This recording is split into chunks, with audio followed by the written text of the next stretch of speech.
Good afternoon. What's up? Hello. Welcome to your Wednesday. Happy to have you here as always for start of the stream. We have some, I think some big news today. I hope I was messing with the microphone, but I think it's all good. Let me see.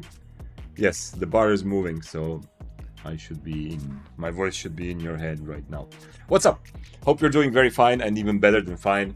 CZ, I'm doing very well. That's the energy I need in my life. You'll have the first message in chat today. Lizotti with the spears. Happy to see them. Ugborg, actually, interesting question. The siphon energy question is, that's like big brain thinking, yeah? Like next step that potentially could happen because of the change. I used my my favor. I had over 1 million favor. I bought as many chests as I could.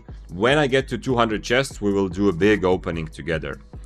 But in case you didn't know, if you still have some favor left, well, sucks to be you, but they increased the price of this chest. You can see it's now 6,750. This is part of today's patch.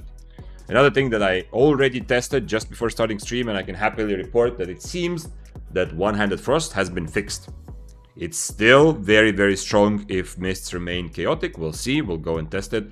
But it does not have the bug where it always roots no matter what you do against it. Yeah, which was the case before this patch. Ugborg says nerf coming to Deathgiver's bow. Coming according to new NDA, slight buff to Arcane. Yeah, that is good. I mean, that's good to hear. And let's check it out. Let's check it out together. Let's look at the patch at some point, maybe in like 10 minutes or so. Let's look at the patch and go through it. My plan for today is to continue experimenting with the new mists. Now, today's change to mists is unclear, just like the previous one. It's unclear what exactly it meant, but in case you didn't know, the patch that happened 2 hours ago, almost 2 hours ago, an hour ago, whatever, they did something about mists algorithm or matchmaking, not even the matchmaking part, but the instance creation, so that I think there should be fewer mists. Now, they have not released and they haven't clearly said what they're doing. It's very unlikely that they're going to go back to the way mists were before. It's likely that they're just scaling it back a little bit, so it's not as full of people and not as easy to find each other. Because it seems that SBI also wants to deal a little bit with the teamers, yeah, based on their answer in Reddit. But we don't really know. We're going to discover that together. I'm going to continue in the same vein as yesterday. If you were here yesterday, amazing, very successful day on Spear. On tier 6 Spear was a lot of fun, a lot of good fights because I was tier 6. Even though I have a lot of specs, I was overcharged. I was still strong enough to take fights. People were attacking me and interested in fighting me because I looked kind of weak. And I also, obviously, I'm not risking much, so it's more fun to just be multi-way and not worry. So we're going to do a lot of that today with Daybreaker, but let's get to that in just a moment. By the way, Akuros, thank you for following. Spaz asked for the link. Yeah, we're going to do that together. Let me actually get the link. So I'm going to put it in chat and open it also on stream. We'll quickly go through the changes that the next NDA patch is promising to do. Perp says, wonder what they mean by adjusted the previous mist instance handling. Exactly. Nobody really knows, but the most obvious logical idea I have is that probably they just scaled back, yeah? Whatever they changed in last patch, which made mists so full of people that some people enjoyed and some people were really annoyed by, you know, this constant ratting. Whether you like that or not, definitely a lot of frustration because of teaming. Because teaming is like going up like this because it was easy to find your friends. And you know, on stream also I've run and I've investigated some guys. And many of the guys, if we look at the top here, like Mist Fame, we'll see like this guy, for example, is straight up full teaming. Yeah, so in this list, you will also see a lot of guys who are playing Mists and trying to only unfairly, you know, 2v until they get into the same Mist with a friend and play together with friends and kill other high IP players. That's one reason why playing high IP last week in Mists was a very, very bad idea, unless you just want the extra challenge of fighting 2 8.3 or something like that. Yeah. So, okay. Probably they scaled it back. There is some hope that they added something else in the back end to prevent people to get into the same Mist too easily, but I don't know. Ugborg says, I don't think links in chat are approved. Here's the link. I put it both in Twitch chat and YouTube chat. Today's stream once again available on both. so you can choose where to watch. And before we go into the mist together, let's have a quick look at this. Let's have a... Give me a moment, actually. I just realized something. Wait, I just realized something. This is about stream. This is not about the patch. I'm just gonna drag two things up. Okay. Now, so now even when I'm showing you where we're looking at other things, like we're making the tier list like we did, by the way, if you haven't seen, I put this whole discussion on YouTube. It's over an hour-long discussion from stream. If you have interest in how I see weapons and players adapting to the chaos of mists, then that's a very relevant one to watch. But of course, today's mist will also bring maybe some new ideas. We'll see. Okay, so this is the patch. This is the NDA patch, yeah? Just so we're very clear. This is not currently on the server. This is not even on the test server. This is the first. If you are kind of newish to Albion updates, this is the first step that every update comes out in this format before it then... If everything here makes sense, they gather feedback, then they put it on the test server, which then it stays there for a week or two to actually test that things work correctly. And of course, you know, some problems still get through, like the frost staff bug was a big one. But okay, let's look at what happened here. Boring Sun says, SBI really hates solo player, do they? They nerf every solo related content, solo boss player, the depth reward, etc.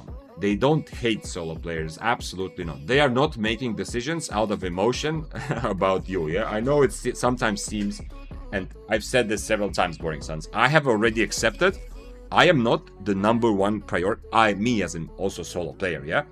I am not a number one priority for the developer, yeah? I am the guy that they don't have to cater to because I enjoy the PvP, the competitive side. I'm gonna find my content in the game anyway.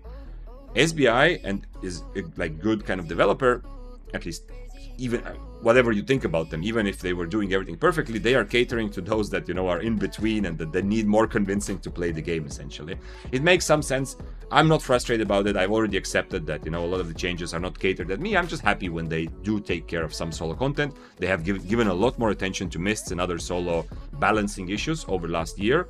Like, we don't have to wait for every update, you know, for half a year for them to recognize that something is out of balance, hopefully. Anyway, I'm pretty positive about it, but I also understand the frustration that sometimes the changes feel like what, like why, you know, why is it, who was I hurting by playing solo? But right now I don't have that much frustration. Let's actually look at the patch. Maybe there's something here in the patch, Boring Suns, that I haven't noticed yet that, you know, confirms your feeling that, damn, you know, solo player. Okay, let's record this also.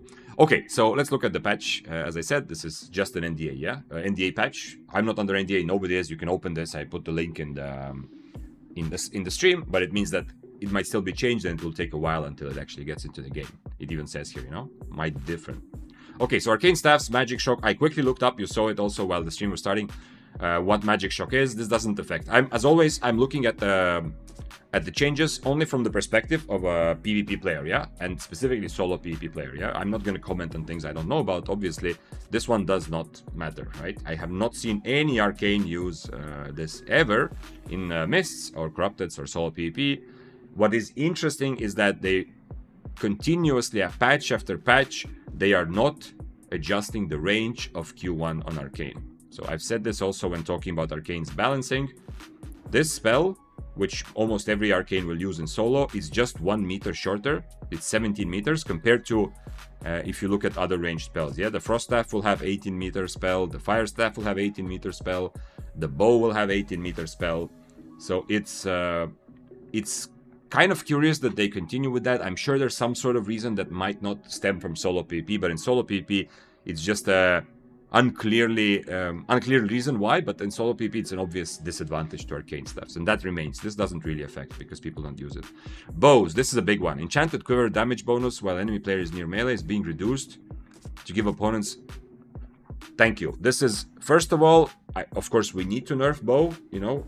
The only reason Bow is not dominating Mists is because Mists have been this week completely full of people, and Bow is like regular Bow, while it can handle multi-way situations, it's not amazing at that, yeah? So that's the only reason. Before Mists became cramped, Bow was on the rise to be one of the best because it is I don't want to say it's unmatched in a 1v1 fight, but it's close. It's one of the best 1v1 dueling weapons. And this is also very clearly evidenced by the fact that most of the top corrupted players are also recognizing that bow is just the best option for corrupteds ever since some of the other changes. And I love the way they're doing it. I've been saying this exactly on stream. When talking about this, I've been saying exactly that instead of like an overall nerf, bow is a bit of a problem that if you nerf it based on corrupteds, if you make it balanced for corrupteds, it's gonna suck at everything else, kind of. So I love the fact that their approach here is nerf it in a way to give everyone a counter play. That's exactly what is needed, yeah? So if you are able to fight against the bow and you stand right next to them after this change go through, you're gonna feel the impact a bit more. Could even actually, keep doing this and nerf it even more, because the bow damage is very good from like if you're outside of the 6 meters, but anyway, it's nice.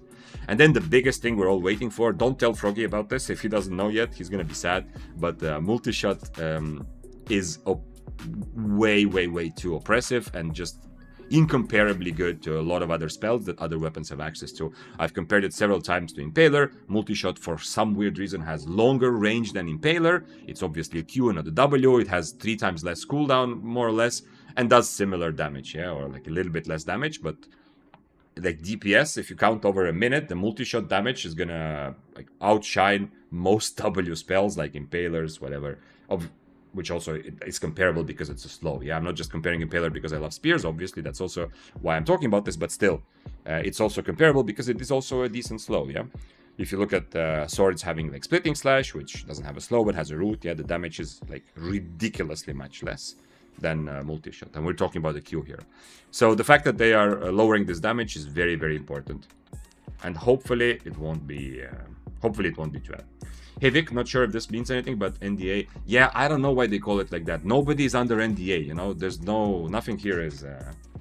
I mean, some people are under NDA, but once the patch notes that I'm reading, Shablevsky, I also put them in. I put the link in chat, so it's open to everyone on the forum. They call it, it's a bit confusing, they call it NDA balanced playtests, because once the NDA guys, the roundtable, whoever they are, get through them, then they are published here for everyone to analyze and scrutinize. Yeah, and you can also go to forums and comment on this and tell them like, SBI, I hate this change, whatever, let's make this, whatever. And they will maybe take it into account if you want. So yeah, don't worry. The fact that it's called NDA, no one is under NDA. Yeah, this is publicly open. I mean, some people are, but this is not relevant anymore. Zenobin says, anyone like me can't log in. I don't know. I had no problem getting into Albion. Bow and Frost got nerfed, 90% to Albion players sleeping good. Yeah, okay. We'll get to Frost. Okay, so both of these I am very happy with. It's absolutely necessary. This is very relevant for a solo player. Whether you're playing Corrupteds or Mists, this is going to be a big thing. I cannot speak to exactly how this will feel. The percent, like the decrease in damage is less than 10%. Or like more or less exactly 10%. So it's not crazy, but 10% is still pretty significant. Yeah, it's still gonna be a difficult spell to play against, but at least you're not gonna, after this, I hope it's not gonna be a situation which is right now, that if you play a melee weapon, oftentimes you feel like, I can't fight the bow. There's just no chance, because obviously I'm a melee weapon, I don't have good damage from like 15 or 10 meters, or not comparable. But if I get close, I just get out-brawled because of the oppressive damage from Qs. Hopefully this will solve that. And it also, they have changed something about diminishing returns. Not that relevant for solo, but it is relevant because you also have a Frost Shot slow. So what it's saying, it will no longer apply slow duration diminishing returns. I don't like making things like this, because just adding exceptions and confusing overall the things in the game, just like making this random arbitrary solution, like, okay, this is now reflectable, this is now not reflectable, this is, for some reason, this is reflectable even though it's not damage over time. I don't like it. It's just extra confusion that confuses everybody, and especially new players who have to somehow figure out and know those things, yeah? So this is the same kind of a shit solution, but I guess at least it does maybe make up for loss of damage. That's their idea. This will help the slow continue to feel relevant even in extended fights. Frost Shot won't have its slow duration reduced. Yeah, okay, they're just solving one specific issue, which is that if you Q before Frost Shot, then the Frost Shot doesn't feel very impactful because it's being reduced. Okay, that's fair enough. I just don't like this kind of... It's not an elegant solution to this problem, but fair enough. Curse stacks. Demonic no longer be removing curse charges, increasing its DPS, allowing for comboing with Curse Beam. Wait. You don't... So Demonic can actually... This is potentially a big thing. Now, it is a little bit counterintuitive for a lot of curses to kite. Of course, you do often want to kite things like Death Givers and Swords, but still, a curse, when played in solo PvP, often works as a surprisingly good brawler, because if you get 4 stacks on your enemy, you're outputting a lot of damage, and if the enemy doesn't have a Guardian Helmet to get rid of them, they are like, sure, they are doing their damage to you as well, so it is kind of balanced, but they are constantly taking damage, and you might outbrawl a lot of people. And most curse stuffs played in solo PvP focus on being good brawlers. So this is kind of interesting that, Demonic, that's why also Demonic is not really played that much, because, it doesn't make that much sense to fully kite, and Demonic helps you kite, obviously, the E, it doesn't help you as much as a life curse or one-handed curse, so on. But it is very interesting. Not losing charges definitely is going to make Demonic for some time something that people will try and potentially viable, because what you can potentially do with this now, if you go in Mists or Open World, is you're fighting, you're using the power of the curse, and now if you need to buy time for your cooldowns, if a new challenger appears, a rat, if you decide you just, you can use even Cultist Robe, yeah, if whatever reason you want a small breather, you can E without having to worry about it. This can actually be a big thing, and this can bring Demonic from almost never played and you should not play to, hey, this is potentially viable, This can definitely do that, or at least specialists will. Curse Staff specialists need to try it out when it comes to to live server. Morguldun says, yeah, losing stacks in Demonic was a deal breaker 1v1. Absolutely, yeah. No, it is absolutely. I think this is interesting. I don't see Demonic becoming like oppressively strong just because of this change in for solo PvP. I mean, it can be a bit annoying in Corrupted. It used to be meta like years ago with Cultist Robe, just keep kiting forever, but still interesting. Daggers, Death Givers. Oh, this sentence. Can you believe? Yo. Listen up. Developers have recognized Death Givers throughout. I've said this throughout the existence of Mist. Yes, carving has been like, ooh, okay, ridiculously simple and super strong for a long time. Then it got nerfed. Then we had Flamewalker for a while. But throughout the existence of the Mist, the only patch where Death Givers were not S+ tier was, I think, the Demon Boots patch, because it struggled because it couldn't use Demon Boots and everyone else was using Demon Boots. Everything else, Death Givers have been absolutely ridiculously good for 1v1 content. This is so true, this sentence. So they're getting a small reduction in damage output to help alternatives complete. Okay, this last part, I don't think you need to add this, yeah? This just confuses the sentence. But the idea is just that they're too powerful in 1v1 content. They're getting a small damage reduction. It is pretty small, yeah? How much is it? Like a couple percent, yeah? 4% blue? Is that correct? 6 out of 160? It's less than... yeah, okay. No, is it 4%? I think it might be even less. Anyway. It's clearly a very, very small nerf. It's a step in the right direction. And I love this. Well, I don't love this, but what I really like is developers being a bit more careful about balancing things through Qs and Ws. You do need to do that, of course, you need to keep in mind Qs and Ws, but it's too easy to mess up a bunch of other things in the game if you do things like they have been doing, like removing Cripple, from the game, essentially, yeah? If the purpose of that was to nerf One-Handed Spear or Daybreaker, it would have been a much better way to slightly touch on the ease of those weapons, and this is what they're doing. Without fucking up all the other daggers, they are specifically targeting Death Giver's E and doing it in a reasonable way. Maybe this could be double, yeah? They could double the decrease and they would still be played. Death Givers would not go anywhere, but at least this is a pretty good start, yeah? Is this the newest combat changes? There's no combat balance on the forum. Gosh, no. This is just 20 minutes ago published NDA balance playtests. This is... Nobody's under NDA. This is the patch that is going to be projected to be next patch, yeah? This is what they're planning to do in the next patch. So this will go to test server probably like in a week or so, and then from test server to live server whenever next patch is. This is not in the game. We are talking about potential future right now. Fire Staffs, Combustion, Infernal Staff, Fierce for longer. Combustion is getting another small buff. I've seen two times I fought against Infernal in Mists, and both times the players were cracked. They were using this very well. You can absolutely avoid the enemy getting close to you, and help. Like, you're essentially kiting, but instead of big damage, which, you know, a lot of other fire staffs will do with their E, like wildfire, one-handed fire, instead of that, you use your E for a bit of damage, but also to just keep kiting. Like, let's say your enemy is using Deathgiver, Spear, Sword, even Hammer. They know that they have to get close to you. You are queuing from far. They use their boots. Now you use your E, and their boots are kind of wasted, and you can maintain the distance. So I think Infernal might be played by some people if it gets too many buffs. But also, it's not like a buff that's going to be, you know, crazy. Suddenly, that's the best weapon. Flamewalker Staff, combination of mobility, iframes, and damage gave it very high agency. Okay, interesting sentence, but once again, this patch makes me feel like, okay, at least developers are living, like, who make balanced decisions, are living in the exact same world where I am, which makes me very happy, yeah? Like, some of the... We can disagree about decisions, we can disagree about how to balance. That is much less relevant. It's just such a relief to feel like developers are at least acknowledging some of the things that, you know, me and you, we probably experience every day. I discuss every day. It is getting a small reduction to the impact damage to give other weapons better chances to fight back. Very good. So this is for the E. Okay, once again, exactly what I was saying. Nerf E's and buff E's more, and be very careful with rebalancing Q's and W's. Very good, very good, very good. Although I do still feel like the move speed... I feel like what fire staffs really need is for the W, which does, you know, move speed and damage. They can even add a tiny bit of damage to that if they want, but considerably reduce that cast range, yeah?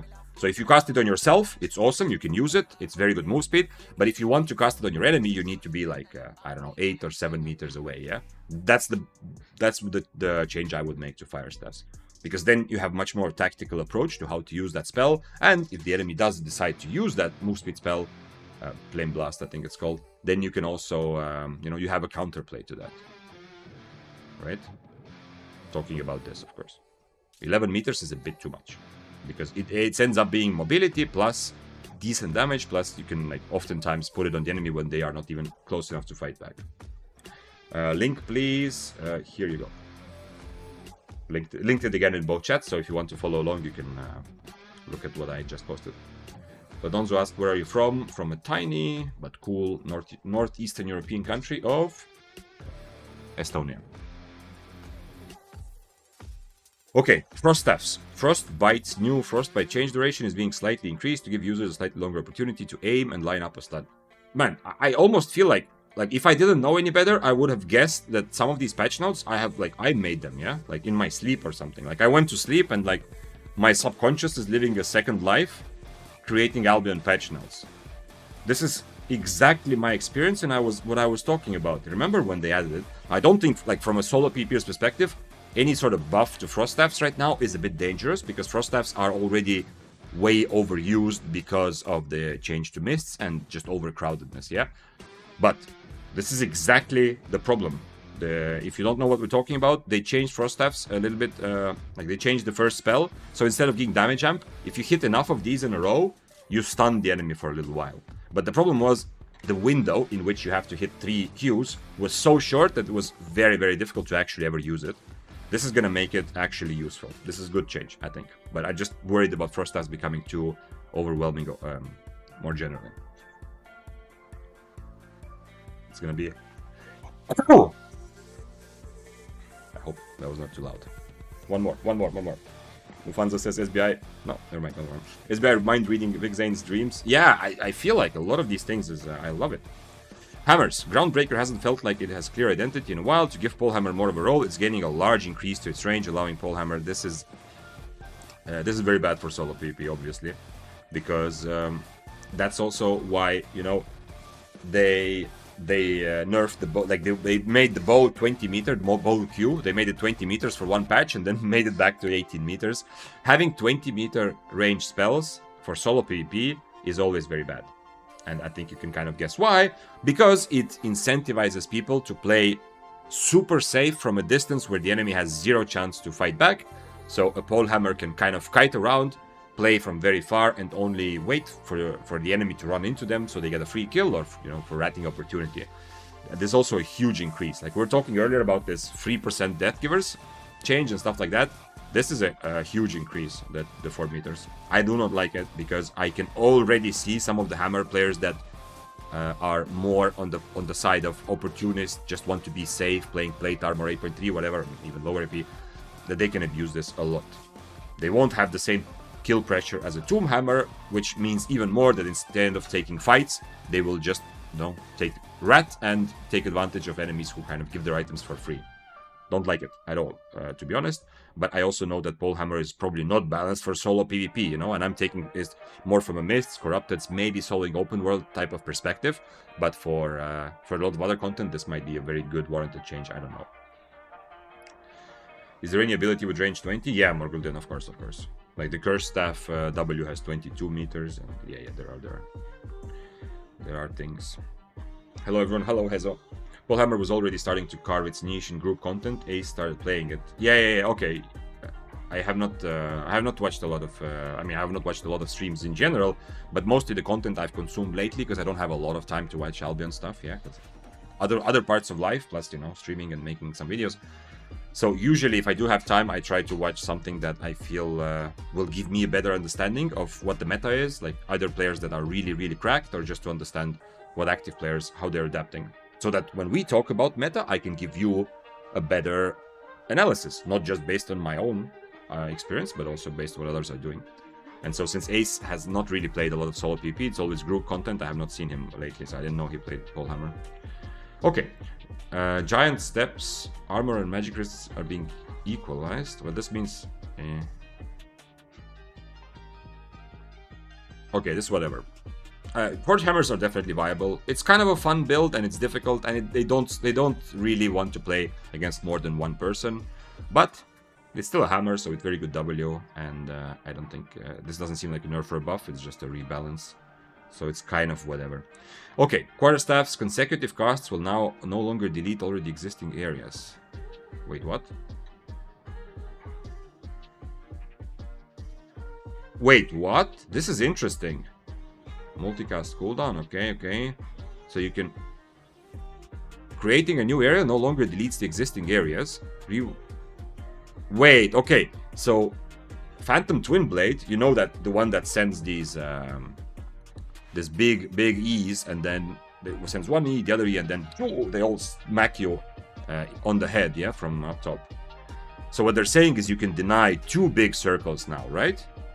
Like it is, what does it say, radius? 5 meter radius, okay. So you can't stack the damage, but you can deny 2 big areas to your enemy if they're following you. If you miss one, you can still hit the other one, and the enemy, like if they try to chase you, it will be like, this is good for running away and kiting and maybe winning a fight when the enemy is going to you.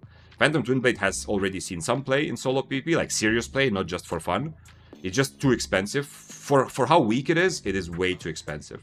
But for someone with a lot of experience, I think it's not crazy to play it. I've seen some good players specialize on it and be, well, I mean, it can't really be very successful in multi-way, but it's still at least somewhat playable. So this is overall, I think, a pretty good buff, yeah? Shapeshifters. Okay. Whatever. It doesn't apply to us, yes? I can see Rootbound, Still Gaze, Rootbound. Absolutely doesn't matter. All of this for solo PvP, no one is going to play Rootbound on Still Gaze. If you play either of this weapon in solo PvP, show me a clip in Discord and we'll see how funny it might be. But this is a big one. Following multiple buffs, Tether Shift has the dominant W option. Okay. Its cooldown is being reduced. Tether Shift. That's the same. That's the name of the tether, yeah? I never realized the full name is Tether Shift. It's just Tether, yeah? It's called Tether Shift, yeah, okay. Holy shit. Okay, this is a huge one. This is one of the biggest changes we've read so far. Because shapeshifters are slowly, I don't want to say taking over, but they're slowly rising through the ranks. Prowling is being played a lot with the Chaotic Mists because Tether gives it survivability. Obviously, if you've seen my streams, you've seen me often running into light callers. It's no longer just one guy playing 8.3, but a lot of light callers that are almost uncatchable for anyone. So Tether, it also makes up for problems with mobility that, for example, a werewolf has, yeah, like Blood Moon stuff, yeah. So this is a big 3 seconds. This is a very big nerf. I feel like all shapeshifters, if this patch goes through, all shapeshifters in Mists will pretty much go down 1 tier. This is such a big thing, because in Mist environment you need to be preset on Tether and you need to sometimes still use it in fights. There will be fights where you need to change your W because Tether is just not good enough to brawl people, but it's a big one, very, very big one. And I don't want to say I love it because maybe it's just because I don't play Shapeshifter, so I'm happy they're nerfed. But I feel like to some extent this is warranted. I just hope that they give Shapeshifters something else to still be good and viable in this mobility-based environment. Okay. Spears. This is a small chapter for us. Similar to multi-shot, lunging strike is no longer going to be reducing the slow duration for subsequent casts. Okay. So this is just that if you hit them with your Q... Once again, I thought this was lunging stab, but okay, well, whatever. If you hit them with your Q and then Impaler right after, the Impaler slow will still be full slow. Okay, I see. Okay, I guess this makes sense. I mean, this is overall should be a big thing, but my brain has not adapted to really understand how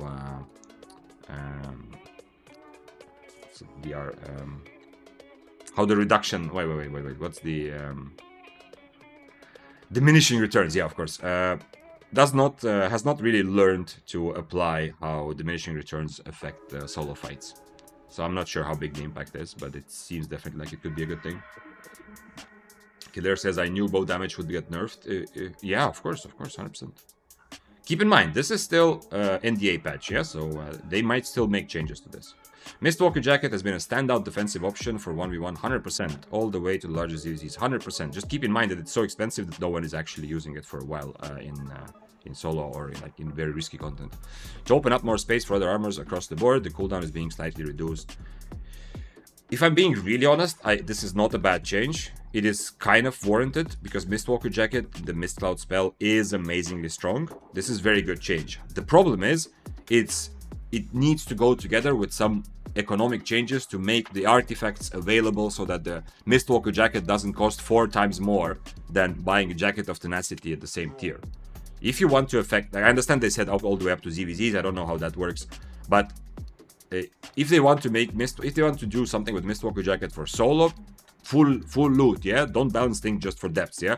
Full loot solo PvP for mists or for corrupted dungeons, you need to make something so that it doesn't cost ridiculous amounts of money. Yeah, this is good. This is good nerf if Mistwalker Jacket cost was at least somewhat comparable to other leather jackets, which is not.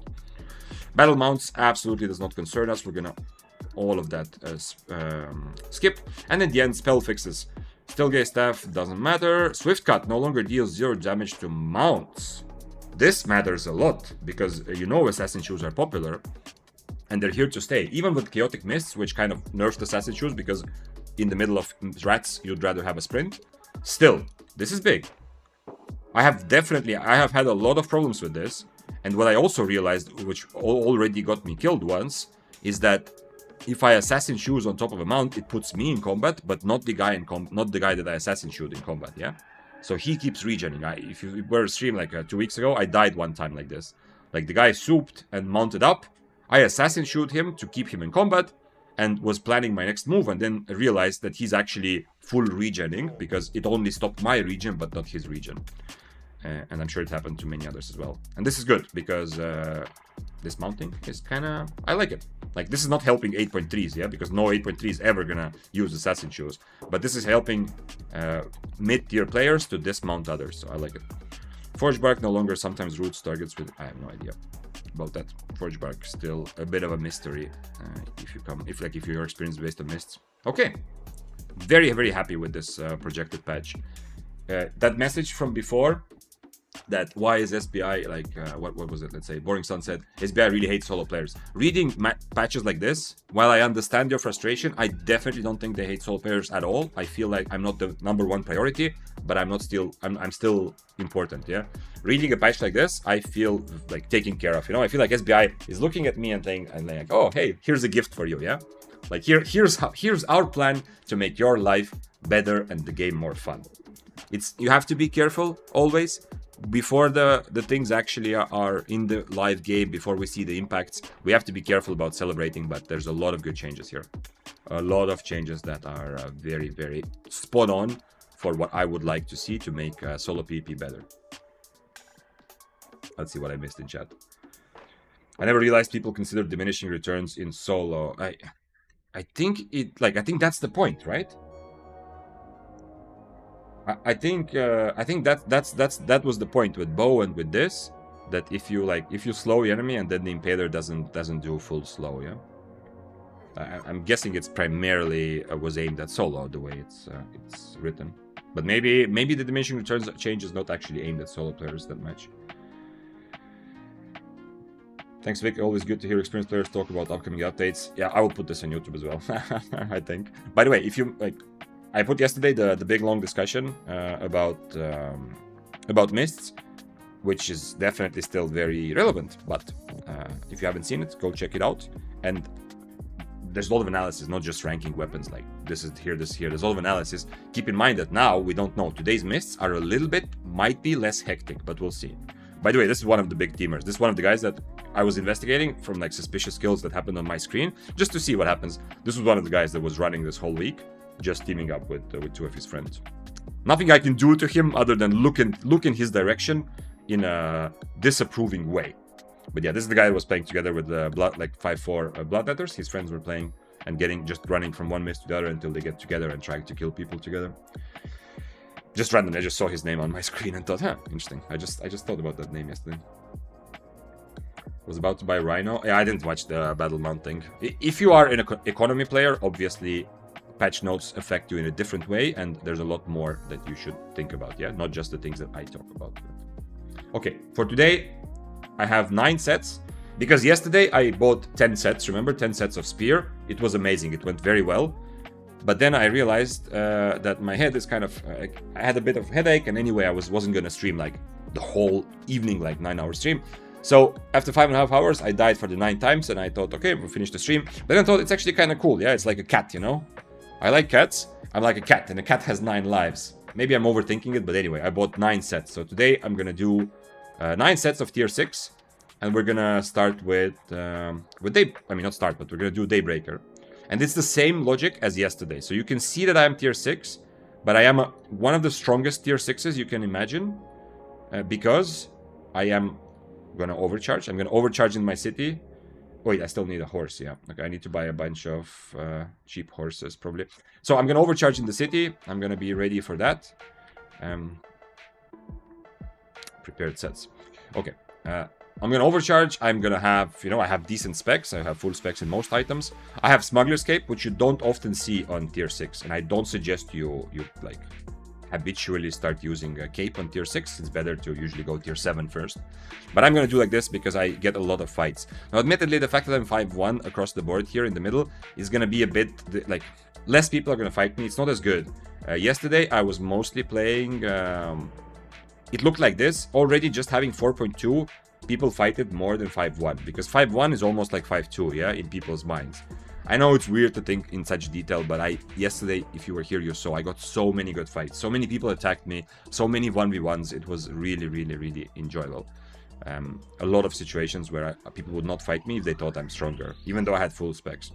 So 5-1 excellent is not as good, but it's good enough where I will still like Daybreaker 6. I will still probably get good fights. We'll see.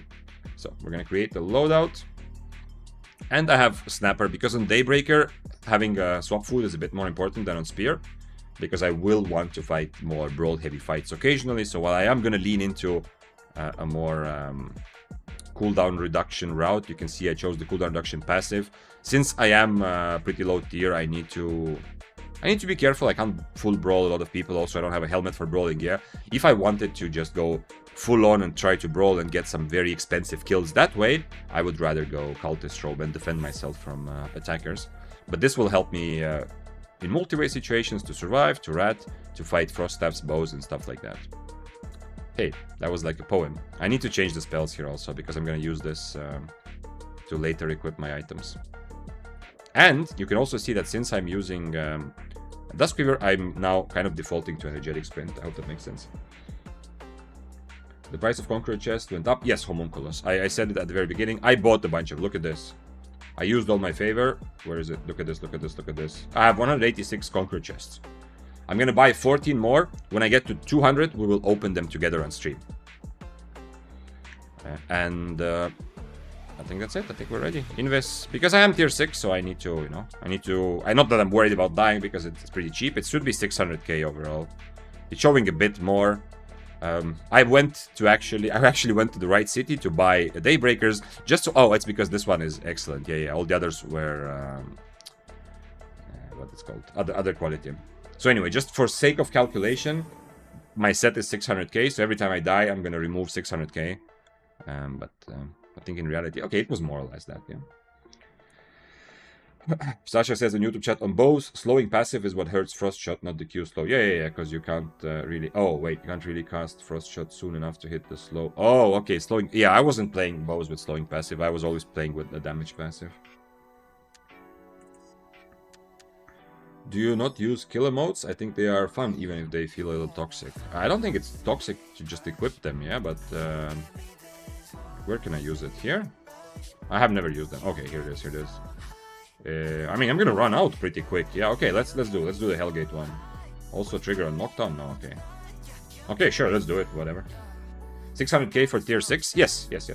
Jesse. Yesterday I was running with a 500k... wait, a moment. Yesterday I was running with a 500k spear set. I want a different music for this. 500k spear set. Also tier 6, yeah? Usually tier 6 you would expect to pay less, but you see, first of all, Smuggler's Cape, yeah? Normally on tier 6, you don't, instead of buying Smuggler's Cape, you just upgrade your items. This is a relatively expensive helmet compared to Loadout, and the Daybreaker itself is pretty expensive, but it's also higher AP than most tier 6 items, yeah? Plus, I spent 100k extra on overcharge. Keep that in mind. That's 1/6 of this whole thing, is because I am still gonna be relatively strong, like as a middle tier build, but I am hopefully going to get fights. Yesterday I got a lot of fights as tier 6, 1v1 fights. Even in multi-way I was not the priority because I looked pretty cheap. We'll see what happens today.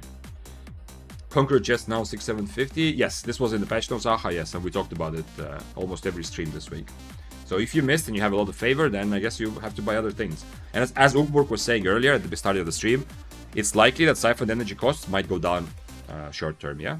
Because everyone who wants to use their favor, instead of buying chests, might now just invest in siphoned energy. But who knows?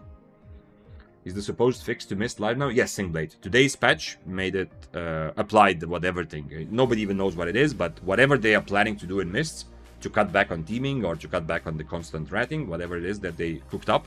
Maybe it's just reducing what they did earlier a little bit. But anyway, it is live now, yeah. Killer says, so I guess you didn't see the message, but diminishing turns will reduce your slow duration by up to 80%. I saw, yeah. But I'm, like, I don't know what the time window is for that. Is that, like...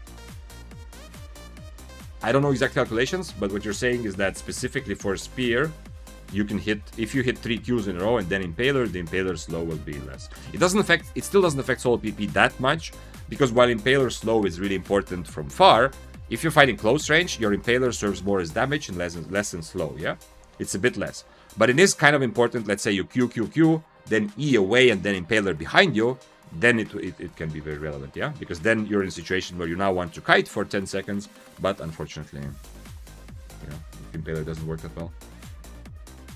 What was the change to the Mist in this patch? In today's patch, okay, I will read you the exact wording. In today's patch, and this won't answer anybody's questions, but this is what happened today. Adjusted Mist's instance management to improve upon the changes previously made in patch 4. Patch 4 is the previous one, not today's.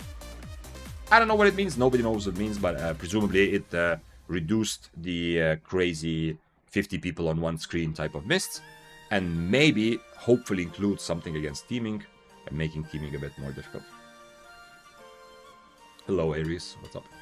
I actually want to, and I don't know if it's gonna work, I want to try, because I still have codes. I don't know if let's try it. If it doesn't work, then we'll do it via Discord. Just before, last thing, I know we should already give. Last thing I want to try to run a giveaway to see if we can actually, I can do it finally on stream, because I don't want to just do it on Discord. If it doesn't work, we'll run giveaways on stream, on Discord, I mean, today. I still have codes from last month, so you can get 7 days of premium, as you know, that's what SBI gives. Exclamation mark, what should it be? Exclamation mark, we'll put exclamation mark, spear. Remove spammers, okay, unique winners, sure. Chat announcement. Okay. Viewer luck modifier. Everyone has equal chance. Let's see if it works. Viewers entries. Okay, somebody write exclamation mark spear in chat right now. To see if it works. We are testing it together. Okay, it seems to work. The problem, like, there's two things to test. First of all, to make sure, okay, it looks like it works correctly. The big thing that last time I did it, I set something up incorrectly so that the night bot, the same bot that is running it, was timing out everyone because they're saying stop spamming, yeah, even though everyone was just writing the thing. Okay, so if you want to participate in the giveaway, write exclamation mark spear. Oh, actually, I just remembered it's also a command. It's also a command, yeah? Exclamation mark spear. Nice. So that you also get like the link to the latest spear guide video. So it's 2 in 1. Anyway, we will. Oh, I can see also who is Saban, who is just everyone. Look at Kilair just being everyone, while Perps is marked as a sub.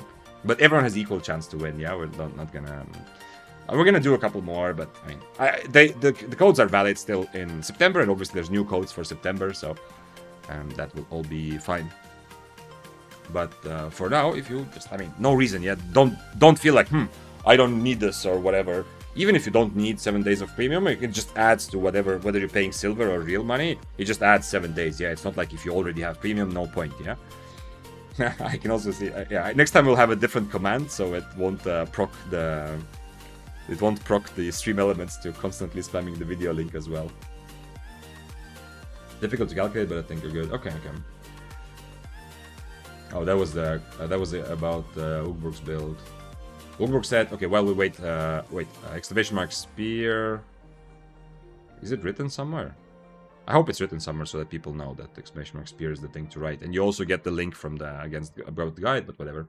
Thanks for following, by the way, fondly. LOL in literally beside you. Oh, you mean you logged in? Yeah. I see. LOL, okay. Keep laughing. Wait, let's see what is Ugbruk cooking. Ugbruk said he's cooking what? Cultist Sandals, 4.1. Minus 30 defense, minus 100 damage reduction. Okay. No mobility, but perhaps some fun results. Cultist Sandals have some mobility, right? Exclamation mark spear, by the way, if you just joined to enter the giveaway, we're about to do it. Cultist Sandals. This is what we're talking about, yeah? Damage resistances. Okay, but they have to walk into it, that's the problem. But I mean, I guess you can walk over them. It's the same cooldown as a sprint, and what's the move speed? 30% for 5.5 seconds. Okay, so there's some mobility, but yeah, definitely. You're gonna struggle with starting the fight, yeah? Because you don't have the assassin shoes to get on top of your enemy, so if they realize kind of what you're doing, some weapons will just kill you without even letting you close to them. Okay, we're gonna run more giveaways later. Let's see if it works, hopefully. So choose a winner. Do I have to? Hey! Actually, holy shit. Okay. So actually, even though, as I said, everyone has equal chance, we had 2 subscribers in the pool. And it is Perps who actually won the giveaway. The first one. I will hide my screen so that not everyone can use your code. I'll give you the code. Confirm at some point that it works, Perps. Please DM me on Discord or on Twitch so that I can just answer you with the code. And then we'll continue. GG's. Yeah, we'll do more. We'll do more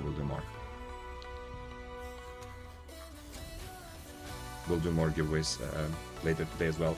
So, if you DM me somewhere, Perps, then let me know. It has to be... Okay, wait, I can see you on Twitch. So I can just click on you, whisper, and here you go.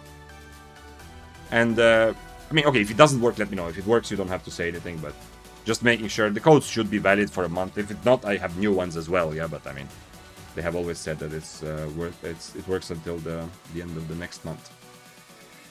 Okay, are we ready to go? It's been a while. The stream has been like almost an hour and we're just starting, yeah, but it's okay. I already had this on YouTube, and absolutely no bad feeling, yeah, but just I had one of those VODs because, you know, on YouTube all the VODs are automatically saved. So there was one stream where one of the comments was like, for anyone interested, he actually starts playing at whatever timestamp, you know, 0041 or something. Which is fair, yeah, that's also like today was a lot of discussion, but it was because of the patch partly. And now we know that giveaways work. Hello Vic, hello Jar, what's up? Today's stream again, YouTube and Twitch. Aha says, by the way, the new video was great. It was interesting how you described how some weapons are easy priority in way fights because they are easy to catch. It is often it is often a thing that happens. It is like, it depends on what your plan is as a rat. Sometimes, like if you're ratting and both enemies are like still 40% HP, you don't have this like. You might sometimes be thinking like, okay, the question is which one do I go for first? If I go for this one, the other one will kill me. If I go for that one, this one will kill me, yeah? So there are other considerations when ratting. But at the end of the day, there's no doubt that some weapons will just die a lot more and some won't. Like I saw this yesterday even, in many situations. For example, I was playing Tier 6 Spear. I ran into a situation where Carving versus Carving were fighting. One Carving was on Assassin Shoes, you know, a very brawl-heavy build. Other one was a regular Carving build with Sprint. Guess which one died to me? The guy with Assassin Shoes, obviously, because going after the other Carving, I don't know if I can catch him. Like, I already used Boots to get close. He has a Spurge. I can very easily just full-on fail, yeah? It's not that easy. Whereas the Carving on Assassin Shoes is guaranteed that I will catch. And I did, and killed him. Okay, I'm embracing the tier 6. I look more expensive, yeah? Yesterday my cost was 500k, today it's 600k, so it's very, very similar. I'm still kind of cheap in the grand scheme of mists, but I look definitely more dangerous and more expensive than I did yesterday, so I should probably take that into account. Okay, good thing I didn't swap to Harpoon, because against Hammer I definitely want to have Impaler.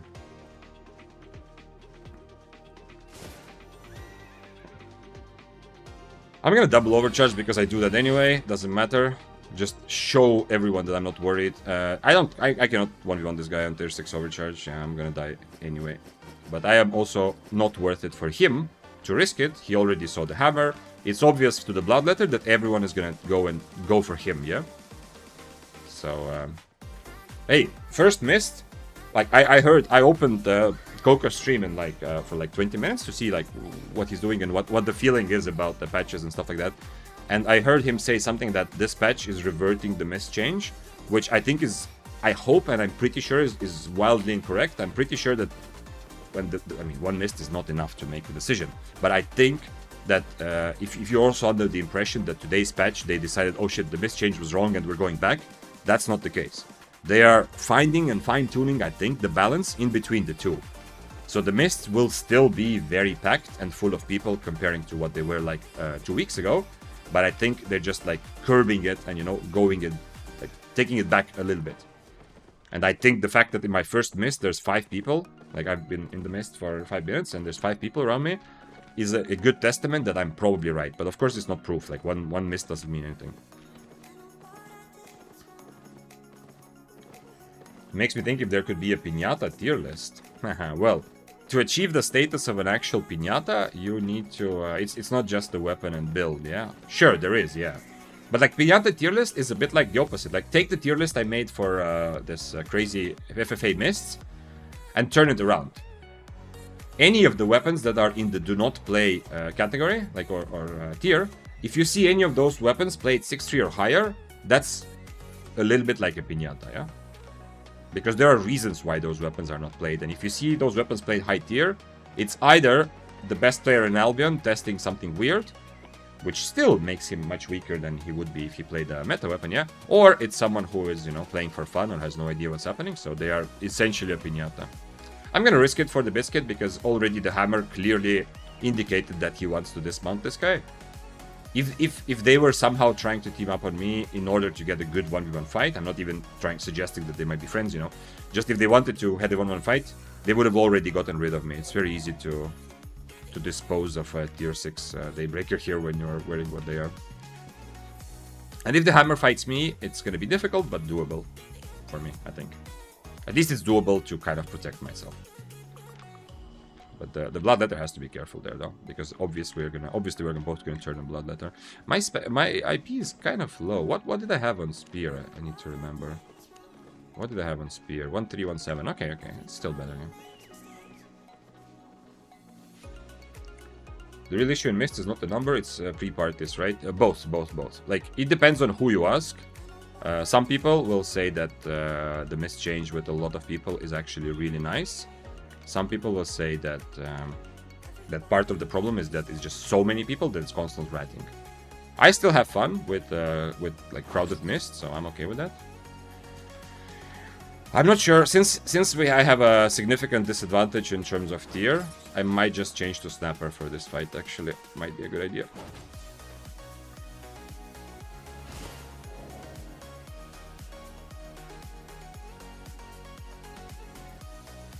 He's worried about me for some reason still. Like, he's not just getting in here, yeah? Like a lot of people would. He wanted to just fight with his helmet, as you saw.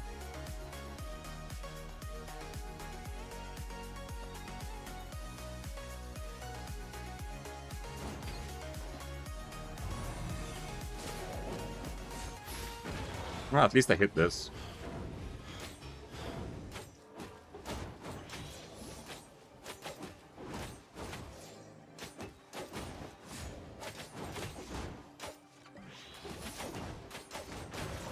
I'm gonna die.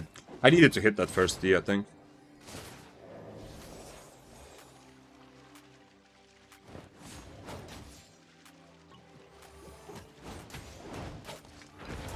I tried to E. You saw my E was already cancelled. Too bad. He still has a potion, so I'm almost certainly dead, but we'll see.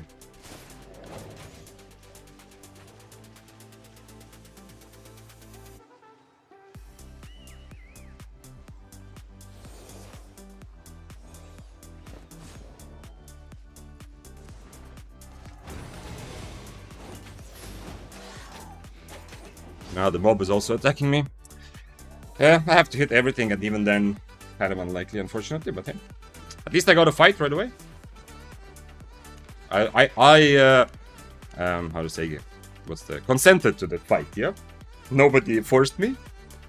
And it's not very good, like, it's not a bad matchup, but it's not good enough to take it with IP disadvantage, I think. Looks like that was unwinnable. Yeah, kind of, but I started also, like, I have to hit absolutely everything, and also dodge something of his, I think. So it comes down to maybe I could have changed my helmet, but the thing is, without Duskweaver, I have no chance of killing him because whatever I do. Wait, did I not save? Oh, Daybreaker 6. It's yeah. Okay. Oh shit! I need to make sure that yeah, I need to make it like this, and in the and also bag.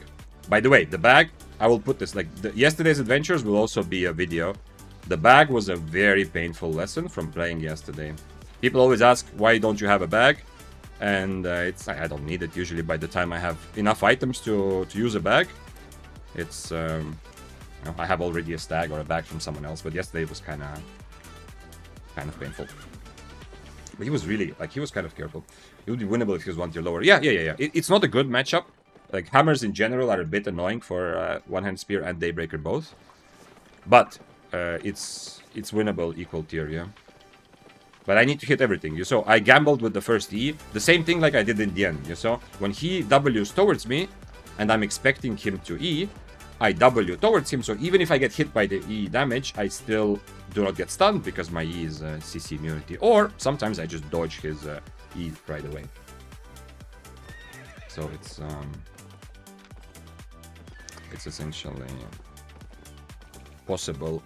If I start like that, he's not gonna have E. And I have to hit absolutely everything, every spell in the book, and I have to somehow predict some of his spells. Essentially, I should have probably just kept running away to force him to come to me. Like, he was really, really careful, and not he wasn't going YOLO like I'm gonna fight you and kill you. No? Oh shit! You see, mists are still full of people. Okay. I would feel much safer on One-Handed Spear, but I guess we can do this also. I'm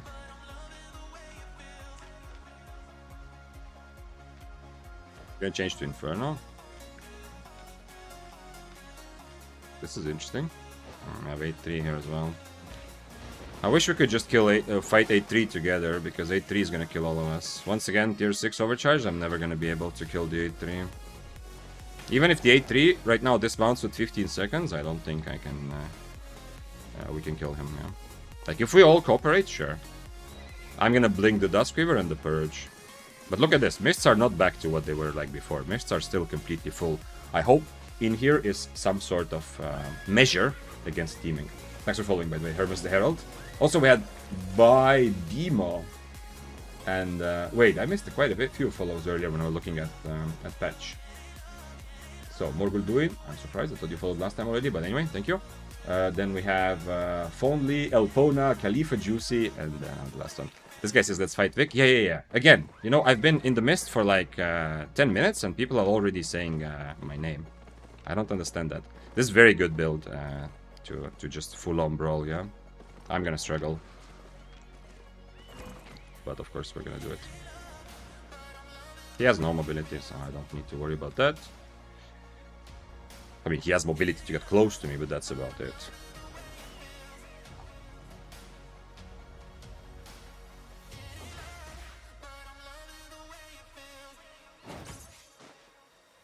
Let's punish him a little bit for the fact that he's being so greedy that all of his spells are no mobility, just damage.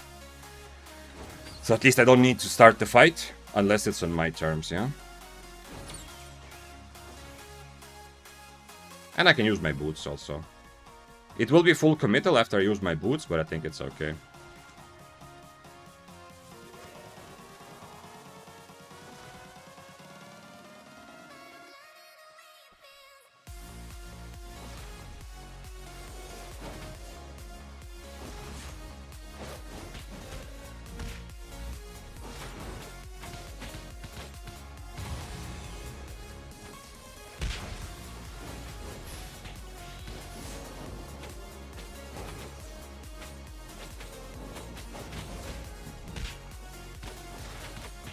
I'm not even sure I have enough time for my second potion here. Nah. I mean, Snapper was definitely possible, but this build should be kind of unwinnable, but I wanted to try at least once, yeah? I've already tried before. Once again, if we were same tier, even then, I'm not sure if I can win this, yeah?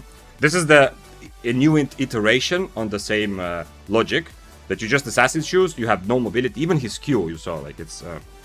He doesn't care about chasing me or getting away. He just wants damage. I mean, this does help close the gap, but it's also good damage, yeah? For warm-up, we got 2 warm-up fights. Wait, actually, I should make the profit. Today is minus 1.2, yeah? But people do want to fight me. Although last time when I was playing Spear, people that wanted to fight me, like, I wasn't only fighting, like, 100 IP difference. Don't think I can do much there. Next time, same fight. Don't think I'm gonna take it, but we'll see.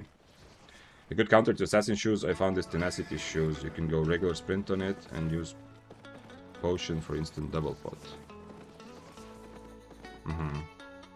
Yeah, well, the thing is, he also didn't want to start with Assassin Shoes, yeah? Because he's worried about being kited, yeah? He was only waiting for him to hit the Q to start the fight.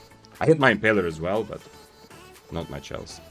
The only thing is, the moment he's on top of me, I should probably just helmet right away. I can't also, because he's playing Fist of Avalon, I also cannot Inferno, yeah? You didn't OC? Are you sure? Okay, too bad. So it wasn't actually, I could have actually been decent. Yeah, you're right, I didn't OC, yeah, okay, let's fix that right now. Because, you know, usually I do this.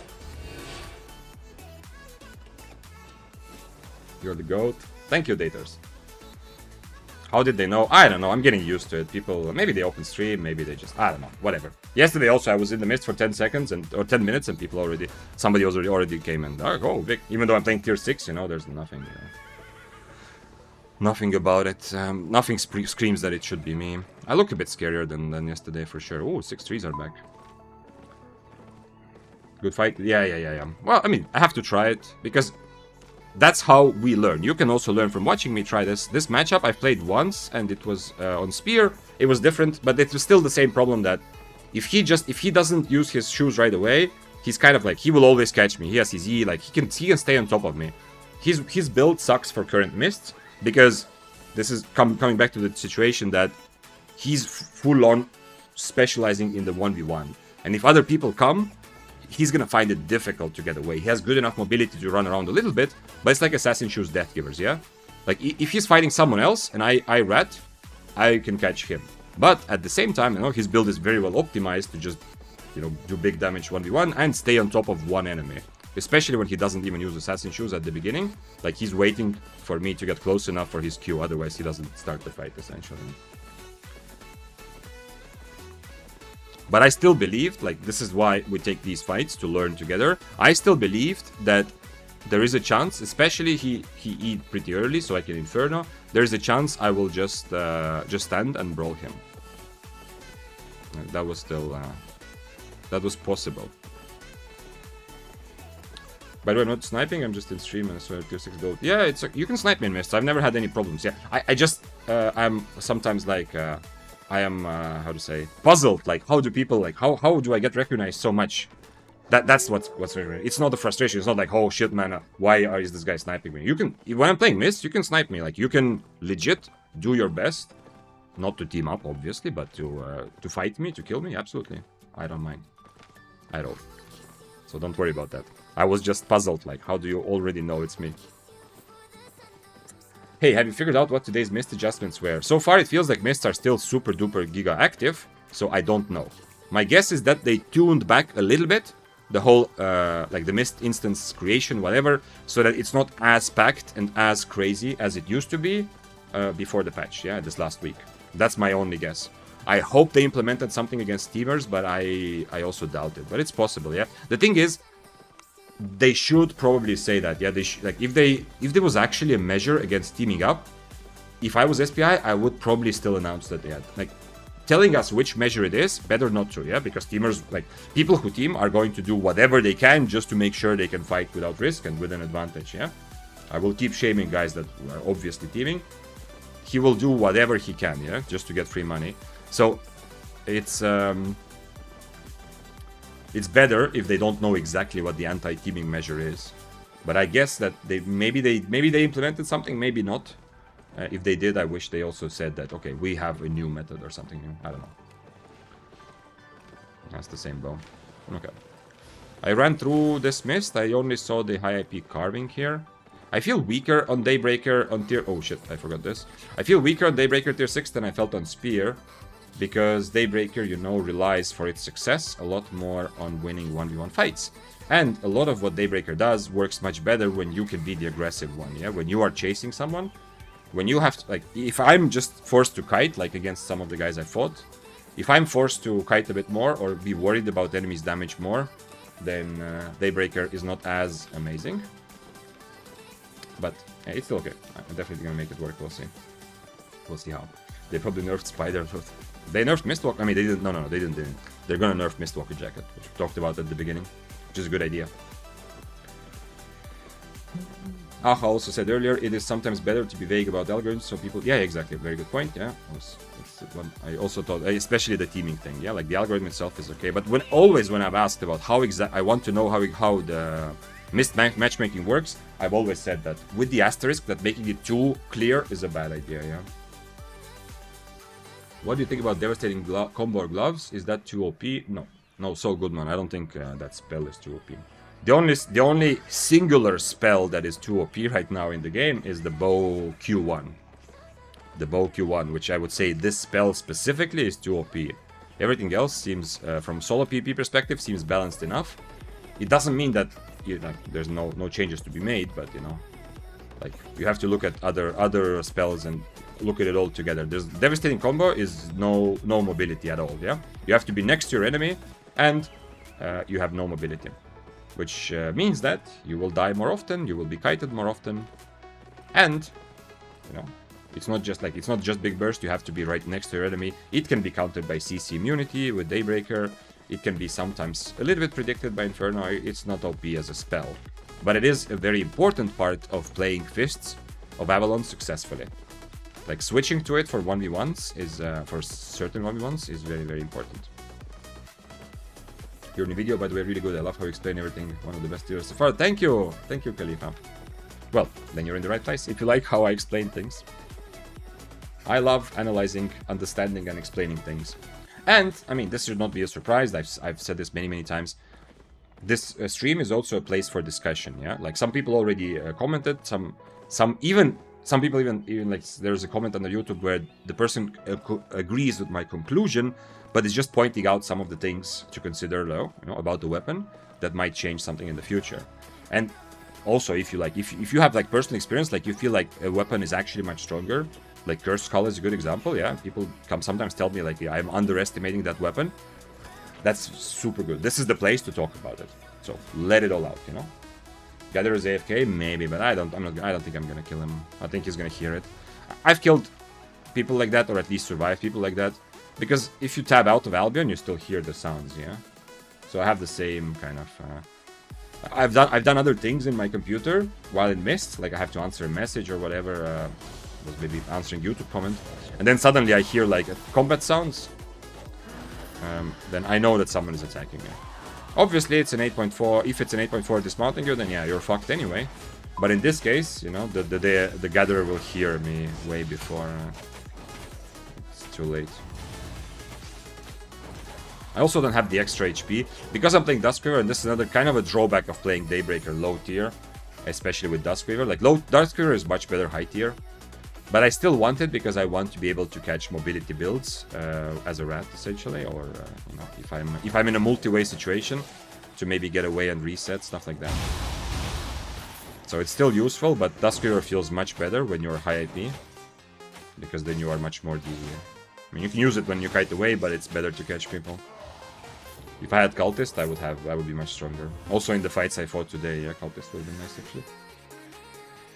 Yaria says, yeah, even though I don't play Mist, now I somehow know what to be afraid of and why. Yeah, but a lot of, like, just be mindful that, especially this last tier list and this discussion, a lot of it is based on the fact that Mist right now are a very, very chaotic multi-way fight, yeah? So there are weapons that are not amazing as a Mist strategy. They're just average, kind of good. Let's say, for example, dual swords, yeah? Like, for low IP, dual swords are really good, but for middle tier, they're just okay. But in a 1v1, you should still be worried about dual swords, yeah? Just to keep that in mind. Daybreaker will be decent in double damage duo miss? Yes, decent, yes. Amazing, not decent, yes. But make sure you E both of your enemies, yeah? When you play Daybreaker 2v2.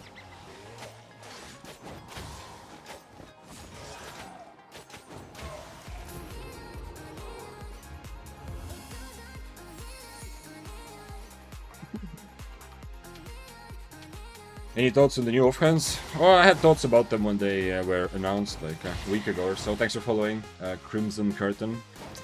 So, no new thoughts. Bufanza, do you have thoughts? Tell me. By the way, I have not watched your video about playing Albion as a solo, but I must admit that the thumbnail, the picture in the thumbnail, it made me feel things. I don't know what things they were, but it was something, you know. It was emotional. I don't know why. Some sort of like melancholic, you know, like looking into the mountains, and it made me. It was very relatable. It was a lot like the picture symbolizes the feeling in Albion for a lot of people, you know. Just me against the world here. But yeah, if you have thoughts about new offhands, you can share. I don't have thoughts. The only thought is that the only offhand that will be played in solo PvP is this one. The other two don't make sense for solo PvP. And the Crystal Book, I don't remember the name. This one, Time Log Grimoire, might potentially make a splash for Flamewalkers. It will maybe bring more Flamewalkers who are gonna play Q1 and just be an absolute annoyance. Because like a lot of Fire Staffs, Flamewalker also can just spam Q1, Q1, Q1, Q1 so that you never want to get close to them, yeah? And it's annoying because sometimes that means you just walk away and you will just not fight them. Because you cannot outplay Q1 the same way, like you cannot Q3, you can dodge, yeah, but Q1. Regarding the offhands, don't see any point behind them, they're too expensive. I guess it's the same logic like with crystal weapons, yeah, like crystal weapons are also too expensive, but and they become a bit more common over time, and it's like, it's an interesting new piece of variety, yeah. But, like, choice, you know, people, adds more variety to PvP and people have some sort of choice, so. I use my boots just for energy, since I'm not that far from the door, I'm not super threatened right now. Actually, fuck this rule. I'm gonna go into the center. It could be good for Daybreaker also. The book. You're not gonna use your offhand instead of attack speed to get cast time just for your E. No, please don't do that. Maybe you meant another one, Zombie. I don't remember that there's any redeeming factors about the other two offhands to use them at all as a solo.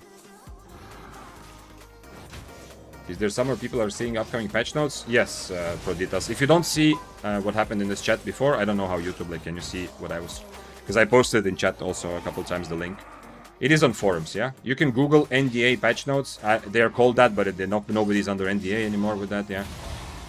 Once they are in the forums. But you can Google NDA patch notes and you will get on official forum post the link to patch notes, which will be the next patch, you know? I mean, they can still change, yeah, they are subject, and sometimes they change a lot, sometimes they remove a bunch of stuff, rescale it, but we get the first feeling. Froststaff is broken, I read tier 7-3 and I run and I take his gear, yeah? Well, for current mists, yeah, Froststaff is in a very good place. But I tested with a friend, I can conclude based on that one test, like almost 100%, yeah, of course one test was enough, but it feels very reliable that the Froststaff bug is no longer in the game. So that if you are E'd by a Froststaff, it is very good slow, yeah? The pizza slice really slows. But if you're E'd by a Froststaff, and you get out of the area quickly, in less than 1 second, whether you dash, blink away, just walk away, if you get out of the Froststaff area, you don't get the extra damage and root. That's what... I did some duels with my friend just to check it out, and it worked. Like, correctly. So, one-handed frost at least is not, like, broken, as in the bug seems to be fixed. It's still very strong, but for like, legit reasons. Not many weapons rely on cast time. Yeah, exactly. It's gonna matter for fire staffs, yeah? Especially Q1 fire staffs. Well, I guess frost staff, yeah, with icicles. That's another one. The only other build that, like, kind of serious build that uses the regular book as well, sometimes the Tome of Spells in solo PP, is the Frost Staff that goes Morgana Cape, or Scholar Robe, or both, and just, you know, does the quickly icicle, you know, from on your head. Bro, your content is awesome. Thank you, Barky. Happy to have you here. If you didn't know, if you are new here on either platform, my streams, not every day on YouTube, like yesterday was only Twitch, but oftentimes, like today, they're available on Twitch and on YouTube at the same time. So you can decide where to watch. But I'm going to limit my days of streaming on YouTube a little bit, because just to test a bit how the algorithm handles my streams, especially when I want to upload a video.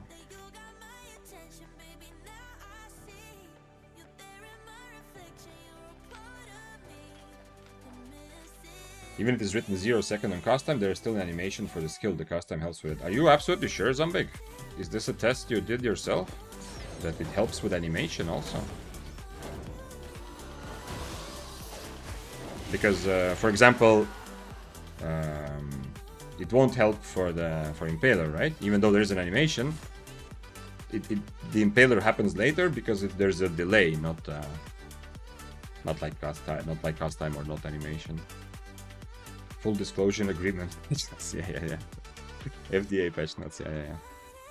Okay, 2 minutes. Somebody was clearing the center, so probably a PvP-minded player.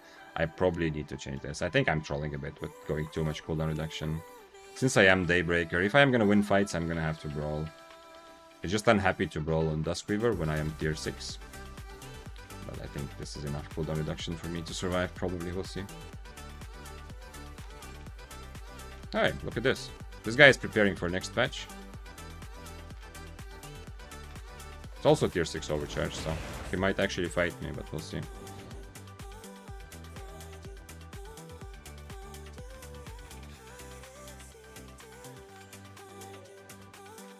Maybe I should just try to fight him fast, but I'm gonna lose my stack, almost guaranteed, or it's gonna be a long fight, so might as well wait to see who else comes for the chest. And he says stream stop. Man, am I only running into people who are watching my stream? Let's see who else shows up. And unfortunately, there's no way I kill him in 1 minute, yeah. The delay of the Impaler won't change, but the animation will be slightly faster. Are you sure? I am not 100% trusting that. Like, if you have actually tested that, I'm gonna say, okay, I'm inclined to trust you, but it's interesting that I have not thought about that or, like, heard that before. Use Impaler versus Swords now that stacks are purgeable? Yes, yes, yes. Just to be clear, Anthony, stacks are purgeable, yeah? It's just not with Cripple, yeah? Like, Daybreaker, for example, still purges stacks with the E. Okay, you know what? Whatever, let's fight. Fuck it. Fuck it, fuck it, fuck it. Next time he comes, we'll just fight. But there is still a chance, like, if I was a Bloodletter, I would just be, you know, walking up to the chest right now. So I have to be a bit careful about that. But...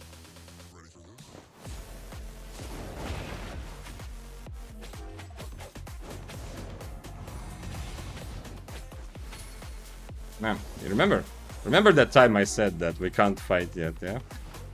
He's still trying to, by the way. Really? Ah, that was Q just to catch me. Okay. Well, for that, it's good I'm on Invis, yeah? I need Inferno against the other guy. The expensive guy. Probably still can't kill him on tier 6, but I have a red buff ready, so...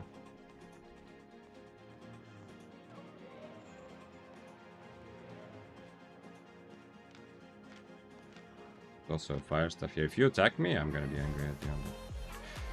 Okay, never mind.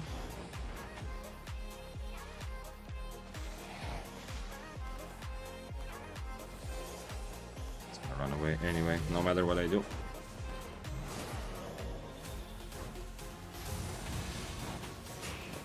No, that's not good. He's gonna stun me with his next stun run, and that's gonna be it. Really? He's not stunning me. I can catch him. If he's running away, I can catch him. The hammer is still kind of important, because without the hammer, this guy would just turn around and fight me, yeah? Nah, that sucks. Turn around, turn around, turn around. Yeah, he dodged it kind of okay. Without the hammer, this guy would turn around and fight me, so the hammer is kind of important, because otherwise this guy wouldn't be full running. But I don't actually need the hammer, you know, to kill him, I think. My red buff is running out, though, which is a problem. He's on Spider, holy shit. 8-3. I don't care if he's full HP, I'm gonna try it anyway. How much for his buff? It's 1.5 minutes, okay. Well, it does help, it's why Chillhow uses Omelette over Eel Stew. No. While Chillhow uses Omelette over Eel Stew, we had this big discussion, and Hamster opened my eyes to how much better Omelette is in general on Cloth Armor, yeah? And I tested it, I legit tested it. It's Omelette actually gives you almost the same damage that you would get from Eel Stew. The value of Eel Stew and any kind of damage buffs to your abilities is also clearly diminishing if you already have damage buffs from other things.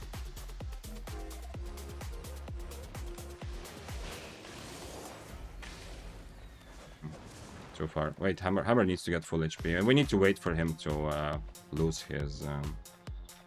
By the way, Abbeys are a good place where you don't get teamed up, yeah? I mean, here he is getting teamed up because he's A3, but I mean, not teamed up by pre-made... oh, he's gonna kill my friend. Friend, don't go! Shit, he's gonna go and die there now. He needs to heal. No! Okay. I changed to Cripple, but if I'm left in a 1v1, the Cripple is gonna kill me. Okay, I'm gonna run just to see, because the Hammer should be dead already if he's being so brave. Cripple is bad for this 1v1, but it's pretty good if I just need to catch him. So yeah, more cooldown means more damage. Yeah, exactly. Faster cast times, faster, more spells. It's gonna be more damage with your Qs. On the other hand, the Eel Stew damage buff is it's very, not inconsequential, but it's very small. So if you're using Cloth Armor, it's almost always a good idea to not go Eel Stew, because Cloth Armor obviously will already give you about 50%, plus you might have it from other sources, like from passives also. Yeah. With Cripple, I can catch him, but I cannot stand and fight him. With Impaler, I can actually catch him and... sorry, I cannot catch him, but with Impaler, I can actually fight and kill him. Well, we can't do anything. I can't... I mean, that guy was running away and still fighting back. If he comes back, sure, but... yeah, he's still there, interesting. Is this like bait or what? I guess he's trying to bait, but... I'm not gonna lose HP against the double-bladed. I don't think this is good bait. What the fuck?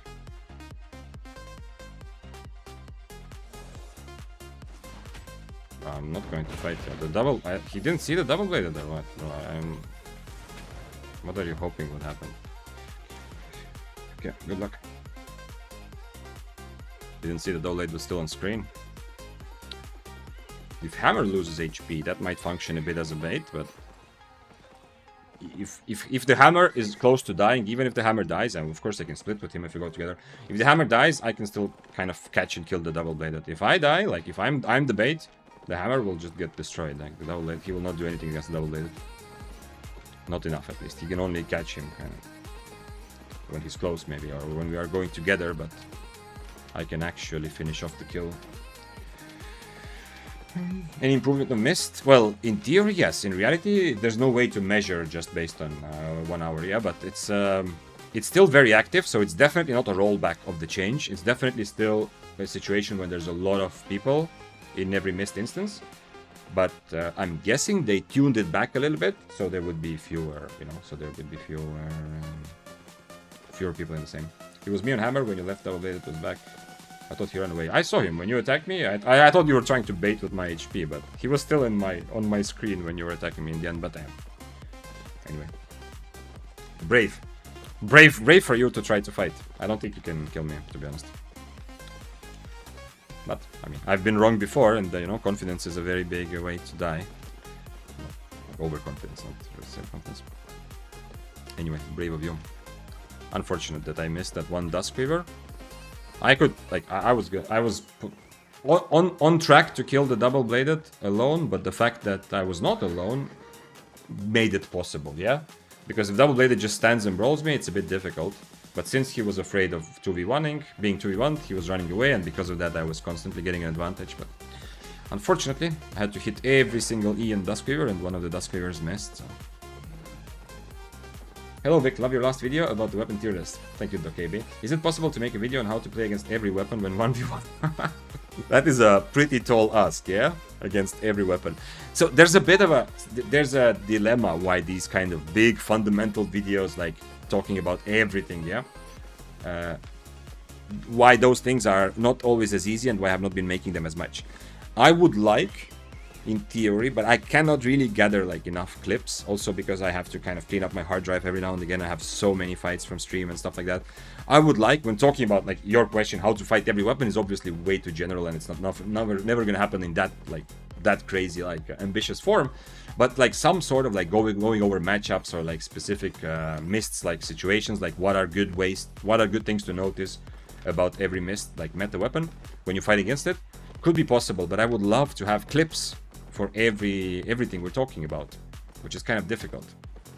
Like I tried to put them together at some point, but it was way too ambitious, and as I said, I have like libraries of clips that I have to pretty much delete at some point anyway, and I'm doing that because the hard drive is full. Let's go dismount it and see what happens then. They're reverting demonic nerfs. Yeah. We talked about the patch at the beginning of the stream. Demonic is definitely one that people will start playing. I'm sure if the patch goes through and Demonic gets buffed so that you don't lose stacks when you E, definitely people will try Demonic, and it will be one of the curse staffs that you can play while still... I don't want to say you're not going to be safe. You're still a curse staff. You don't have good mobility. You don't have a dash. You don't have like a built-in purge, at least like life curse. But it is one where you can fight a bit more from a distance. You can put your Q stacks. If a rat comes, you will be sometimes able to E them away. Some people will probably play with cultist trope, because you E someone away, you like boots to the other side, then you use cultist, stuff like that. So I think Demonic will actually be played. Demonic in CDs will be absolute menace. Yeah, it used to be already, yeah. We'll see. It is definitely on the menace watch, yeah. Potentially. Right now, Bo is menace, I think, so. It would be nice to have something else. DocAB said, awesome. Hopefully it's something we will see one day. Your video is like my podcast when commuting to work. Oh, that's awesome to hear. Yeah, I definitely, there are... I could make a lot more like these longer videos. I'm happy to hear, because it is in some ways like the tier list video. The visual is just me talking and the weapons in the background. See, like yesterday, this guy would have maybe fought me. Like he's not a bad build. I obviously have IP advantage because of overcharge, so it's very difficult for him. But he has Cultist Cal, which is nice against Daybreaker. Okay. I think I look too scary today, but I'm not sure.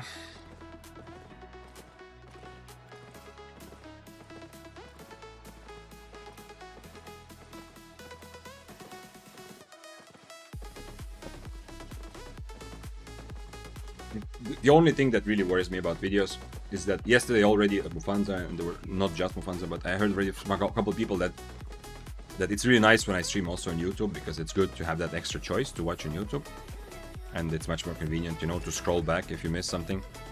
But I am kind of being convinced by what I've been suspecting and kind of testing out, and what Eugene also confirmed, that it might be better not to stream on YouTube when I'm uploading videos, yeah?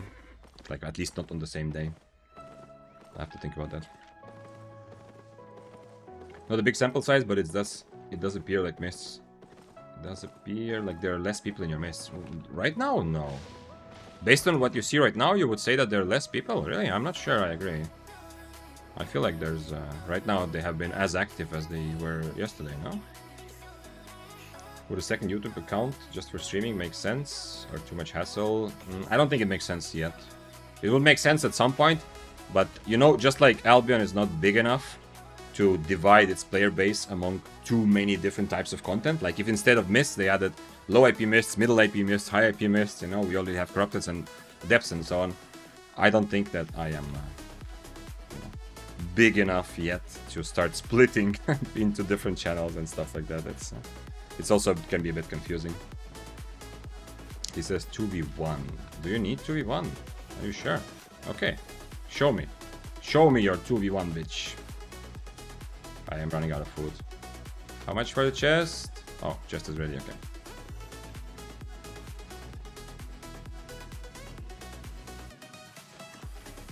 I would try the 2v1, yeah. That's what I'm here for. I would prefer to have spear. I feel like Daybreaker, just like I said in my tier list, like Daybreaker is S tier weapon for 1v1s. If you want to fight as many people as possible in as many different situations as possible in a 1v1 fight, Daybreaker is one of the best.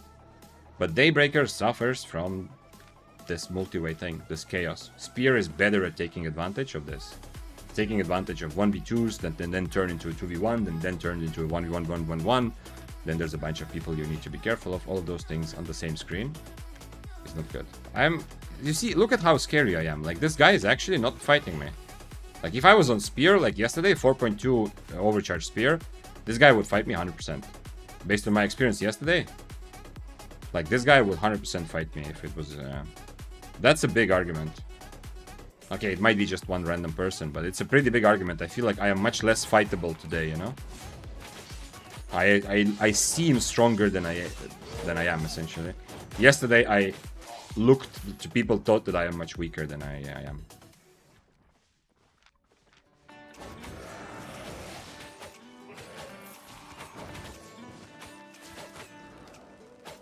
He's also on knockback, yeah? So he's ready to kite me. The real Foosh says I always go 4.2 to mist so I can get fights. I usually prefer tier 7 and tier 8 the most, but with the new state of mists, I felt like yesterday's day on tier 6 was one of the best mist days I had. It was very good profit, but that was like, you know, ultimately comes down to luck, yeah? But there is some also, like, I got a lot of good fights. People wanted to fight me because I looked very non-threatening. Yesterday I was playing like this.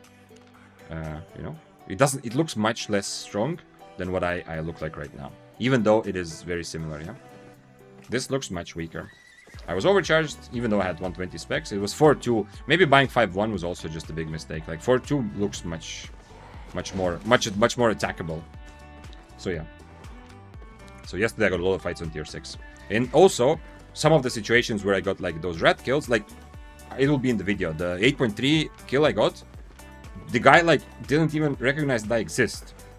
Like, he was fighting someone else, and he kept fighting until he was very low. Even though I was already dismounted next to him, he ignored me. In his mind, it was like, this spear guy is like a Wolpertinger, whatever, yeah? Doesn't matter.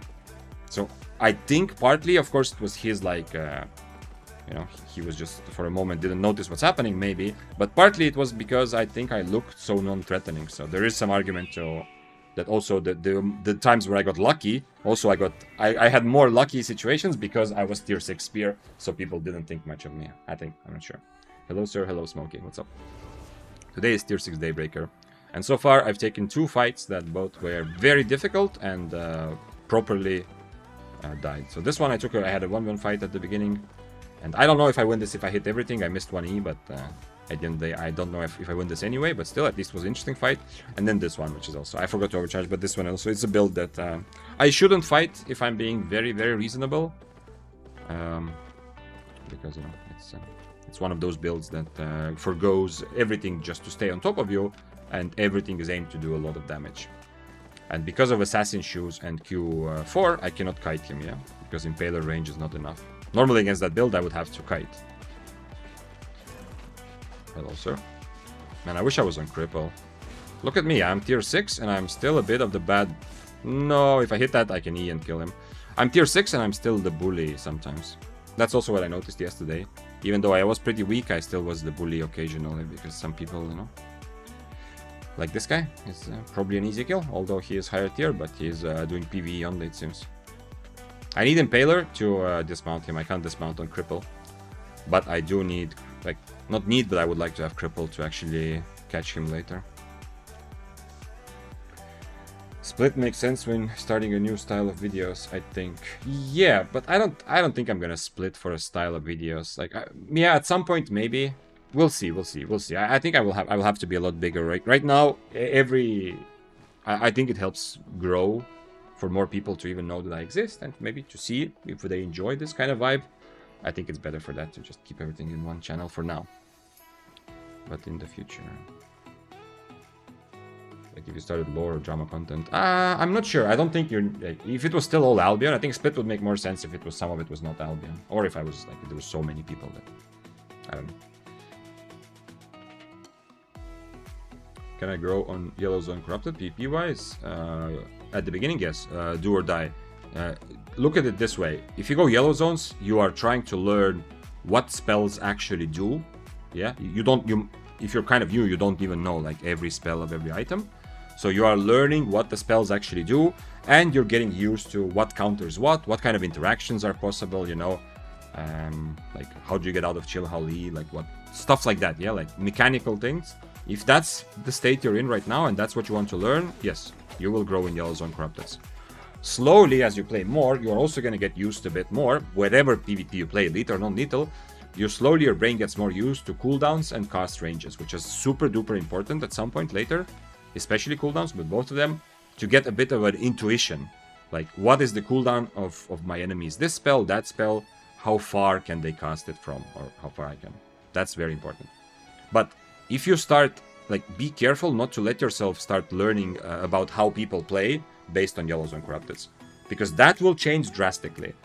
And to be honest, even the kind of builds that your enemies will play is going to be night and day. In Yellow Zone Corrupted, people will just slap random items together, or they will play something for fun, or there will be people who have, like, new players who have no idea, you know, about why some item is used. They just have it because they looked at someone else is using it. So, and they will play very differently because risk makes people do different things. Like, people don't reset in Yellow Zone. Very, very rarely. People don't consider their life as so valuable to, you know, to be careful, not risking. They are gonna give you a lot of advantages, which might make you seem like, oh, okay, this weapon is really good against this other player, yeah, or this other build. But in Yellow Zone, the guy is just gonna run into your face, give you a big advantage, waste their spells, and just to see what happens, yeah? Whereas if you go full loot, people will stop giving you that many advantages, so you'll find out that it's actually much more difficult.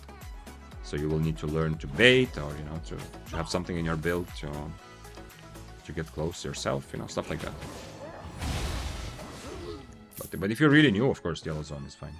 Yeah, I want to learn, not just smashing button. Yeah, but I mean, why are they? There's quite a few low tier guys here. I can fight both of them. Oh shit, this guy is not... This was a bit of a mistake, but I don't want to lose too much HP, that's why I'm doing this. Now the spear is gonna kill me.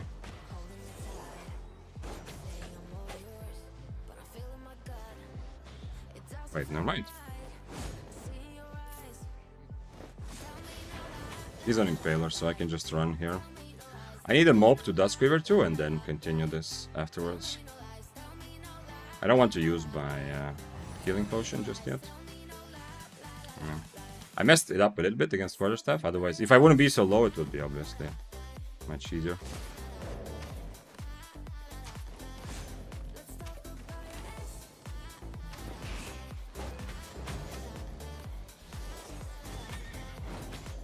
I should be dead here, but we'll see. I should have Duskweavered way earlier. I was running around like I'm on Spear, like I can get away from anyone. But I actually can't. I need the mob down here, otherwise I'm just dead now.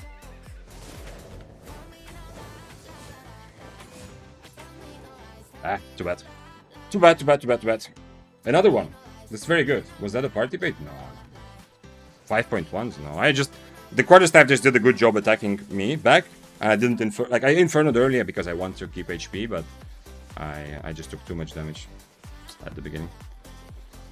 And I should have Duskweavered. Against the Spear, I was kind of stringing him along, you know, to get the fight.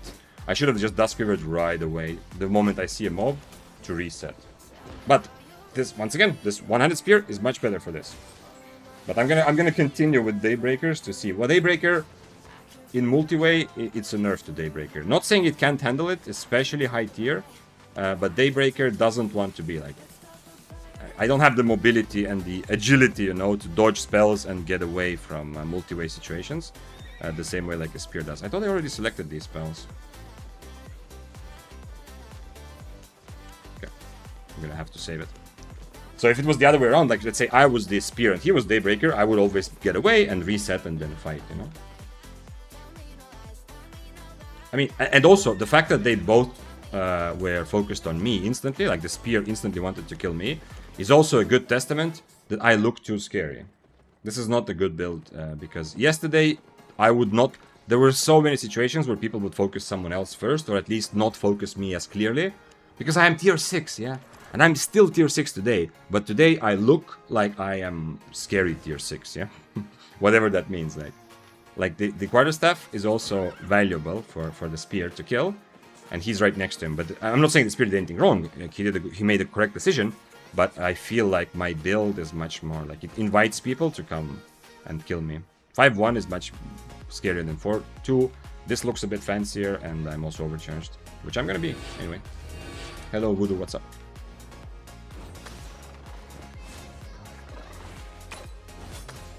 I had some money. I mean, I cost only 600k also, so it's okay. It's okay to do this for science, but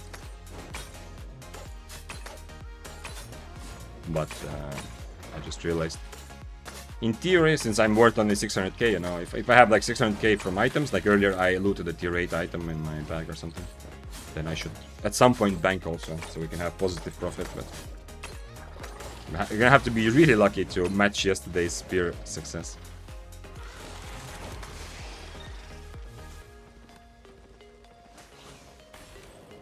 If I had E, I could dismount him. I have energetic boots or sprint, so I can actually... Okay.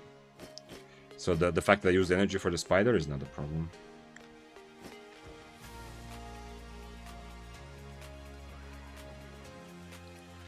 What about leather sandals with refreshing sprint instead?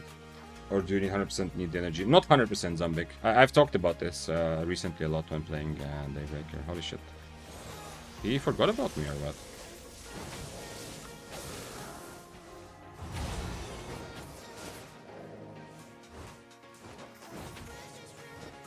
He used his E already, so he should be dead, we'll see. Never mind, he didn't wait. That was his E. No, he's gonna get out there before my boots. Fuck. Close though. Wait. He didn't go out. Trigger a victory. Oh, yo! This is my first trigger a victory mode. Because someone suggested that I use victory modes today. Wait, why didn't he go out? He could have gone out. Right? I thought he was at the exit earlier and he didn't hit me, okay. I didn't walk inside the Stalker jacket anyway, that was a while ago. You need 1000 to max it? I don't even think I have 1000. That is definitely... If you want to talk about pay to win achievements, I don't know where I got this. Probably just from Twitch drops, yeah. I don't think I even have 1,000 here. Right? Yeah, it's definitely less. Okay, at least I bullied another tier 6. So that's nice. Just saw the longbow short. Was it because of my redeem or did someone else request it? No, Voodoo, I legit, the whole week, I played like 3.5 streams or 4 streams of new mists. I mean, they're still new right now, but you know, the chaos mists. And I was playing all the weapons that I think gained a decent amount in how strong they are from the changes. And I thought longbow is like a very good candidate because longbow loves this multi-way situation, kind of, yeah. Especially low tier. You do a lot of damage from far, you can finish kills, you can kite as a bow because of frost shot. Oftentimes, if there's a multi-way situation on the chest, you are the guy who, in order to participate in the fight and do damage, you don't have to commit, yeah, because your E is good from far. And of course, all the bows right now are still decent in 1v1 because of the crazy Q1 damage. So everything about longbow made sense to... I still believe longbow right now is decent. It definitely benefited from the fact that the mists are chaotic like this, because it doesn't prioritize 1v1, but it's still okay at 1v1. But yeah, for the sandals, it's Duskweaver. I shouldn't, like, if I wanted to play, maybe I should change. Maybe this is not a good idea. For tier 6 Daybreaker, Duskweaver is very, very not enthusiastic, but optimistic, yeah? It doesn't really make sense. It would make better sense for me to use a defensive, like maybe Guardian Helmet, or use a Cultist Cal to at least fight Brawlers, because I am so low tier that I'm gonna fight a lot stronger opponents like I have today, and they will be more aggressive towards me. Why this guy isn't fighting? This is gonna be a difficult fight. He's on assassin shoes, light armor. Gonna do a lot of damage. Okay. I'm not strong enough to dismount this guy. He's gonna destroy me, I think, if I use my E to dismount. Okay. So yeah. This is... maybe I need to change to Cultist or Guardian. Would make a bit more sense in all these situations, but I want to embrace the chaos of mists. I want to survive and manage situation when there's more than one person. Like that 8.3 double-bladed earlier that we were chasing together. I'm not gonna kill any double-bladed or bloodletters high IP today if I don't have Duskweaver on tier 6, yeah. So that's why I'm still going for this. Mangu says in YouTube, hey Vic, I found an opportunity in the market recently and went from 10 mil to 2 billion silver in 2 weeks. What tier should I play now? I'm not used to having silver. I mean, it depends on your like risk tolerance, you know. It's, also your goals. Like if you have not, I still suggest number one reason to not play too high IP is that you don't have enough money. Right?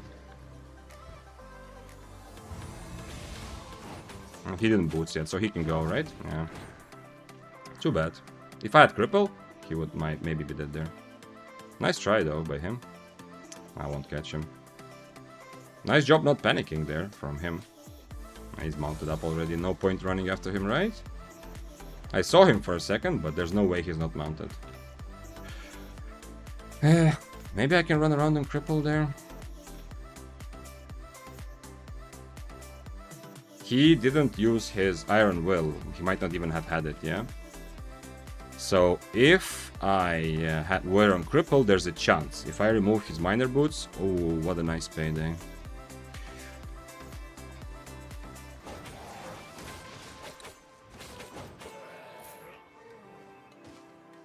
So I said number one consideration is your economy, but it doesn't mean that it's the only consideration, yeah? So if you have 2 billion but you don't actually have PvP experience, still start 4.1, 4.2. The problem you're gonna run into, if you have so much more money than your experience in Albion, the problem you're gonna run into is that the fights are not gonna happen. The fights are not going to be motivating for you. Yeah, you're not gonna have the high stakes feeling, because it might be for you like, oh, whatever, you know, who cares? Like I lose them. You're gonna lose millions and millions in sets because you're not giving it like your 100% your effort. That's the one problem you have. So you can absolutely go up in tier, but just don't expect to kill a lot of people if you don't have a lot of experience yet, you know. And right now for mists, I would still go lower tier. Like even I'm playing tier 6 because it's more fun. You get more fights, and you're not as susceptible to being teamed on. And there's so much chaos anyway. But if you just want a short answer, go tier 7.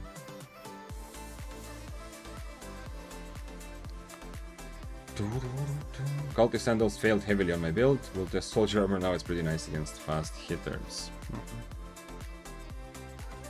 Okay. I see. Yeah, Cultist Sandals. You need Assassin Shoes to get close. Yeah, Cultist Sandals, some people will be very easily be able to outplay just by standing far. Is this my 4th set already? Have I died 3 times? I have 5 more, so this is my 4th. Okay, so I'm going to count this as a loss also as well, because we always do that when I take a set. So I've lost 2.4 million, right? 4 times 600, and we have almost 500, let's say 400. So we have minus 2 mil total, right? Right now. To calculate the profit. And yeah. And the 1v1 fights I had today, it's not like I could have also, like I would not have died on spear probably. If I take the fight, like this guy, if I take the fight, I die on spear also. If this guy, if I take the fight, I die on spear. Probably the same. The only good thing is here on spear I can at least cancel his cultist, but still probably I die the same. But the last situation was definitely one where I die only on Daybreaker, yeah? I wouldn't die there on spear. The last situation, because spear is much more agile and has mobility. Cripple can't purge sprints anymore though. Why not? What? Of course. What does Cripple do even, Big Boy Whopper, then? Of course it can, yeah? Go look at the Cripple changes if you're not sure. We've talked about it so much, and it's been a while since Cripple was reworked. But of course, that's the whole point of... That's almost the only point of Cripple at this point. Is that you can remove enemies' boots and move speed buffs. Are you testing how fast you can lose silver? Big Bedowl, were you here like my first month of streaming? I was definitely losing a lot more silver on average. But like overall, it's still kind of, you know, ups and downs. It goes to the same place. And I know you're kind of joking, yeah, like 2 million is nothing, yeah, but I am absolutely embracing the fact that if Daybreaker in today's, like in this mist, tier 6 Daybreaker is not profitable, I want it to be sure, like I want to see that, yeah? Like I want it to happen on my screen also, you know? Not just in theory that I say it's not profitable. I would like to actually experience that, which is what's happening right now. Come on, this guy has to fight me. He changed. Okay, this is just full kite fight. Bad spells, but okay, let's fight. Dismount and fight, bro. You are tier 7. Don't need to do this. Okay, nice. This W is not a good idea for him. Obviously, I can still very easily lose. Just lose, you know? It's not an automatic win by any means.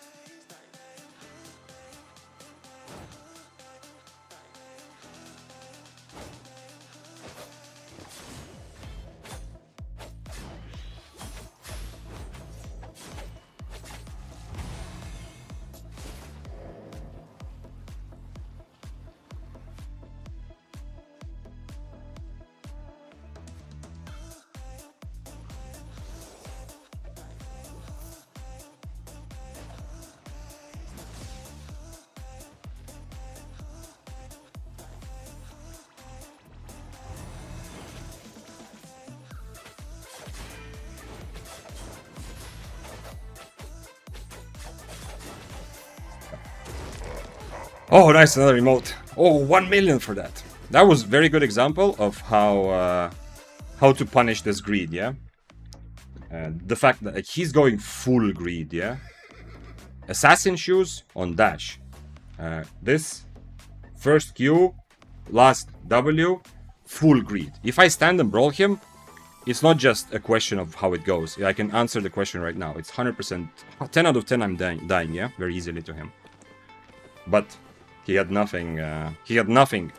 Normally, this guy, especially when he's same tier, a lot of them would at least have dash or a Shadow Edge on W. Shadow Edge is good because he can always catch me and stay on top of me if he hits it.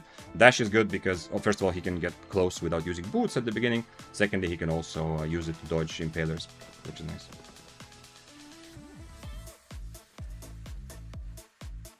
He killed the Daybreaker too low. Yeah, wait, I got tier 7 stuff. Yeah, I got tier 7 stuff there, okay. So that's probably why he changed. He probably killed someone, a Daybreaker earlier. Maybe it was just recently.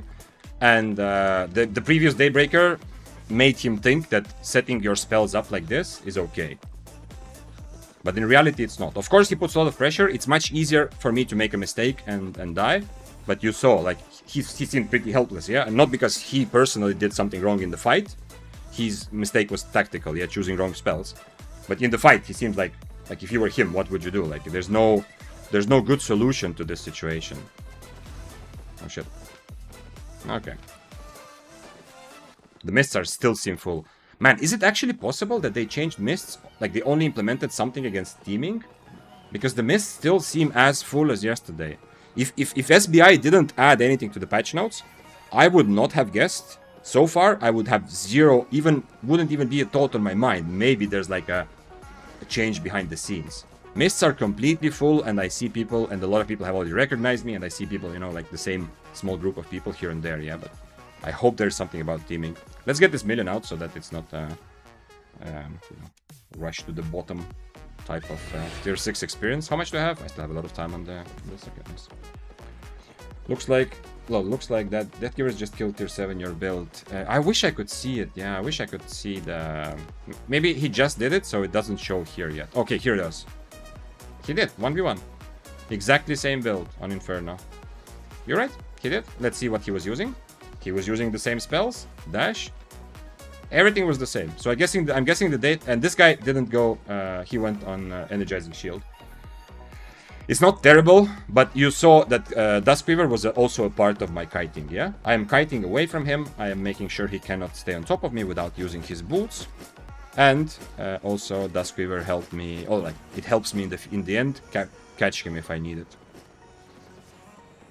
So Duskweaver, I think the previous Daybreaker made a mistake changing to this energy shield, but it's not like a game-ruining mistake. He can play with energy shield and still play the same way I played. It's just a bit more difficult, but it's still possible, I think. But yeah, that's cool. I wish we could see their fight also, you know, then it would be a very nice comparison. Update profits. Oh shit, yeah. How much did I take out? Just 1 mil, right? No, not just, but exactly 1 mil, yeah? So it's minus 1 mil now, overall. Thank you, Aha. Good to keep an eye on that.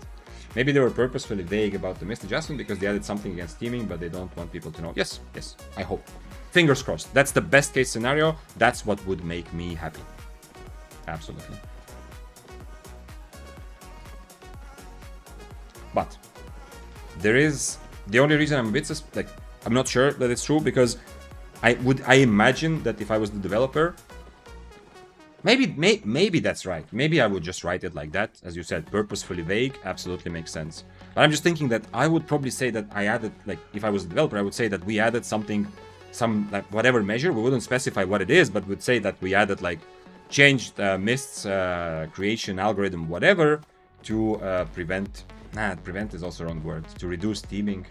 Maybe that would actually raise more questions than it would solve or help clear out. So maybe if they actually did come up with a solution against teaming, that's exactly how they would write it. I hope you're right, Raze. That would make me happy also. Because definitely, so far, from experience so far, mists feel very, very similar to yesterday. What is that? Is that a kill? Or is that me running into death? Let's go like this. I might have enough mobility to get away from a high AP guy with these spells.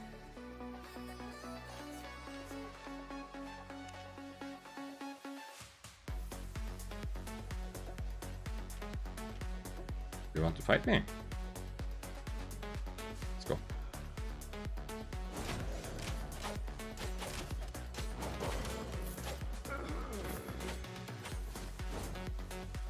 No, you don't? Okay.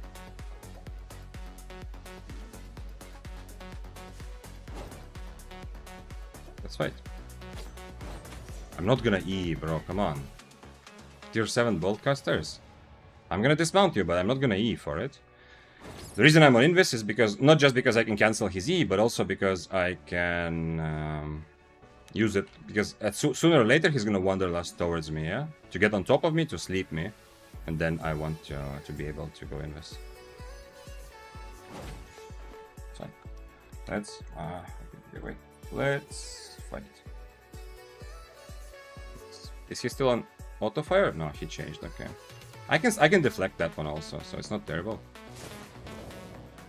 No, I wasn't global cooldown though. I'm never going close to him, yeah? The problem with Reflect, if he's not on auto-fire, is that he missed on purpose, okay. Good job. I mean, if he did miss on purpose, he might also be lagging. He was teleporting earlier, but if he did miss on purpose, that's a good player. He's gonna have double Q now. Against this Q, I can potentially go Impaler, but... Okay, let's go Impaler. The problem is his Q is gonna do same damage as my Impaler from same range, yeah? So I'm not gonna get good trades against Impaler. I mean, against his Q. Bro, I'm never gonna boots into you. This is pointless. Mufanza says, just met an 8.4 double-bladed team with 7-3 Bloodletter. Yeah, that's a lot of them. Like, Bloodletter and double-bladed is the most common team-up from what I've seen. And then some Deathgivers also, from like what I've seen from the Killboard guys that are playing clearly together. Dodo Pizza Lover. Yeah, that's the guy that I was investigating. I also talked about him earlier today in Brazilian, because I saw him. That's the guy I confirmed yesterday, was or the day before even. He was playing with 5-4 Bloodletter together, but there's a group. Like, I saw him playing together with several Bloodletters. Bro, I'm not going to boots into you. This is a waste of time. This is the problem. My Impaler trades with his Q pretty even, yeah?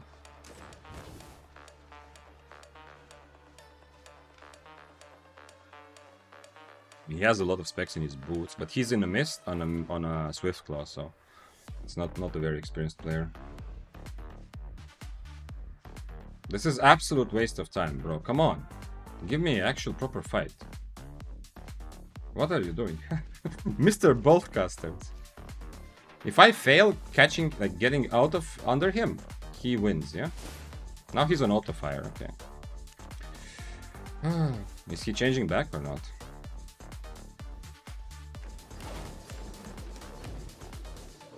Are you happy now or not?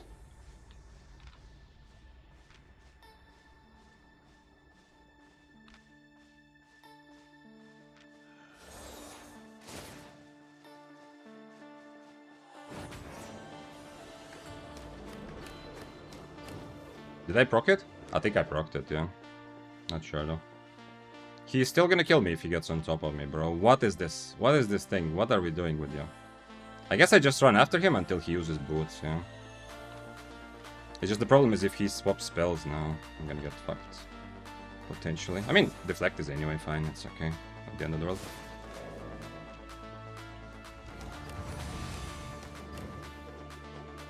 Now you might be fucked, we'll see though. Now he used his boots. Okay, next boots I think next E I can kill him. Just need to make sure not to get hit by his silence, but he missed it there, so I think I'm fine.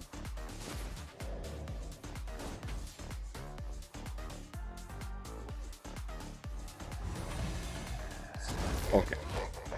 I kind of like this kill emote thing. Okay, nice. He used his boots to get away, but I was able to E through him. Eing through him is a bit dangerous, because if he hits me with the sleep right after it, I can get slapped, yeah. But or just before it, yeah. I'm only immune during my E, but still, worked out. Okay, nice. Another tier 7 kill, another slow, methodical victory. He has the tree advantage. Yeah, I was using a tree also yesterday when I was playing Spear versus Carving. There's a clip, or there was a fight where at some point I was also using the tree because it felt absolutely hopeless to be close to the Carving. So I was walking around the tree and hitting, like trying to hit Impaler, waiting for him to use boots. So I kind of felt the tree abuse a little bit. Yeah, Mufanza, it sucks, but at least I'm guessing you lost like tier 7 or something, yeah? So at least you can make yourself feel a bit better because, you know, they are prioritizing and they are targeting like higher IP people who are actually like, if you die like that on 8-3, that's really shitty taste in your mouth, but it probably also feels bad for you, of course. It sucks. It is the latest. Oh, you just walked away. Okay, so you didn't even die. Okay. So you're just reporting that fuck this shit, yeah? Oh shit. Sir, wait, please stay there. Stay there. I need you to not move at all for a little while. He's still there, right? Please. No, he left. No, come back, I want to... Ah, okay, he just finished the cat. Okay, so he might be somewhere. I have a Gatherer killing set. I should have maybe brought Invis potions. The last Gatherer was almost dead. It's just cringe to look at. Yeah, it is. Yeah, I'm not entirely sure, like the the scope of things that can be classified as cringe, you know, because that word is so overused for everything. But the frustrating feeling, like it is pathetic to be teaming in mists. It's the same as running 8.3 double bladed for RMT, yeah. And I'm guessing a lot of the teamers must be RMTers, yeah, because I cannot imagine how you have fun doing that. So I'm pretty sure that it's the same thing, yeah. Like it's pathetic, but I don't want to sound too strong about it because some people are RMTing to live their life, to feed their family. So at least there is some there, yeah, some redeeming factor. But otherwise, yeah, it's absolutely bullshit. And if they're not RMTing, then holy shit, I cannot understand at all. Like what's going on in their head? Like what's the point of playing the game, you know? Because, you know, they are obviously sacrificing every sort of PvP fun or anything just to get as much free money from like this situation in Mist as possible. I don't know. Hi Vic. Hello Shengo. How is Mist balance? Is it better now? I don't know. So far it seems exactly the same. Today, I spent almost an hour yapping and talking about the released new patch notes for the future. So I've only actually been like 1 hour in the Mist, or like 1 hour and a half. This 1 hour I've been in the Mist, if you were not here before, I already said it, but this 1 hour in the Mist right now, if I did not know that there was some change in the patch, I would never have guessed it. It has been exactly as packed and full of people. No obvious teaming in this hour, nothing crazy, but it has been absolutely a nice concentration of action. Maybe, and that's what I suspect they did primarily, is that they just scaled back the whatever Mist instance creation a little bit, so that it's not as full of rats as before. Yeah, I have not fought in the middle of 6 people today, but I have constantly seen people around me, so maybe they are finding a good balance, and maybe right now is a decent place actually. I'm still playing tier 6 also, so I'm much more like I'm looking at how it feels, but you know, I'm a little bit immune to frustration, because on tier 6 it doesn't matter. I'm okay being in the middle of rats, I'm okay being teamed on, whatever, it doesn't matter. I died twice in Corrupted and lost 30k infamy while my kills give me 2k. Killer, I think the infamy you gain and lose just depends on the total infamy of the person who dies, yeah? So like if you have 100,000 infamy, I think you always lose 10% of that when you die, right? And the other person gains half of that, if I remember correctly. So the wins and losses, it's just based on the infamy of the person who died. Okay, this is my 4th set, so 2.4 million in the negative, and we have 2.9, okay. So it's like 500k profit actually. Nice. 8%? Oh, okay. Wait, 8% what? 8% loss or 8%... Because the other person doesn't gain all the infamy, right? I think that's what I learned when I played Corrupted a bit. A month ago or so, or 2 months ago. That the other person... Oh, okay. 10% loss and 8% gain. Okay, I see. So it's not 5%. Okay. But yeah, Killer, what you're describing just means that you are killing people who have very little infamy. And you yourself have 300k. That's why I lost 30k in one go. Is the same as ganking? No. In my mind, a Big Pharma teaming up in mists, like sitting in Discord and specifically targeting to get into the same team to take unfair fights, baiting other people into 2v1s in a content which is designed to be for solo players only, it's 10 steps further, and it's not even probably the same category as ganking. Ganking can be frustrating to you. Ganking is something I don't personally enjoy, but ganking is a very legit way to have fun in the game. It is legit by developers, it is what the game is intended for. Ganking, you are susceptible to being attacked by a legit small-scale group. You will die to very good players, even if they're solo or duo, if they turn around on the bat and you are not ready. And a lot of people who actually do a lot of ganking, they enjoy the social aspect. Like, I've talked to people, they don't do it as like competitive PvP. They're not doing it like, holy shit, I want... Like, this is like how I want to make my biggest money. Yeah, ganking is not super profitable either unless you hit those big transports. So a lot of gankers, they open a can of beer, they enjoy sitting in Discord with the boys and just having fun together. And while we're at it, like, why not play together? They don't want to do PvE, so this is their group PvP. They run around, seeing what happens, attacking whatever they can, stuff like that. So I think ganking is a very legit way to play the game, while I myself don't enjoy it because it doesn't seem exciting or challenging tactically or in terms of my personal skills. You know, I can't really get better by ganking as much. I think it's nowhere near. Like teaming in mist is I don't know. You are going against the whole kind of purpose of this content and ruining it for everyone. Ganking is, I understand it can, like the last thing I just said, that does kind of fit into that. It does ruin the game for some solos, but it's in the content which was never designed for solos in the first place. So I don't think, I cannot expect to have 1v1 fights in open world, and you should neither. Have you tried Heron build in New Mist? No. In New Mist, no. As I said in tier list, I think Heron is not very good because you are good in a fight where mobility is not super important. The moment mobility becomes critical, you're gonna start suffering. So when there's too many people, you're also gonna start suffering.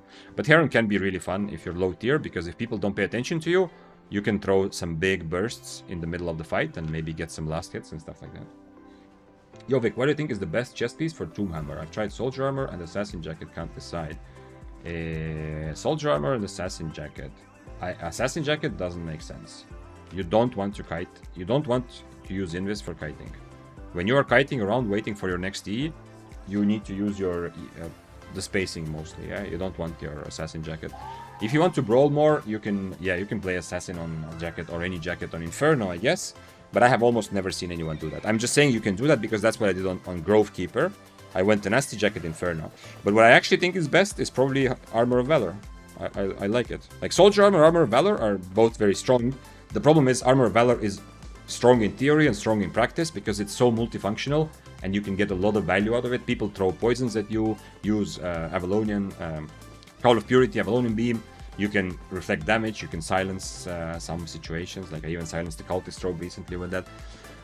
You can use it against CC. There's so many ways to use Armor of Valor, and it's actually going to be useful, while Soldier Armor is really strong on paper, but in reality, people will play around it much better, because it's so obvious that you activate your Soldier Armor, so now people are like, okay, he now wants to do damage, so I'm not gonna proc it, or I'm gonna purge it, or whatever. I'm gonna kite it out.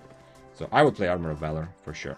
But Soldier Armor seems like it should be good, I just have not seen a lot of people make it work. Until SPI fixes what they did, it's just the way common mists are now.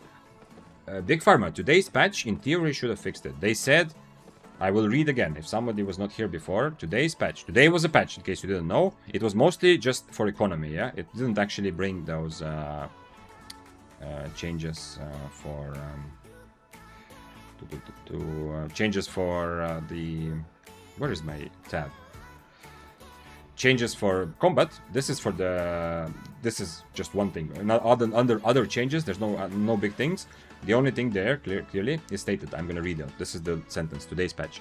Adjusted Mist's instance management to improve upon the changes previously made in patch 4. Whether we don't know what it means, and I think it's a good point to say that maybe this is intentionally vague so that people do not abuse the new system and don't understand what exactly. But today's patch changed something in the Mist. It doesn't feel like the change has been big, because their mists are still active. My best guess is just that they scaled it back, so now it's a bit more difficult to get into the same mist, and in every mist you won't see as many rats hovering around. But I'm not sure. Do you ever run Avar Road solo or with a team? No, Overtask. I mean, have I ever? Yes. Have I done it on EU server? Yes. Have I done it in the last 4 or 5 months? No. Am I going to? Unlikely. But I am looking for other things to try as well. But when I get more tired of mists, I think I will do more. I will play depths, I will play open world. Roads of Avalon is almost the last thing for me. Doesn't feel attractive to me at all. Doing PvE and gathering is for me the least fun parts of Albion. Yeah? And Roads of Avalon are very heavily in terms of time. Most of the time you spend doing that. Thanks for following, by the way, Xaken. Nightmare says, I love your videos. Thank you. And you got me into playing Spears. The weapon feels smooth to play style. As a League player, I'm still new, but thanks for all the content. Thank you for being here and sharing good feelings. I appreciate that. This stream is on YouTube and Twitch, by the way. Just so you know, so you can choose where to watch. But the chat you see on my screen is only Twitch chat, the one that appears on stream. But I see both chats. By the way, why is your tier 6 gear so expensive? I'm getting the same gear as you from yesterday, and it's like 150k. 100k for overcharge, 110k for smuggler's cape, and I guess food and potions. Like I brought like six tier 6 healing potions yesterday, so that's another 60k. So add all of that, but it might have also been that I was calculating myself to be a bit more too expensive. I don't know. But you should usually play tier 6 like you are like for much cheaper. I was playing it clearly by spending a lot more. Holy shit. This is not a fight I can take, but man, he has such good spells against me also. Well, at least he can't kill a Fey Dragon while I'm here. I'm not gonna be a bitch and not let him do it, but... Tier 8, Shadow Caller. He changed to Grudge. He's on Demon Boots, man. I wish he changed to regular boots. Like, Demon Boots mean that I only have one chance and I'm never gonna actually brawl him, yeah? Cultist Gal, Shadow Caller. Like, the chances of me brawling him are less than 0. The only thing I can do is hope that he loses a lot. But even if he's 50% HP, he's probably killing me, yeah? I have to try, but I don't think it's a very good idea. Okay, he changed his W, that's correct, because now it's my job to get close. Am I just gonna be a bitch and the problem is I cannot, there's no way I can go in and somehow just win the fight outright, yeah? But the problem is if I do start fighting him, since he's on Demon Boots, he will always catch up. I will never get away from him. So the combination of him being 20 times better at brawling because of Cultist and high IP, and having Demon Boots makes this fight absolutely hopeless. If he loses 50% of his HP, it is still a fair 1v1 fight, yeah? Like, if he loses 50% to Fey Dragon, I'm still worried that I'm probably gonna die, but then I will at least try. Okay. It's Al? No way, it's Al, no. No. He ate food, no. Okay, there's no point. I am just ruining his experience. I can never really fight him. Let him take the dragon, whatever. Like, if he lost from the Fey Dragon, if he lost the... It's not so easy. Like, it's very easy to take damage from Fey Dragon. It's not so easy to kill it without taking almost any damage. But it's also Shadow Caller, so he will also heal from me on Leather Armor. And anyway, it doesn't matter. Purge Grudge win. No big, but I'll... Purge Grudge still lose very, very clearly. Unfortunately. Cultist Gal. Curse stacks that I cannot remove. I'm gonna, like, it's not even gonna be funny. If I just go in and brawl him, he's gonna have 60% HP left when I die. Thanks for following, Smokesy. Happy to have you.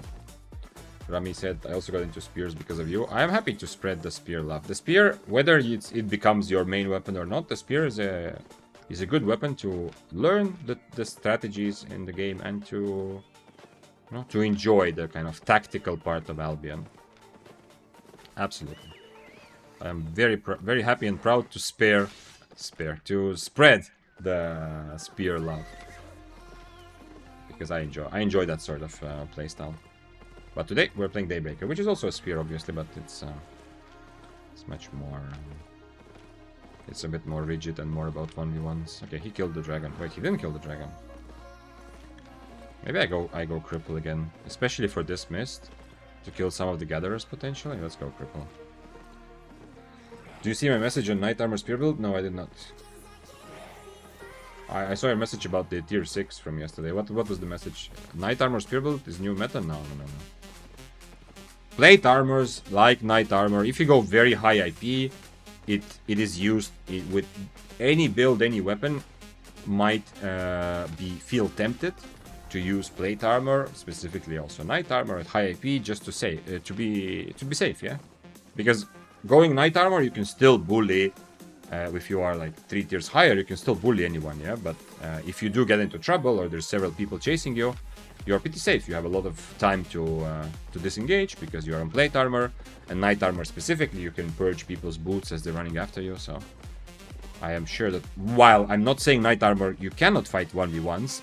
The number one purpose while someone would choose Knight Armor for high IP is not to win 1v1 fights. The number one purpose would be to survive, you know, while still being able to bully, essentially. Man, there's so many juicy gatherers. Man, I need an Invis potion. I'm gonna bring Invis potion next time. Probably the life curse is gonna come for the chest though. Let's see. Knight armor, demon boot, 100 spear with 1600 IP. Yeah, I mean, it's fun. I love when people try different things, but I don't think it's optimal by any means. Yeah, but it's cool if someone is like, knight armor is still useful in 1v1. Yeah, it's just the primary focus. Why you would change away from just an Inferno is to have longer fights so that you don't get punished as much for your mistakes and you can survive in the middle of many people. But it doesn't mean, like, it's still decent. You can still take 1v1 fights. You can obviously purge your enemies Inferno. Spear doesn't have a built-in purge. Then you don't need the purge on your helmet, so not bad. But is that, so what I'm saying is not new meta, yeah, it's just interesting experiment by somebody. Ford says, what's up, Vic? What's up? Feel any change in Mist today? Any good fights? Decent situations, yeah. I don't really feel the change now. It's pretty much as active as it was. I can't. Unfortunately, there is 0 chance. I am on cripple now, so yeah, whatever. Good luck with the chest, my friend.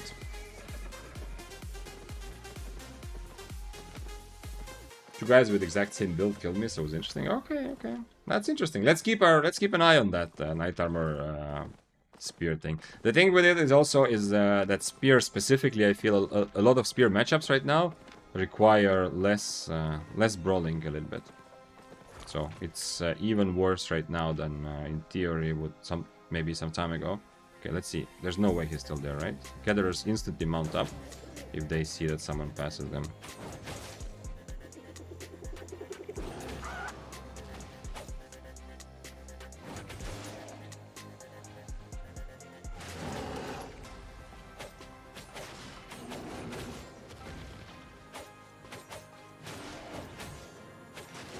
He's not fully safe, right?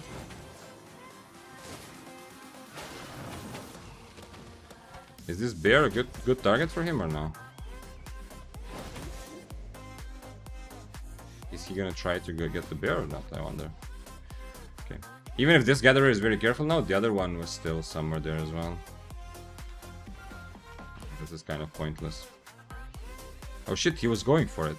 Man, I'm telling you, gatherers are so sloppy because it's so easy to survive in mists. But my build is actually has potential to kill a gatherer, so I can maybe take advantage of that. Because most gatherers, they're not looking at the screen the whole time, or even if they are, they're not super focused. They are not. No. If I had Invis Potion, this guy would be dead here.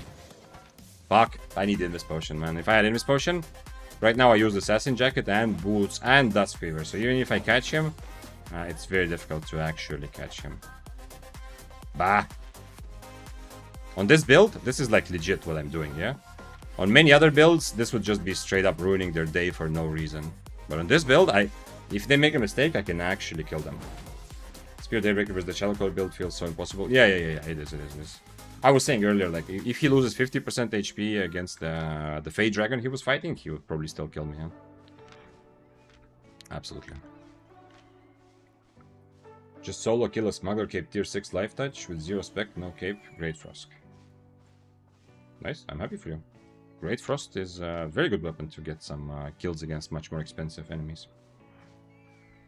And I kind of like to see it, yeah. It can be a little bit annoying to fight against, but I kind of like to see it, yeah. It's taking some of the mobility from Frost if you're using W, but you don't even have to use it. But at the same time, Frost is much more, how to say, manlier playstyle that you sometimes just stand and fight, yeah. Oh shit. Was that a person? Was that a horse or was that... No, that's not, that's a wisp. Okay, I thought I heard a horse on the right, but... Wait, what? Is that the Shadow Caller? It doesn't sound like a Shadow Caller. But why would he be walking around dismounted? It's probably the Shadow Caller transporting the Turbulent Wisp, right? Yeah, it is, yeah. Wait, no, it's not. Please don't mount, sir. Oh, you're in combat now. At least I got this Gatherer if he doesn't use Invis Potion. Even if he does, I might. Do you have your Oh, you don't even have Invis Potion. Holy shit. Then you're dead. Well, at least I got the Gatherer who was delivering the Wisp. I thought it would be Shadowcaller who takes the Wisp, yeah? I don't think you can mount here, sir.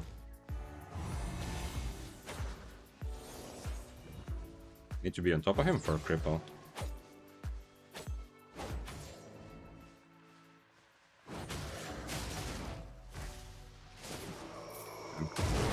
It doesn't seem like he had anything, to be honest, based on the kill fame. Oh man, I wish I had got one of those tier 8 gatherers. 300k, okay, it's something, it's something, it's something. Okay, he decided to deliver the Wisp and he didn't notice me at the top of his screen. And I did not click him right away either. Is there something else? There's 140k. How is there 140k? No way this costs anything. Oh, Avalonian pickaxe. Okay, that's the 140k, yeah. At least part of it. This thing is worth almost nothing. Whatever. Okay, let's go. I'm gonna have to bring Invis Potions. If I go into Enchanted Mists with it, like the previous Gatherer on Invis Potion, not 100%, but I'm almost certainly killing him, yeah. If I get on top of him without using anything other than Invis Potion, it depends on his Iron Will and stuff, but... Hey Vic, doing good on Daybreaker today? Well, I was taking fights and it's definitely more difficult. I lost, but I was taking bad, like not bad, but very, very difficult fights. One was because very, very difficult build, the other one was like 2 tiers higher hammer. Anyway, so I had good fights, but I died. And then one time I died in a situation where it was clear that it was the Daybreaker, yeah? Like if I was on Spear, I would not have died there because there were... I was fighting one guy and the other guy came and went for me and I was not able to get away. I mean, maybe I could have if I was more careful, but anyway. Definitely, I am already also feeling the fact that Daybreaker feels this new Mist situation with a lot of people. It feels like a nerf to Daybreaker. A small nerf, nothing crazy, but Daybreaker is more of a 1v1, shines more in 1v1. But I've said this already, it's not news. How much worth your set? About 600k. This is a very expensive set for tier 6, yeah? I'm tier 6. 600k if you count also the overcharge, because I bought Siphoned Energy, I'm constantly overcharged. I bought Smuggler's Cape, which you normally shouldn't buy for tier 6. And you see, like, I used decent food and tier 6 potions, yeah. Could the patch have increased the timer you need to wait? No, I would have noticed that already, I think. I was already waiting here a couple times earlier today. And also, they would have said that clearly. There's no point making that vague. As it says, I watched this restream clips of yesterday, and that profit is insane. Restream clips of yesterday. What was that, Hazard? What does it mean? You mean like the on Twitch clips, or what are restream clips? I'm curious because I know I'm using Restream as a plugin to stream simultaneously to YouTube and Twitch, but I didn't know that it made any sort of clips there. So let me know. But yeah. Some of the kills yesterday, I'm gonna put it in a video also. I already looked through the situations. Some of those were really nice. Yeah, you're right. Can I fight you, sir? Tier 4.1. What? Tier 8? What is that? I definitely want to fight you now. Can I fight you, please? That's not enough damage. Wait, I am on Impaler. Then this might be enough damage. It's just close. Run into another mob. Come on. He's running away from the exit, so there's a chance. What fuck? Tier 8 armor? And tier 8 boots. That is very juicy. Please, please, please. Like the stream video, but not live. I call it restream clips. Okay. The stream, but not live, okay? Oh, there's a gatherer up there somewhere. This guy is fighting me or not? What do you think? I'm not gonna fight him on Invis, but if he's fighting me... unfortunately, I don't have a snapper anymore. He also no spec, by the way. So maybe I could actually fight him on Invis also. What is this guy doing with swapping boots? Holy shit. There's a lot of cool things happening here. Regular bow with Invis potion. Otherwise would be much scarier, but you know. Now I swap to Inferno, so I will get fucked by a group of people, but I'm still curious. Anyone asking today, like, does the mist feel less busy? Well, this is the answer also, yeah? And this is not the first mist I see a lot of people. So no, it doesn't feel less busy. The Frost is gonna do way too much damage, considering how little his value is. He's the least valuable of everyone here, but he's gonna do a very big chunk of my HP. So if I just start fighting Frost, it's not gonna be worth it, because everyone else is just gonna fight me, yeah? I'm in combat with Daybreaker now, so now the Frost might actually get the debuff. Sorry, that's not the Daybreaker, that's the other guy. You see, that would have been... I mean, he doesn't have specs, but that would have been more damage if he didn't get the 10-second debuff.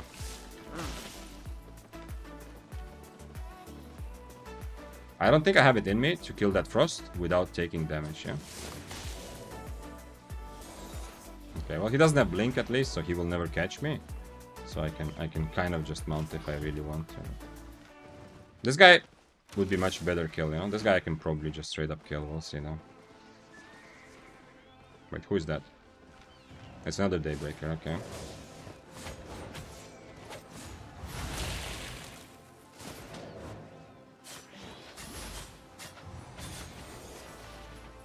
It's nice. This guy doesn't have boots. His only way is to swap me. Oh, never mind. He has Blink on himself. He actually cannot have boots at all. So now he cannot catch me. He went invis, that's nice, but he already used his Blink, so he cannot come after me. I still have one potion if I really need it. He has an undead cape. What? Oh wait, he can also blink without boots apparently. What is happening? Did you disconnect or is it... Okay, he's somewhere here. Nice. You see, I cannot actually attack him. He's somewhere here.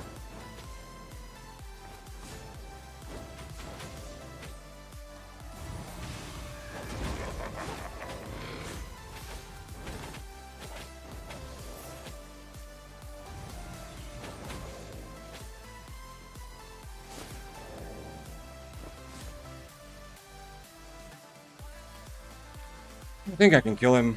It was his last potion. He's on Inferno, so I need to be careful, but we'll see.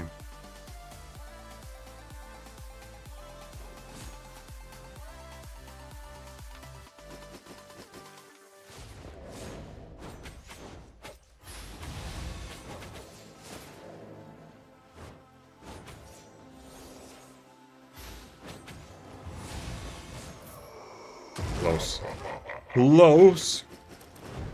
I did not use his Inferno cooldown duration timing because I didn't want to be too aggressive against the Snapper Daybreaker, but still cool. And then I Inferno'd because I expected, this is the cooldowns and card strangers thing, yeah? My intuition of when his E will be ready was a bit off. I Inferno'd thinking I'm gonna get a couple seconds of value because he cannot E right away, but I Inferno'd right under his E essentially. Okay, I'm making it out with a million again. This time Daybreaker was good for multi-way situation. But this guy, first of all, he disconnected or something happened to him. But also, this, you know, this boots kind of betrayed him, essentially. The Daybreaker says he was watching my video on the second monitor. I've had twice, this was way before streaming, like I've been streaming for 3.5 months now. Way before that, like when I was making just videos at some point. 2 times, people wrote to me when I killed them in Mist, that they just watched the video how to survive in mists, and like the video that I made how to survive in mists, and then I killed them right after that, which I thought was really funny. I didn't even know what to say about that. Okay, let's take this stuff out. Let's see, did I have the... I hope I recorded this as well. Yeah, the other guy says disconnect. Okay, so the other guy did actually disconnect, yeah. I mean, if the other guy doesn't disconnect, he doesn't kill me anyway, right? Because he already used his Shadow Edge and his boots, yeah? But it definitely made it easy because then I could fight the Daybreaker.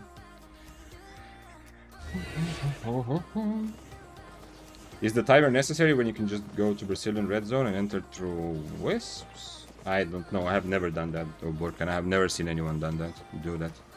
Yes, I think the timer is necessary to avoid people doing the crazy team up thing.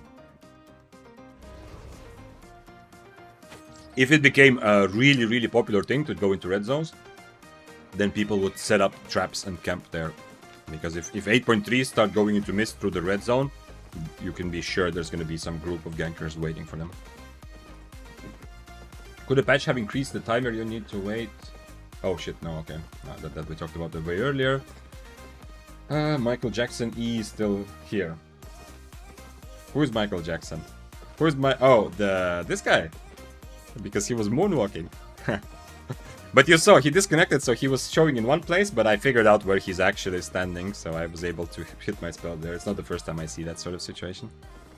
Any changes with today's patch? In theory, yes. In reality, I don't know. In theory, they changed the mist instance management in some way. Ooh, someone playing a decent spear with Mistwalker jacket, no less. And walking away from objective. Holy shit. There should be no way. He's on cripple, though. There should be no way. But I have to risk it. My overcharge is almost ready. Man, does he have... He's on Snapper. If he changes to Snapper, I am fucked. Right? I am fucked. Because I don't have Snapper.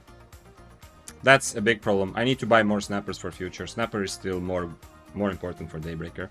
Because I want to have 1v1s more than I want to have anything else. He also has very good... Mistwalker is very good against Daybreaker, yeah? So even though Daybreaker in theory is better against Spear, obviously IP difference, we can... Oh. Auto attack damage, ability damage. This is a pretty expensive Spear as well. I need to somehow get him to fight. Yeah, I'm not killing this guy. I don't think I'm ever killing that guy. This guy, on the other hand, would be interesting fight. What is this? Is this a swapper? I don't know. Hey, Vic, I just got 100 kill right now with Great First. Congrats! It's a bit of a milestone for sure. I mean, it's not 100 kills over in Great Frost. Yeah, you meant like it's your 100th kill overall. Or you actually got 100 kills in a row in Great Frost, because that would be kind of crazy. I mean, it's okay if you just like one weapon, it's okay, you just play that weapon, I understand, but... I can't 2v1 you, obviously. And also, I'm not the guy. This guy should be worried, right? The bear paw's gonna... Unless they are friends, the bear paw's gonna help me kill the Death Givers. He must. He dismounted, but I need to get rid of this guy first. This guy is gonna mess me up so bad. The 4.2 bear paws.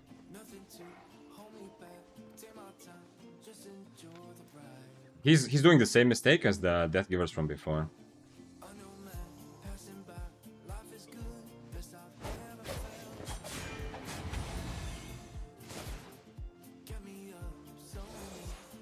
I wasted boots because I went a little bit too close. If I didn't waste boots, I could continue this fight the same way I fought the previous guy. Kill Rat first. Okay, never mind. No point writing to him, I think. If I didn't waste boots, I could keep this fight going.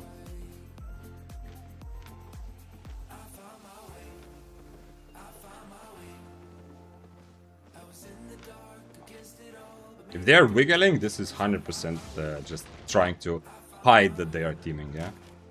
Because there's no way they are wiggling with a 4.2 dude to kill a tier 6 Daybreaker instead of going together for tier 7.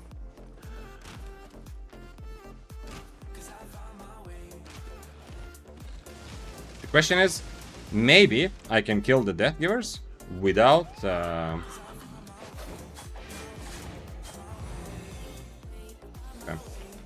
Now I have to run, because he E'd, or he chain slashed actually. He chain slashed so he didn't take the damage. If I hit him with E, I continue the fight like last time. I should not have left the Wolpertinger there probably, but who knows.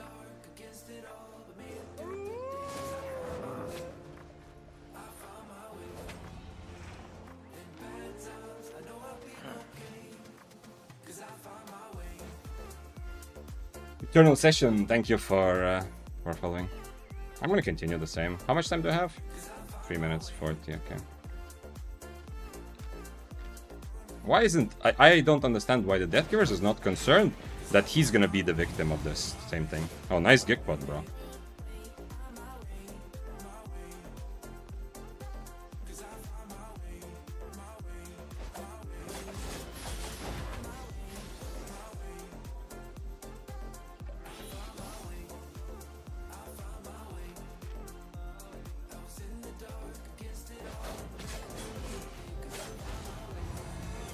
Fuck. If I hit that, he's dead there. Are they actually teaming at such low IP? No, they're not. He's going for me. He's 100% going for me. He has to. I'm waiting for Inferno. And I don't think I die then. We'll see. Fuck. And he's dead. Fuck.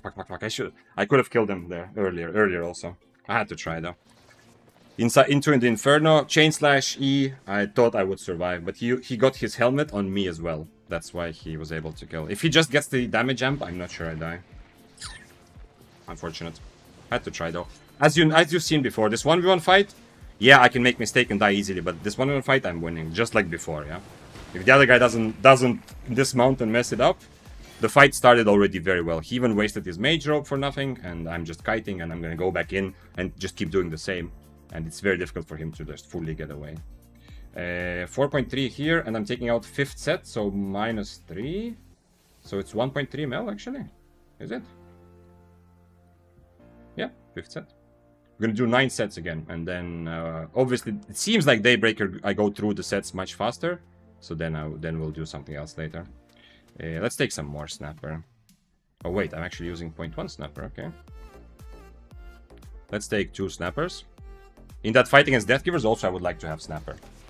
Like, I can do it in both, but Snapper is still better, because I can still kite him the same way, yeah? I don't need the extra cooldown reduction. I was disconnected Twin Slayers, unlucky fight. Yeah, well, thanks to your disconnect, at least I got to fight and kill the other Daybreaker. Yeah, unlucky for you, yeah, for sure. I mean, you're not killing me anyway, because your boots are unfortunately not gonna help you after you already blinked away. Right. Like when you disconnected, you already used your blink and you used your Shadow Edge. So I'm just getting away. But because you're disconnected, you died, and I was able to fight the other Daybreaker. If you didn't disconnect, maybe you died to other Daybreaker, maybe not. But I'm just walking away from you. Interesting idea though with the boots, with the teleport with your Twin Slayers. Happy to see someone try Twin Slayers. Double overcharge. There we go. I believe in you. Thank you, Tiva. Yushu in YouTube chat says, hello, did anything change in the mists? I had heard someone said it's more active now. So, last Tuesday, mists were very much, not really reworked, but they changed the instance creation. Essentially, the result is just that every mist was absolutely full of people, ratting upon ratting upon ratting. 5 people on your screen was like a very common occurrence, and people were teaming up because it was easier to get in the same mist. So that's what changed the mist. That was last Tuesday. This week, today, there was a patch where it seems like they scaled it down a little bit. But not crazy. This would be very nice. Like, he has full specs also, man. He's worth a lot more. I kind of said. It would be much easier to understand this fight if it was a 1v1, yeah? Like, I ended up... The bear pose ended up fighting him. But still, it was... like, I ran in kind of to take advantage of the situation and hope that I still get out against Bear Paws. But if this was 1v1, I'm not running into him like I did. I'm doing the same like earlier against other Deathgivers. Hopefully I see this guy again, because if he wants to fight Daybreakers on Chain Slash and Q1, then he's gonna get burned a lot if I see him again. But also, it's pretty easy for me to, like, if I mess up, you know, he does a lot of damage. Can you show us your passive right now? I think I'm still on cooldown reduction, actually. I should change it back, yeah. I don't need that much cooldown reduction. It is good to manage like more situations where there's a lot of people, but I will do like this. And the other passives should be pretty obvious, yeah? Damage and defense. But this one you can play around. The first and last one you can play around between them, yeah? Right now I'm also running around on heals too, so my cooldown reduction is 13%. It's decent. For Daybreaker you don't need that much cooldown reduction anyway. I mean, you don't need any, but cooldown reduction is just very valuable anyway to have some more mobility. But 13% is more than enough. Also Torch, obviously. My food and Torch give me cooldown reduction.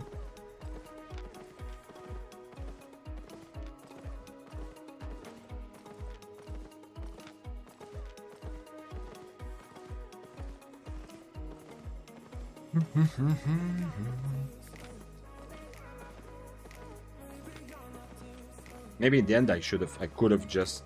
The thing is, I can't really... From a distance, the only thing, you need to be careful. Eing from a distance against the Chain Slash Deathgivers is almost always a bad idea, yeah? It's the same like with carving. If you click your E, like this Skyflower is a Deathgivers. If I click E from here, also in carving, and he at the same time has his W clicked on me, usually he will avoid the damage with his Chain Slash iframe. as I get close enough to him. Like, the moment I get close enough for him to actually cast the spell, it will cast it. So it's a bit risky. What passive do you have in weapon? On spears, always life leech. Nothing else. Not even a question. If you are going for PvP, use life leech. The other ones are, they might seem sexy and they seem like, okay, this would be cool in a situation. Maybe very, very situationally, indeed, some of the other ones will be actually pretty good. But they are so much less reliable in, like, a lot of fights, you will never proc some of these passives, because you're like, well, you will proc, but it's going to be much less reliable. Because you cannot rely on standing and auto-attacking your enemy. It is something you do in fights, but it's much less, like some fights it will be absolutely useless. If you could get a passive to have extra slow on your Qs, I would take that. Like if the first passive, this one, would be not 10% slow when you attack, but extra 10% slow when you hit Qs, at least I would consider it, and I think it could be kind of decent, yeah? The times when you want to slow your enemy are not when you're attacking them, but when you are queuing them. Either you're trying to catch up to them and you're hitting Qs, or you're trying to space away. If he uses normal run instead of assassin shoes, is that not going to make him more dangerous? Is that assassin shoe ability damage really needed for him to kill? No, he uses assassin shoes because it makes it so much easier for him to play it, yeah? Like it's much less tactical for him. The ball is on my side of the court. I have to play correctly, and then I kill like the guy before. But he just, his battle plan is super simple, Well, generally. Of course, he still makes decisions like when to drink a Geek Pot, which he did and wasted completely at the beginning. So he still has some decisions, like Mage Robe, of course. But Assassin Shoes just make it so much easier. Like, this is probably an experienced player because of his stars that he has. So he could probably, if he has enough experience, he could change to shoes and play this normally and play like without Assassin Shoes meme. Would it make it more difficult for me? No, not really, not necessarily. Like, the trade-off is he needs something to get close, yeah? Because he doesn't have long-range damage. So if he doesn't have Assassin Shoes, while he's walking towards me, I am walking away and hitting Impalers and Qs, yeah? So either he's going to use his boots to run into my face, in which case I hit Impaler and Q at least while he's walking towards me, so that's the advantage I get. Plus he doesn't have the damage from Assassin Shoes, it does all damage, so that makes it good for me. Or he's gonna use his W, Shadow Edge, or Dash, which he should use anyway. Like what he did here is a recipe, like as I said, he just wants to have really simple free kill. But if I play this correctly, and I did play this correctly, but I kind of messed up when the rat showed up. But if I play this the same way like I played let me show you. What was the fight? I had a fight like this. No, come on. Was it really that long? If I play it exactly like I played here, I'm winning that fight, yeah? Because this is way too greedy. This is like a noob trap kind of, yeah? Not noob trap, but noob check. It's called, yeah?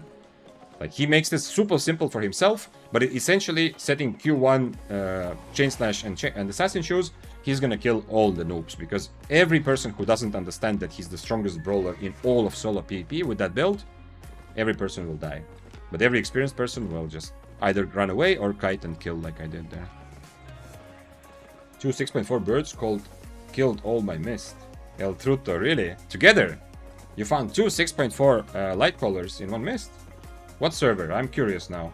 I have not seen any 6.4. I know Pandekotop is playing 7.4 light color, and I've seen a bunch of like middle tier light colors, like tier 7, 8. I don't think I've seen any 6.4 light colors recently. How can I get the Twitch drops for Albion? The same way you get all Twitch drops. Like, they are enabled on this channel, so absolutely you are getting them if you have connected your Twitch.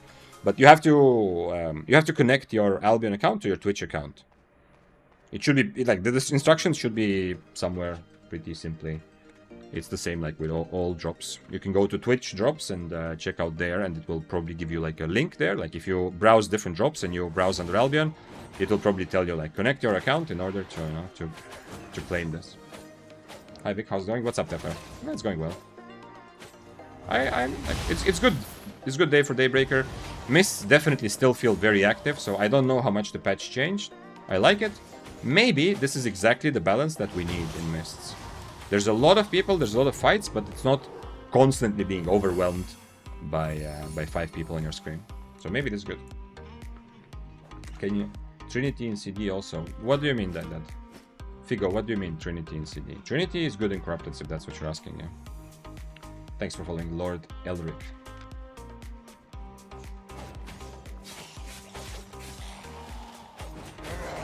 But yeah. But I'm already feeling quite clearly that I was correct about saying that while Daybreaker remains among some of the strongest weapons right now, like top 10 for sure, it's a weapon that got nerfed a little bit by adding more people to the mist. Just like One-Handed Spear got buffed a little bit, Daybreaker got nerfed a little bit. Because Daybreaker can manage multi-way situations, but it doesn't, like, I don't love them, yeah, on Daybreaker. I have less mobility, it's much more rigid, what I can do. The E is much easier to dodge, I cannot use my E to dodge other people's stuff as well. It's good to have CC immunity, but you know, One-Handed Spear, you can often dodge things, you know, if you just react correctly as well. So there's much more, I have a lot more difficulty. It's much more difficult to manage situations with a lot of people than it is on Spear. But in 1v1 fighting, I am stronger. Rapid Scrap says, I've heard from some people that spears are not in a good spot. Were they nerfed in general some patches ago? Yes. People who say that spears not in good spot when it comes to mists are absolutely wrong, but it's the same, like, I have also been talking about Prowling not being super strong at some point. It comes from the fact that spears used to be stronger, so they, you know, like in comparison. Like if you compare spears to how they felt before, maybe it's true that they just feel weaker, yeah? But if you can compare spears to other weapons and other choices, they are still strong. Like One-Handed Spear and Daybreaker specifically, not all spears. They are in a very good place. But it's true that because of the cripple rework, a significant part of what Spear was really good at is kind of nerfed. Yeah, you cannot run around on cripple. Impaler is a bit more. I don't want to say it's more difficult because using cripple correctly was also very difficult in a lot of fights. But Impaler you can miss. Impaler is more one-dimensional. There's situations where, you know, if cripple was better, you would be able to fight. Like crossbows, I was able, even though it's a bad matchup, I was able to fight some crossbows on cripple because they are constantly under Caltrops buff. And removing that is not super important, but it means I can cripple at any point and get damage buff no longer possible. Yeah, so crossbows are become a fight which is a lot more difficult than Impaler. Like there are examples where spears don't feel as good. Obviously the sword change was a big thing, so spear no longer feels good against swords. It doesn't feel bad, but it's just like you don't have the advantage of cripple like you did, so it's more like a tricky fight. Hi Vic, love your spear content. Thank you. Thank you, Kizinks. Happy to have you. This stream is available on YouTube and Twitch. Just making sure everybody knows, so you can choose where to watch. Hey, that was like a poem. Again.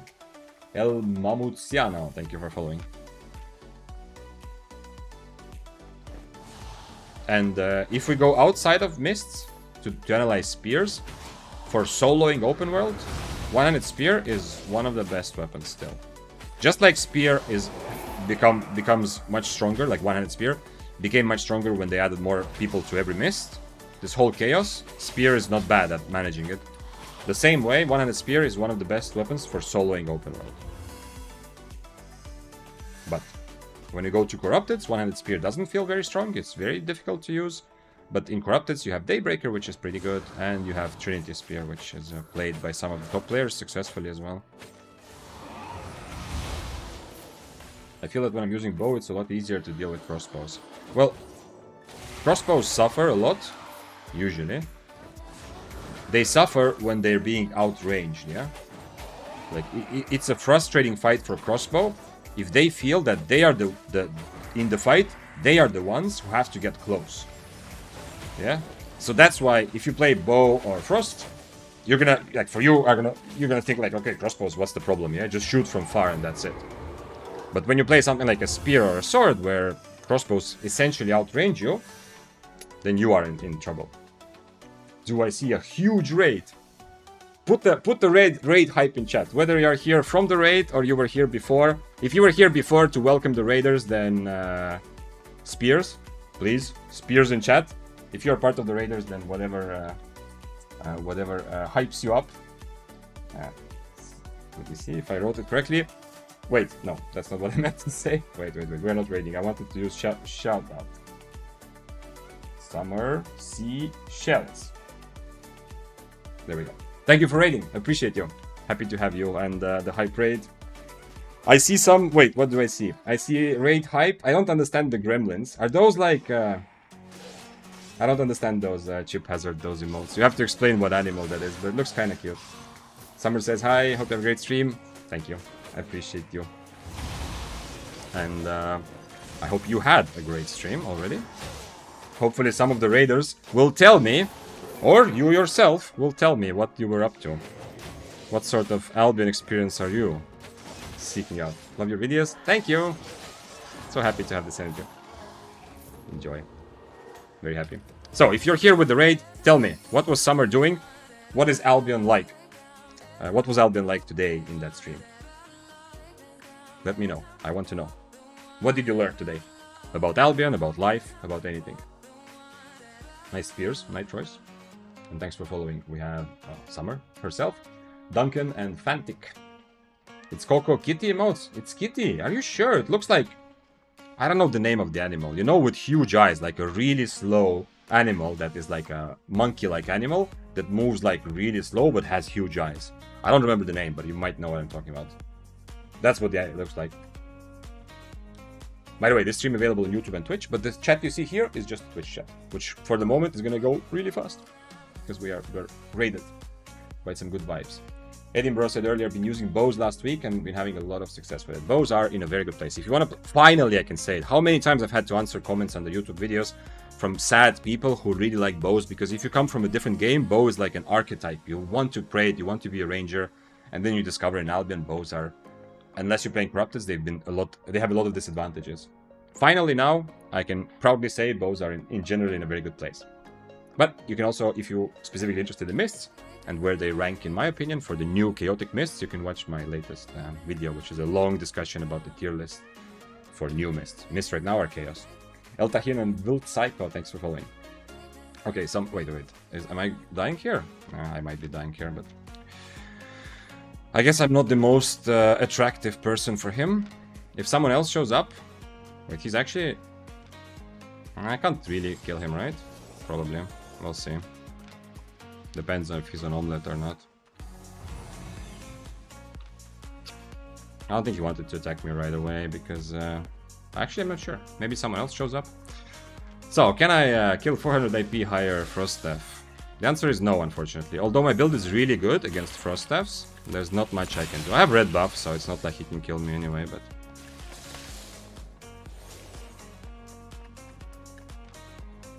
Yeah. He's gonna make sure I leave, because I would absolutely get on that ratting action if he fights someone else. By the way, for everyone joining, yesterday, after trying to adapt... Wait, let me read first of all. So Summer says, did a few depths and had someone try Crystal offhand, then tried specking up a bit of stuff in EU. Okay, so you're starting on EU then. Is that, like, okay, I don't want to, like... If you want to go, you know, eat or do something, which I know after stream is a common thing, I don't want to keep you here, but... I am curious, because you're not the only person at all. Last month or so, I've heard from a disproportionate amount of people suddenly saying that they are thinking about moving on or to EU, or actually, you know, started EU. If you're one of them, I am always curious to know why suddenly. Not why as in what the hell are you doing with your life, but why as in what brought you to this decision now. Go to your meeting. I see. Thanks for following. Jesus awake. So what I was saying is that I've played over 10 different weapons after the mists completely got revamped. I made a tier list. I'm figuring out which weapons really love playing and how new mists are played. But one thing that I realized, and I'm making the suggestion, you should play lower tier than you played before. If you're a mist player, if before the mist update you played tier 7, go tier 6. If you played 8-3, go 6-3, yeah? Because there's so much teaming and there's so much more action, you're gonna die all the time anyway. But yesterday I just thought, okay, you know what, let's play just tier 6 spear. Maybe that's gonna be fun, yeah? Like, obviously pretty cheap. Today I'm playing Daybreaker. Yesterday was amazing success. A lot of fun, a lot of good fights. Some ratting action as well, of course. Some multi-way fights where I'm not the focus. Not everyone's trying to kill me. Made a lot of money, much more than usual, like a short mist session would probably be.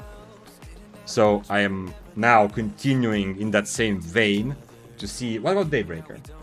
Daybreaker definitely is weaker with the multi-way. Like, the way mists are right now, with so many people, Daybreaker is definitely weaker than it was before, and Spear is stronger than it was before. But Daybreaker is still among some of the, like, one of the best weapons because it's so good at 1v1ing. Unfortunately, if you look at my build, I look scary, yeah? I'm only tier 6 with overcharge, but I look scary. I don't know what to do. I should have bought 4.2 instead of 5.1. But I don't know. People, like, right now, people have been teaming up on me even when I am lower tier because I look like I am dangerous. Yesterday, I was playing like this, like the build on the left, and I didn't look dangerous. People were not focusing me, usually. So go figure. Psychology is interesting. Who is this? Who are you? Another Assassin Shoes guy. Do we just continue with killing? Oh, see? This guy playing lower tier, but he instantly understood the assignment. Unlike the guys before, like with the full spec guy, didn't understand. And this guy instantly changed to Shadow Edge. That's correct. Thanks for following. Dr. Pot, we have, what? Dr. Pot, Dr. Pot number 2. Blue Stars and Hydrate Joke. That's how I read your name. Coco got dressed by random healer when they could kill him. In Rhodes, I mean, that's like positive stream sniping, yeah? Like some people snipe to try to kill their favorite streamers, and some people, I guess, go around and res people, yeah? Coco gotta hear it, his cat is called Gremlin. Oh, okay. Ah, that makes sense. Okay, so it's the name. Yeah, okay, so it's like a gremlin, like from the movie, yeah. But I don't know what the animal is, but there is an animal that is, that emote reminds me of. It wasn't snipe? Okay, so someone just, you know, was merciful. Did Coco had to beg for his life? Or not? Morak says Deathgiver Z nerfed by 6 damage. Seems like a super small change. Will the damage even be noticeable? Well, it's like 2%, 3%, something like that. It's not a big nerf, yeah. Will it be noticeable? Well, everything is noticeable over a long enough period of time, yeah. But it doesn't mean... It's not a big enough change where the moment new patch comes out, you will instantly see no Deathgivers anymore. Edinburgh said... Edinburgh Radio said, I like to use Pike when fighting range due to the E, but still can have problems getting them first. Pike mobility is too limited to be a very serious contender for open world or mists. Unfortunate. I know you can make it work if you get really good, you can have fun with it, there's gonna be things you can do, but I don't think it's gonna work properly.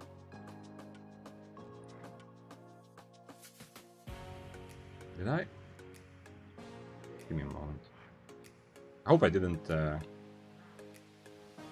If someone is here, you were from Summer's raid. Can you confirm that you are still here? Yeah, because I accidentally, instead of giving a shout out, I started the raid and then cancelled it. I hope everything is, yeah, it works. Okay, just making sure, because I'm using the plugin which, you know, monitors both streams. So sometimes it's like it's showing me some weird stuff, but it looks like everything works.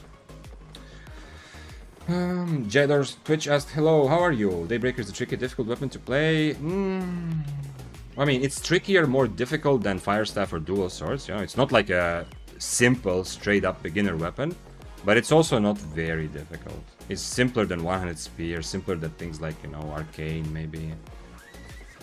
Some Kiters are more difficult, so. It's somewhere in the middle of the pack. It's not very difficult, but it's not easy. It is still a spear, and for success on any spear, you kind of need to adapt your enemy a lot. I think it's your helmet and your tier 5 spec. Yeah, Zombie, it's exactly. It's my 5.1 weapon, and helmet looks fancy, I agree. The thing is, yesterday, I mean, the weapon itself also looks fancier, yeah, but yesterday I had 120 spec, you know, because one-handed spear I had. So I should, in theory, be scarier. In terms of specs, I'm not scarier today, but it is my helmet looks fancy or expensive, and I am playing 5.1 across the board, not 4.2 as much. That's true. Sir Flux says he got down by 8.3 Titan aspect and healer rest him random party. That's awesome. I mean, at the end of the day, the game is about taking advantages, killing, winning, you know, so it's not like it would be bad if he died, yeah, like if you die to a mob, that's the risk of the game, and you know, you should die and lose your items and stuff like that. But at the same time, like having some of those moments, like reminding that we are different humans playing the game together and it's social, are very nice. Yeah, you're on the wrong W, but of course I will fight you. Yeah, he's being very aggressive about it though. Yes, I will fight you. I'll fight you. Yes. I hope he understands that. I need Snapper and Inferno, and then we go. I'm gonna use my helmet to catch him later. He's gonna have to kite me a little bit, I think. Was it tier 6? Tier 7. Well, I have specs. He's still on swap? Okay, if he's on... Okay, then I can just fight him until the end.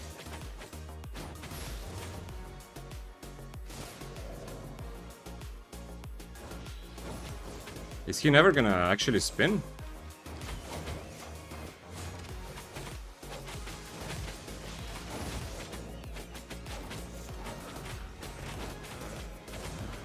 I don't think I need to ever E for this. Oh no, my kill! Wait, this is a swapper, okay.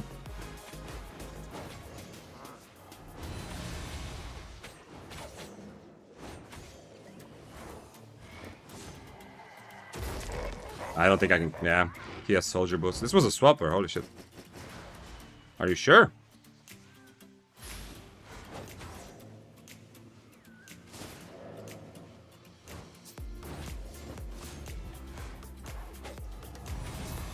Okay, not bad. The spear made the big mistake of not changing W. I don't know if this was... Oh, he says I have bad W, I didn't see it. Okay, yeah. That's why I also did not E the whole time, because I don't need my E, yeah? I don't need my E at all. He will never win that with deflect, unless he deflects... Luckily deflects every one of my impalers somehow. We killed the swapper though. It was a low tier swapper, but still. That's an extra satisfaction. Why did the curse come back? I don't know. He wants to have some fun in his life, yeah? And if he just... Like, if he doesn't even try to kill me, maybe, like, he's thinking, like, he's gonna run around for 5 hours and get nothing. Come! Thank you, thank you. I love little animals. Yay! Not for the silver, but, you know, I have this childlike love for animals, and it's really... I don't know. There's something special about getting a cub, any sort of cub.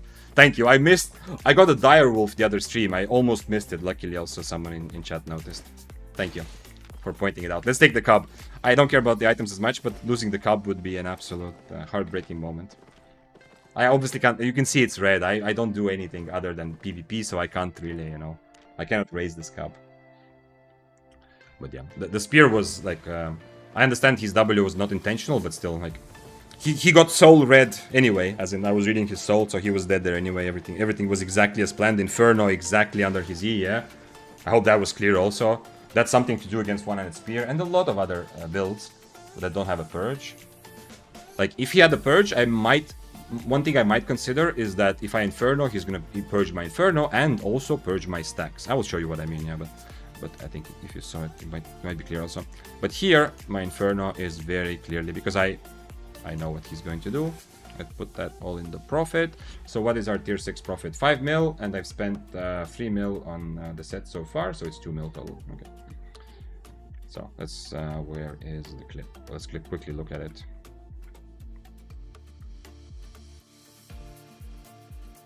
Okay, that was my own voice in the background.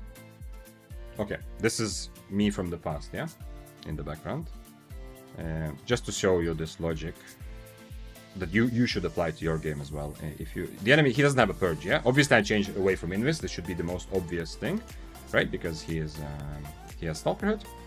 So I change away from Invis, and he doesn't have any counter to Inferno. I realized he's on the W. The thing is, I didn't realize he's on the W by accident, because some people actually have tried that, yeah, against me.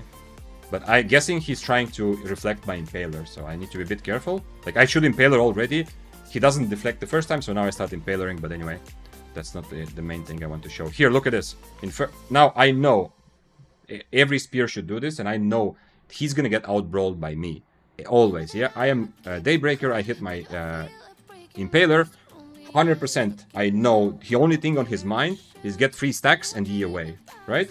So now he got, like you saw just a moment ago, 1 stack, he got 2nd stack, so I know right now he's gonna Q and E. So my Inferno, here, look, exactly under his E, right? Exactly when he's Eing, so that, and then catch him with Duskweaver. The fight here is over pretty much, yeah? Since he's one-handed spear, he has some chance to get away, but essentially the fight is over, yeah? And then we got the swapper. This guy was the sword, yeah? He was earlier, he was playing a regular, not regular, but the broadsword.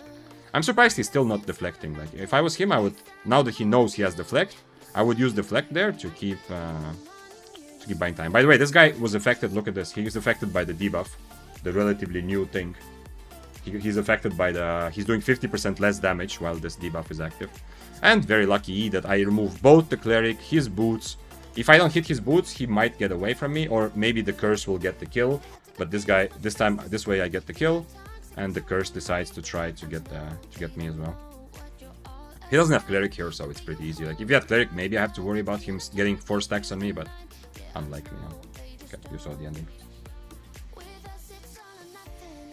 This is already nothing. Okay. But I wanted to show the Inferno change more than anything. No, sorry, not change, the Inferno usage more than anything, because I think that's important to think about. The same goes against Deathgivers, yeah? Usually you don't want to Inferno right away, just because you have it. You want to try to expect when it's going to be the most useful, and against One-Hand Spear, very clearly, when he's getting the 3rd stack, he wants to eat. So I Inferno because of that. And if he doesn't eat, still, with 3 stacks, he's always stronger than otherwise, yeah? Like all spears, because stacks give you damage. Thanks for following FNC Puppet. And earlier we had Jomian Gun. Let's see what I missed. By the way, did you get double stack by killing that mob? Oh shit, we should have watched that. I'm not sure, Duke. I do try to always, obviously, kill mobs when I can, but that specific situation, I don't remember. I was not thinking about it. But you know, when I think about other things, like I mean, my subconscious is anyway queuing mobs. He's using OC, does well work. Yeah, that's one reason. So the question about helmet swapping for tier 6, I am kind of missing Cultist, yeah. I could do it where I overcharge everything else except my helmet, but although I am spending a lot for a tier 6 build, adding a Cultist Cowl would still be, I think, a decent amount. Wait, let me just take a random build that I've said, and Cultist Cowl. Let's go Outstanding, for example. If I added the tier 6 Cultist Cowl, 60k is not terrible, but I don't know. I could have, yeah. Maybe I should. I could. Coulda, woulda, shoulda. It's nice to calculate because my build is pretty much exactly 600k. When I was buying items before the stream, I wanted to do 9 sets of this because yesterday I did 9 sets of Spear. Wow, 1k viewers. Nice. What's up, Logmer? Yeah, got raided by Summer Seashells. I've been to her stream a couple of times. It's a wonderful, happy atmosphere. Like from the times I've been there, if someone wants to tell you like, oh, Albion is like inherently toxic, or like PvP games are like, you know, they have to be, you know, that I fight against that mentality, obviously. But if someone tells you, then I think Summer Stream is one of those where you can direct them and show you like your face is toxic, not Albion. Yeah, like you can play Albion and have a very positive and happy outlook on the game, on life, and on everything. Why Cultist? Because if I was going to swap this helmet at all, Cultist would make the most sense. Everything else is kind of not. I mean, it's okay, but I right now it doesn't feel like it's worth it to go through the hassle of swapping. Because the problem I have with Duskweaver, and especially low tier, is that if I'm being attacked by someone who is gonna out-brawl me, or either because their build is just a better brawling build, or they are so much higher IP that, you know, I can't out-brawl them, yeah? And they are gonna get on top of me and just kill me because they are 6-3 or whatever. For those situations, Cultist would give me, like, it's the best one, which would give me a chance to fight back and get some very good kills, yeah? Like, I could kill some much higher IP guys with Cultist, potentially. But the thing is, a lot of the kills, and right now I miss a lot of people play mobility, and a lot of the kills I'm expecting or hoping to get will be against mobility users or abusers, yeah? Whether it's multi-way together with someone else, as a rat, or just straight up 1v1. If I want to kill higher IP Bloodletters or double-bladeds, or other weapons with a lot of mobility, the Duskweaver is kind of important. Like yesterday, I got 2 pretty big kills. One against 8.3 double-bladed. By the way, that's probably because I was tier 6. He was fighting someone else, he didn't even pay attention to the fact. I was already dismounted next to him, and he was like, whatever, this is tier 6 spear, doesn't do anything, yeah? And then I caught and killed him. And then the other guy was 4473 Bloodletter. That one I actually had to work for, that was kind of sweaty, but still. Without Duskweaver, like, yesterday I was one-hand spear, so it was different. But today, if I am in that same situation without Duskweaver, I don't kill those guys. Big Web Opera says because we heard the Cult of Spears. That would have been a better answer, yeah. I'm not killing this guy because I'm not interested in that chest. It's very bad silver usually. I don't need the fame from the mob. I want to spend my time in the Abbey to get as many stacks as possible. In case anyone's wondering, like, why is he like not taking the boss? Isn't the boss a good thing, or the mini boss, or whatever it's called? No, I mean, it's not bad, but usually the money there is very, very mediocre, if at all. And I really want to get as many stacks as possible. Especially since I'm on tier 6, I'm never gonna get 15 stacks anyway. What about Helmet of Valor, a swap versus Cultist? Yeah, it's not bad. Helmet of Valor is definitely very good on Daybreaker. Helmet of Valor becomes also stronger when I'm higher AP, but it's good always, yeah. The only thing with Helmet of Valor is then I start questioning, like, do I even want to have any swaps? Helmet of Valor kind of covers all your bases. It's not as specialized, like Cultist would destroy Death Givers or Dual Swords.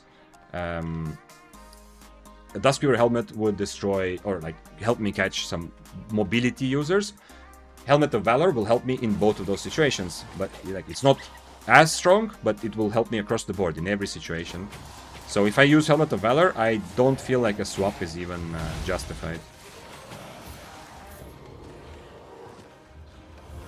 Lendo says spears are actually one of the best weapons to PvE since you have Q and healing passive. Yeah, I feel like that's my discovery. For a long time when I was kind of newish to Albion, not completely new, but you know, I was still discovering things a lot. I was always kind of baffled by people asking about like PvE things and discussing like this weapon is good for PvE and you know this tier and so on. I was always thinking like, what do you mean, like PvE like is trivial compared to PvP? Like why are you even thinking about it? And then I realized that the reason I have that attitude is because I am so used to spears where PvE is much easier. Like people playing daggers or frosts. Like if a new player picks up a frost staff or dagger, they might legit go to Reddit asking like, how do I PvE? Like this is too difficult, yeah, and takes too much time and what the hell. Whereas someone playing spear or battle axe or something will probably have the experience I had where I didn't even know PvE was like an important thing to think about the weapon for a while. Sagox, oh, what's up, Sagox? Hello. Sagox says Frost got nerfed, there's no light, you're still looking dark. 95.9% of people, according to the calculation I just made in my head, are happy that Frost is getting nerfed. But keep in mind, by the way, I saw also a question earlier I didn't answer. I tested with a friend today, I can confirm from that one test, yeah? Maybe it's not 100%, but I think it's 100%. I tried different situations also. From today's test, that the Frost bug has been fixed. So if you get E'd by the one-handed Frost, before today, even if you blinked out, walked out, E'd out, whatever dash you have, you would still get frozen and you took the extra damage. Today, when I was testing it with a friend, it was fixed, it worked as it should. So one-handed Frost, after they E, they do a part of the damage right away. The slow is very oppressive, it's very difficult to walk out of it unless you're already right on the edge. But if you do walk out of it, or you dash out of it with like Carving Spear, Death Givers, whatever, then you don't get hit by the second part, yeah. But the Frost nerf for the... Wait, we looked at patch notes earlier today. The Frost nerf that you're referring to, it's not this one, right? It's the... Wait, the Frost buff! Next patch has the Frost buff. Sagox, what are you talking about? What is this Frost propaganda you're spreading? The NDA patch notes for next predicted patch has a Frost buff. Referring to the fix. Oh, okay, I see. Your Frost propaganda is so strong that you're even denying that it was a fix to a bug. You're just referring it to the nerf, yeah.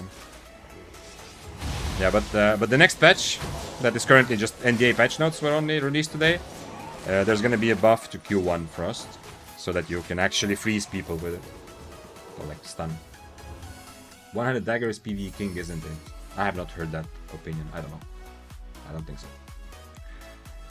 I mean, maybe depends on what kind of PvE, but like here, like imagine doing this room I'm clearing right now with Daybreaker. Imagine doing this in one-handed dagger. Yep, no. But if you're just killing one boss, yeah, of course, you can kill much stronger bosses than most weapons because of the single target damage and sustain.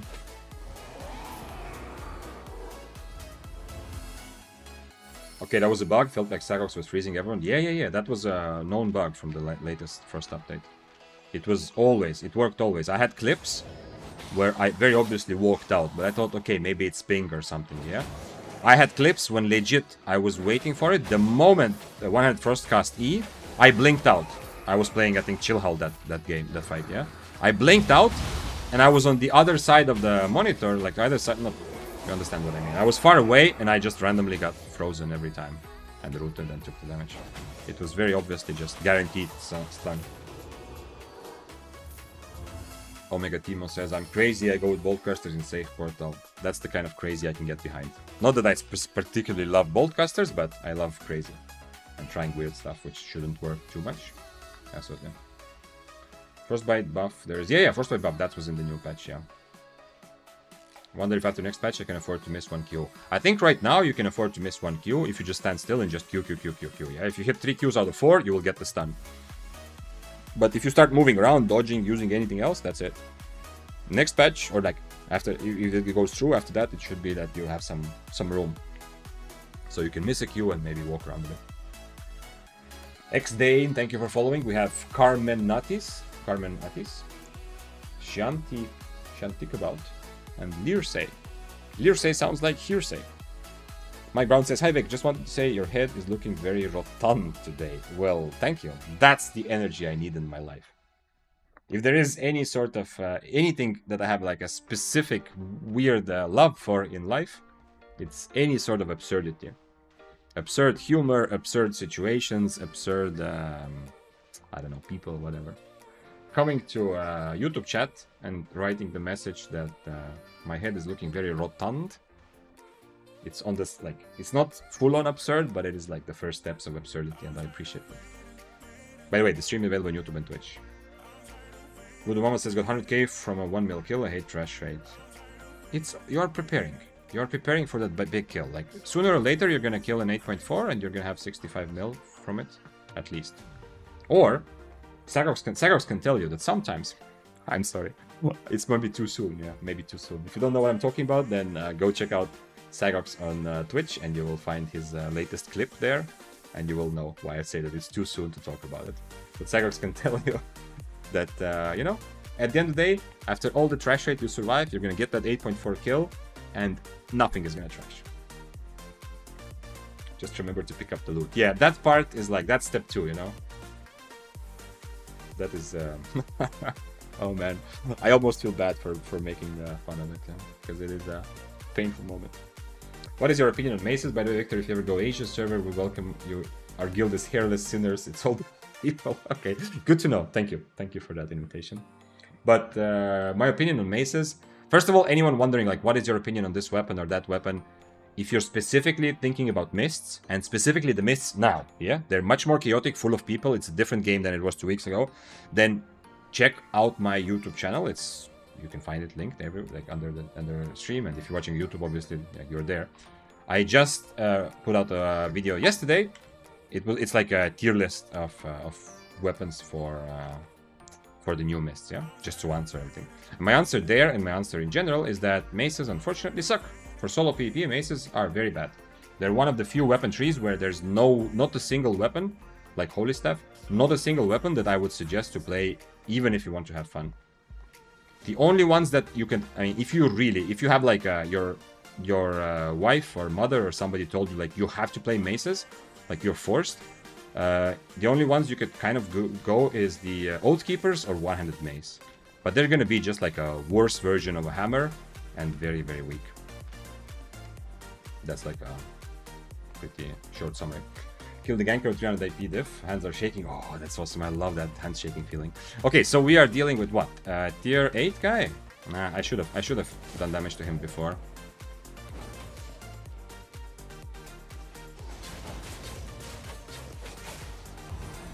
Okay, well, that's not good. If I hit that, we are in business. But if I don't hit that, then we are not in business. He's being very timid, considering he has... I'm tier 6 overcharge, remember, yeah? So he has a bit of an advantage, plus he is still... I mean, 4 stacks as well. Oh, wait, not 4 stacks, 2 stacks only. I need to proc my buff. It's gonna be very difficult without buff. But I also do want to get full HP. If everything starts the same, I'm kind of okay, actually. I just need to proc my buff somehow. He doesn't have major robe, interestingly enough.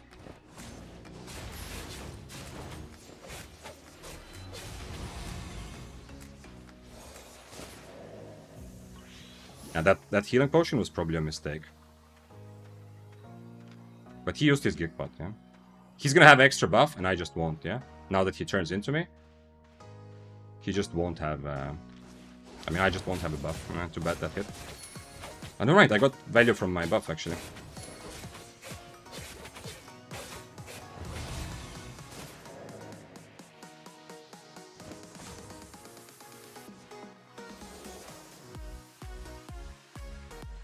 I mean, he still has a bit of an advantage here. Never mind, not anymore. Now I'm maybe killing him. If I have time.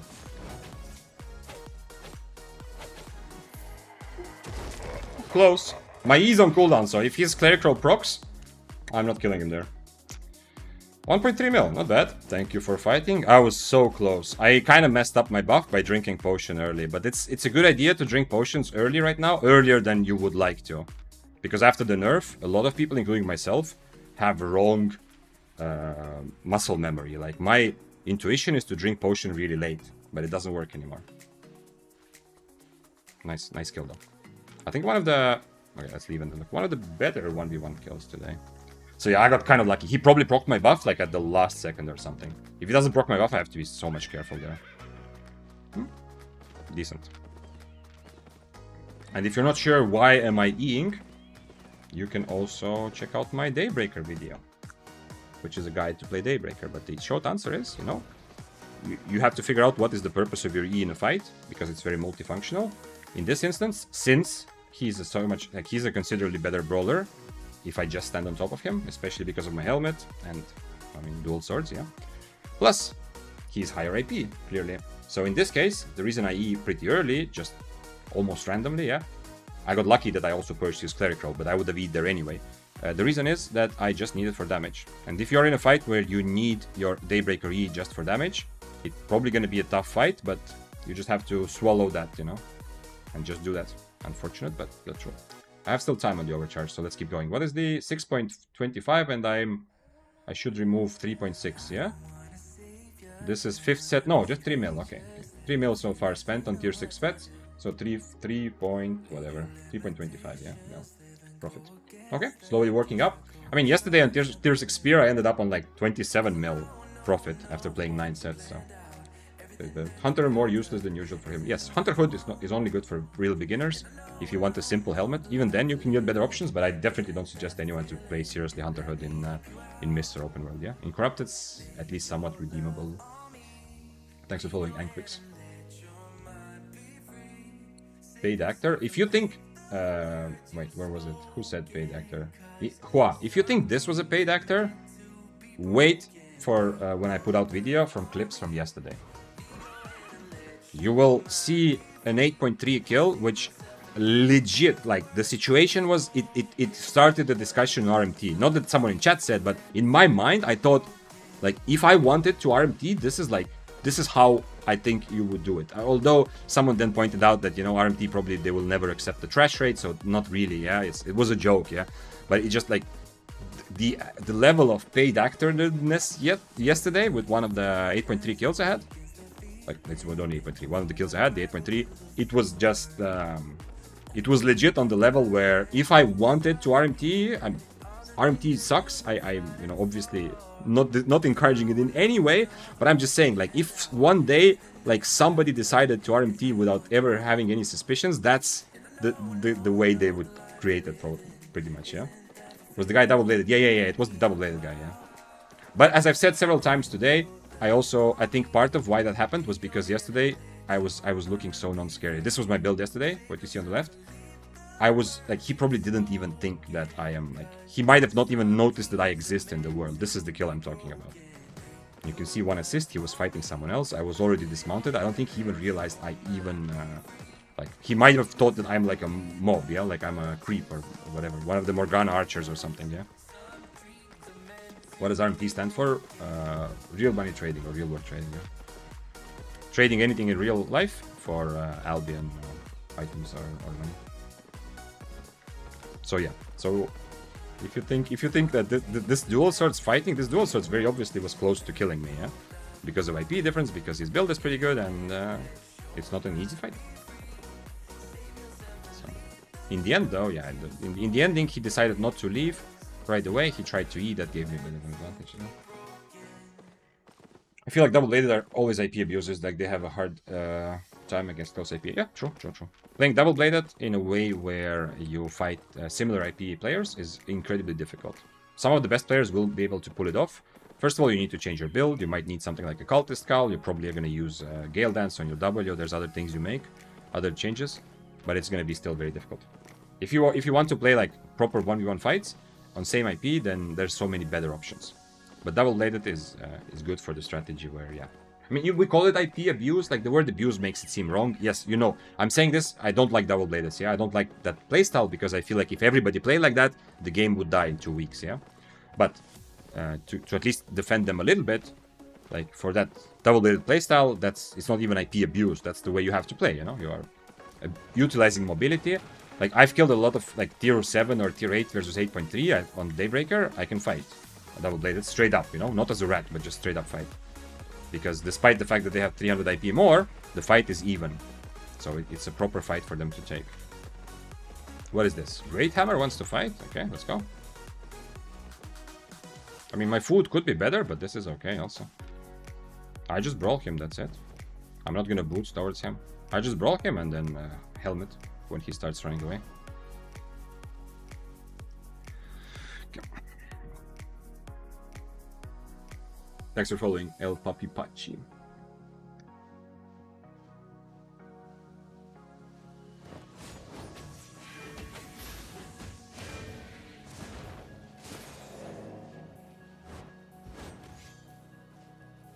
I have boots now.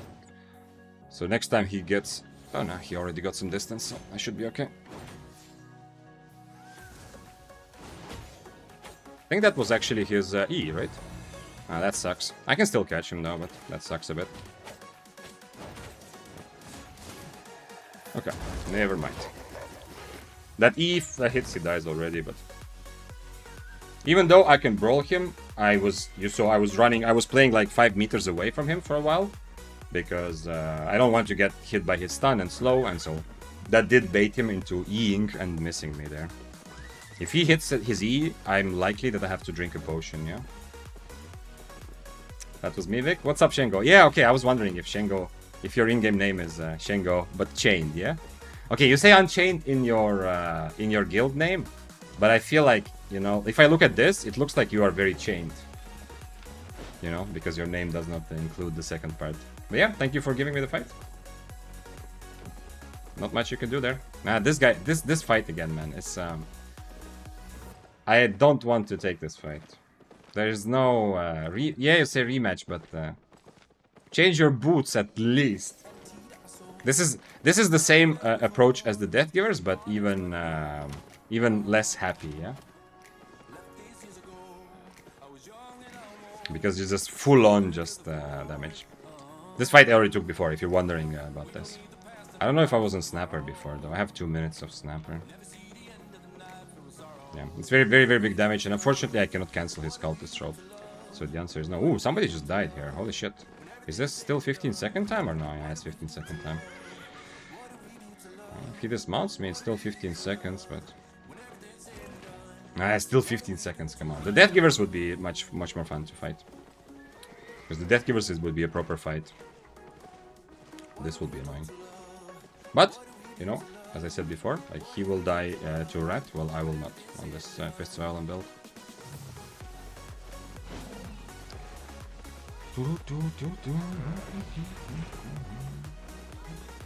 But are you gonna win the brawl? Wait.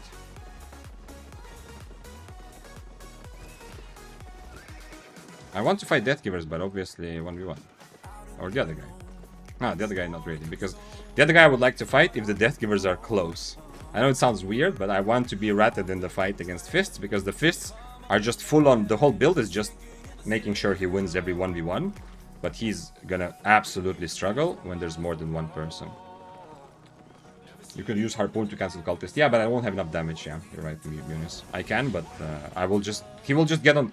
He's gonna use his Q... Like, I fought him before. He's just walking around until he hits one of his Qs, yeah? He's not even using boots right away. He's just walking around until he hits one of his Qs. Then he stays on top of me. He does a lot more damage. With Cloth Armor, I cannot Inferno because he still has his E, right? The whole time he has his E, I cannot Inferno because he will be able to purge it. This guy is on Throwing Blades. That's interesting. Have not fought against Throwing Blades for a while. Let's fight.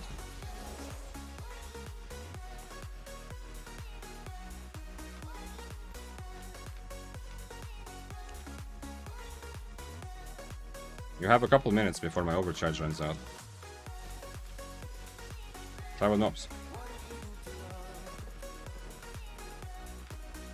Come on, bro. You can do it. You can absolutely kill me without pre-stacking.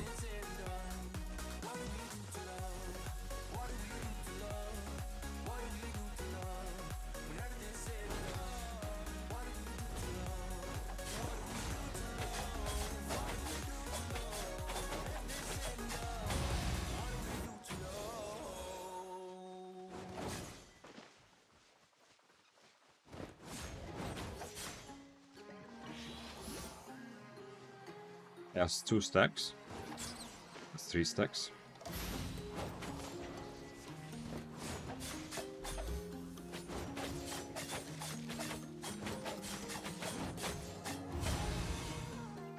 He's dead, I think.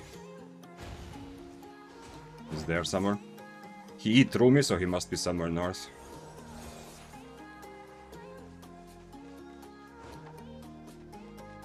I'm gonna E and kill him if he doesn't find them up. The other guy has a regular sprint, so dual swords might be able to catch, but we'll see. Not sure.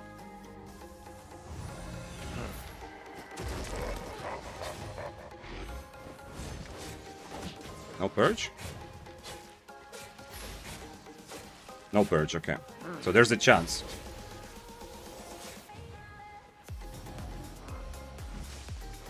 There's a chance, but unlikely. His boots way before mine. Please boots now, so I can eat through you. Please boots now. He's not bootsing. And then I'm dead. Smart player. I'm dead anyway. What is his W? Interrupt. Am I actually alive here for a while? I might be alive here. If he didn't boots on purpose, he's a smart player there. He's still catching me, right? The mobs will kill me. No. His boots are almost ready. Well, I got out with some of the loot, hopefully. Nice. Survival 101. Holy shit, that boot situation was close. If he actually held on to his boots on purpose, there. That's smart. If he just had cooldown, then okay, sure, whatever. That was fun. You see, you can have adrenaline in this game without playing high tiers. I'm playing tier 6. And I felt it. Like, I felt the situation, yeah? I felt the adrenaline there. Yeah, nice. I didn't loot the whole body, but I mean, I can't complain. I'm alive, right? From the death viewers. Yeah, the death viewers definitely died. He did good. He got decent value from his mercenary, but yeah, he definitely. It was pretty clear already in advance that he was dying there. Okay, let's put some stuff here because I like to count profit. How much do I have on this overcharge? 4 minutes. Okay, we're gonna do a gamba also. So first of all, 7.1 mil minus 3, so it's 4.1 right now. That was fun. I love that. Love that situation. Let's hydrate after that fight. Oh shit, yeah, thank you, thank you, thank you. Okay, so wait, before I go there, turn off the sound for a moment. This is double overcharge. I have 1, 2, 3, 4, 5 items. Wait, I don't want to move. You get to win or lose channel points. Be smart about it. Don't just put 1 billion points on one decision, and then later someone else is going to take another option and, you know, take all of your points for almost free. You have 2 minutes to vote. If you're watching this on Twitch, you have 2 minutes to vote so that, so that you can... get or lose some channel points. Give me a moment. Okay. Okie dokie. And while I do that, first of all, thanks for following. We have LM43VA, Ocean Koi, Jordi Bass, and Tuan. And El Papi Pachi earlier. I think that's where we left it off. I'm still hyped. I'm so happy to be raided by Summer. I feel like the happy, positive energy, you know, is flowing through to the stream as well. If you're still here from the raid, you chose a good place to raid from. What is okay? Oh, before that, redemption of hydration by Aha. That means all of us drink water. I have this plastic bottle used to be mineral water, but it's just water with lemon now. Yeah, whatever you have that you can hydrate with, do it with me. So we'll hydrate together.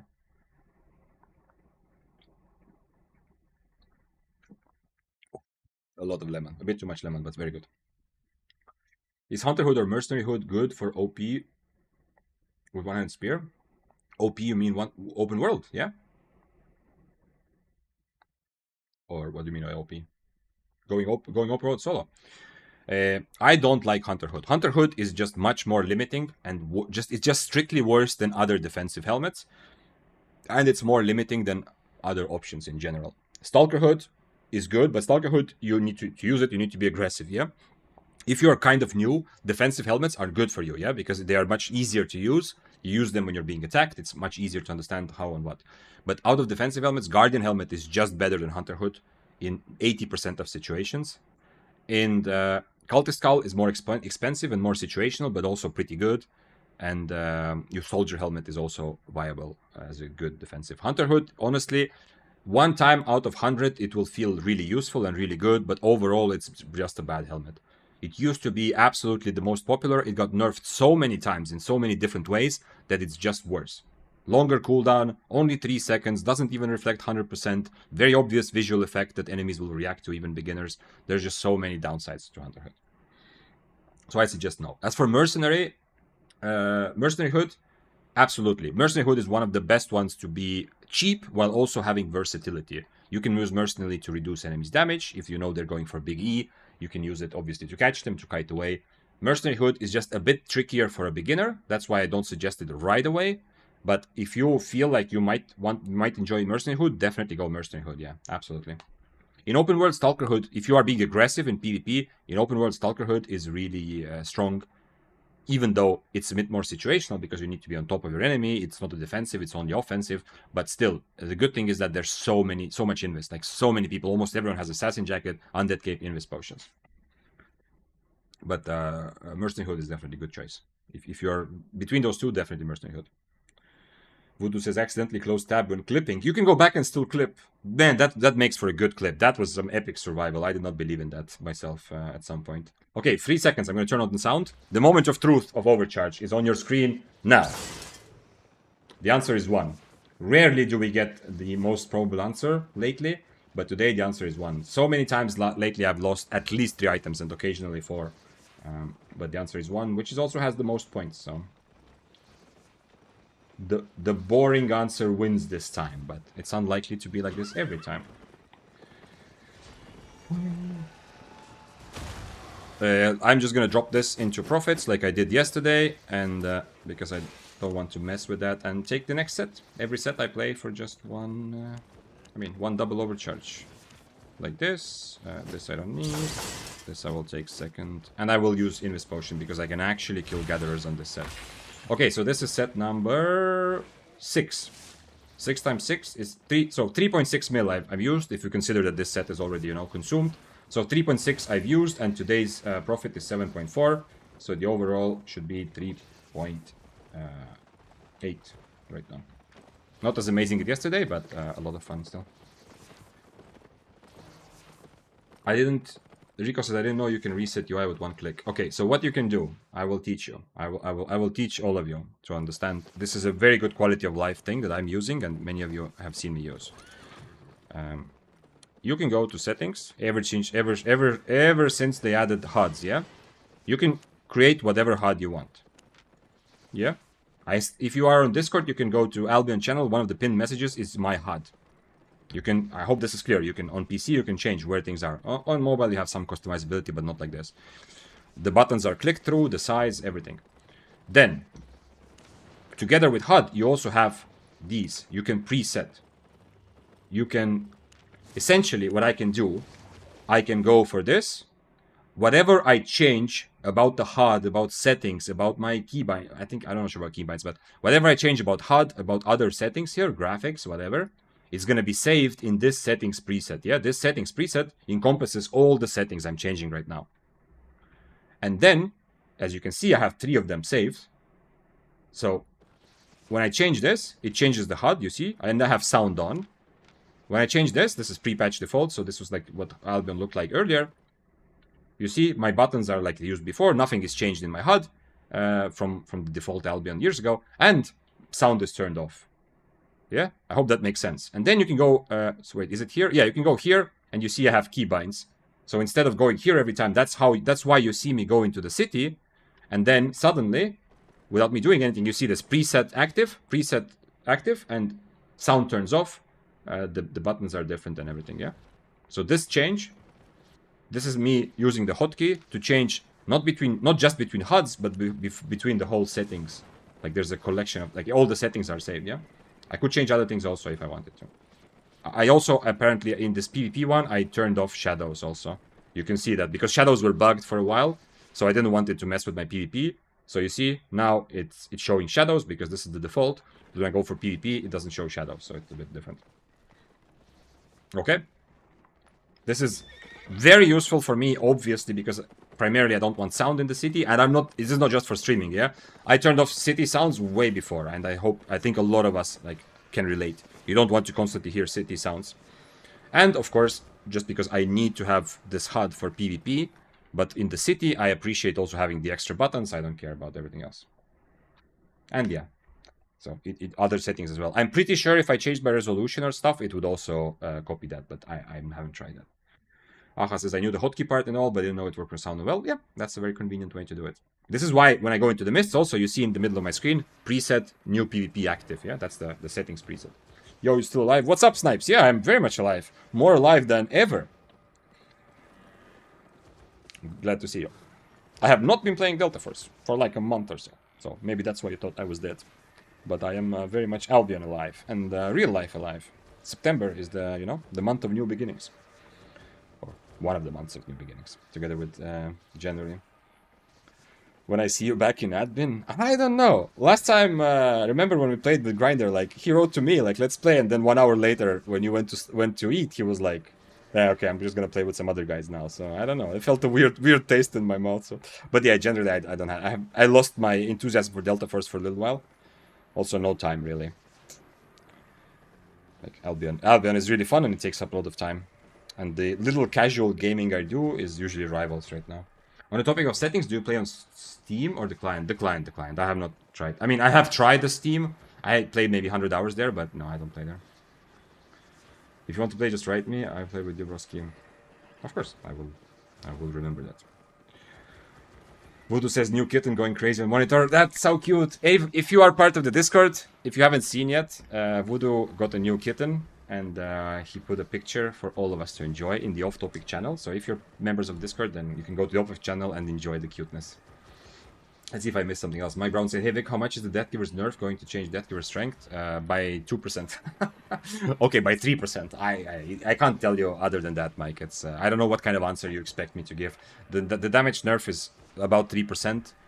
Yes, okay. Any damage nerf to Deathgivers is actually compounding interest or compounding, yeah. Like a small nerf to damage is a bigger nerf to the weapon because a big part of the weapon is the big burst at the end. If you cannot burst down an enemy, like the difference between killing and almost killing is very often the deciding factor of the fight.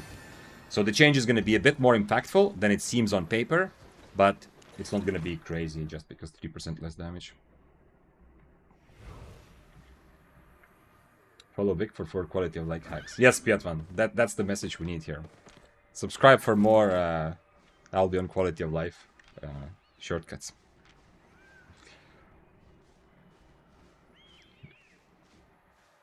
Let's see if I missed something earlier. I need to double overcharge because that's what we're doing always. There we go. Hey yo, Froggy, how's it going? Well, it's going well. If nobody told me, if the patch notes did not include the sentence about changing mists today, I would not have guessed that anything has changed. It's very, very, very fun. Why double overcharge? Do they stack? Yes. And I would go 10 overcharge and be 10 tiers higher. I'm joking. No, I'm sorry. It doesn't stack. No. It's just because I'm going to overcharge anyway, so whatever. Do I just... let's do this. Yeah, okay. Let's do this. I'm going to Inferno his Brawl, and then I'm going to get rid of his Mercenary with my E, if everything goes well.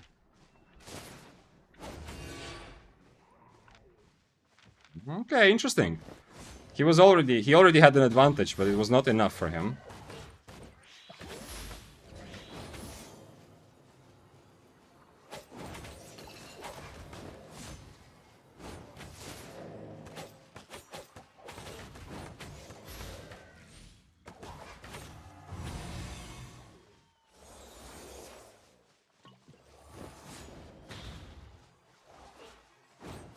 He's gonna catch me next stun run, so I need to buy some time for this.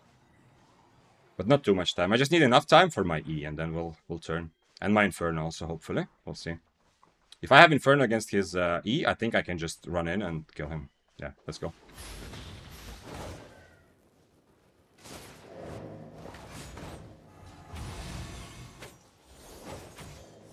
No, that's bad, because he might actually get a Mercenary if I don't chase him. Never mind, I called him. But if he gets away here, I'm a bit worried. Because he's Poison and Mercenary lower cooldown. Okay, so that's why he overcharged. There's usually a reason why people do things. He was still struggling, yeah? So maybe it's not bad that he overcharged. But of course, he already, in terms of just pure IP, he already had advantage, even without overcharging. Yeah, that was like, he wanted to have a better advantage. His W, I think he was trying to use his W to set up for his E, or he was worried about my mobility, not sure. For sure, better, like more regular and probably better approach would be to just use Gale Dance, and he would be much scarier for me close range on Gale Dance. Where's music? There's music.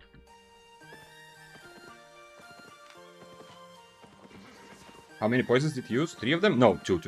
He would have used 3 in like 10 to 15 seconds because poison cooldown is considerably lower than healing. Maybe not 10 to 15, but like 20 seconds or so. But he used just 2 poisons. He used them at the beginning, and it was not yet. Like, I finished the fight close enough. But that's an important consideration, yeah? Yesterday, I lost the fight. I knew that was happening. I was talking about this, but still, there was a fight where the guy disengaged. It was Spear versus Daybreaker. I was the Spear yesterday. And he disengaged knowing that his poison will be ready again before my healing, and used that to my advantage. And I was ego fighting despite that, to try to outplay him still, but it didn't work.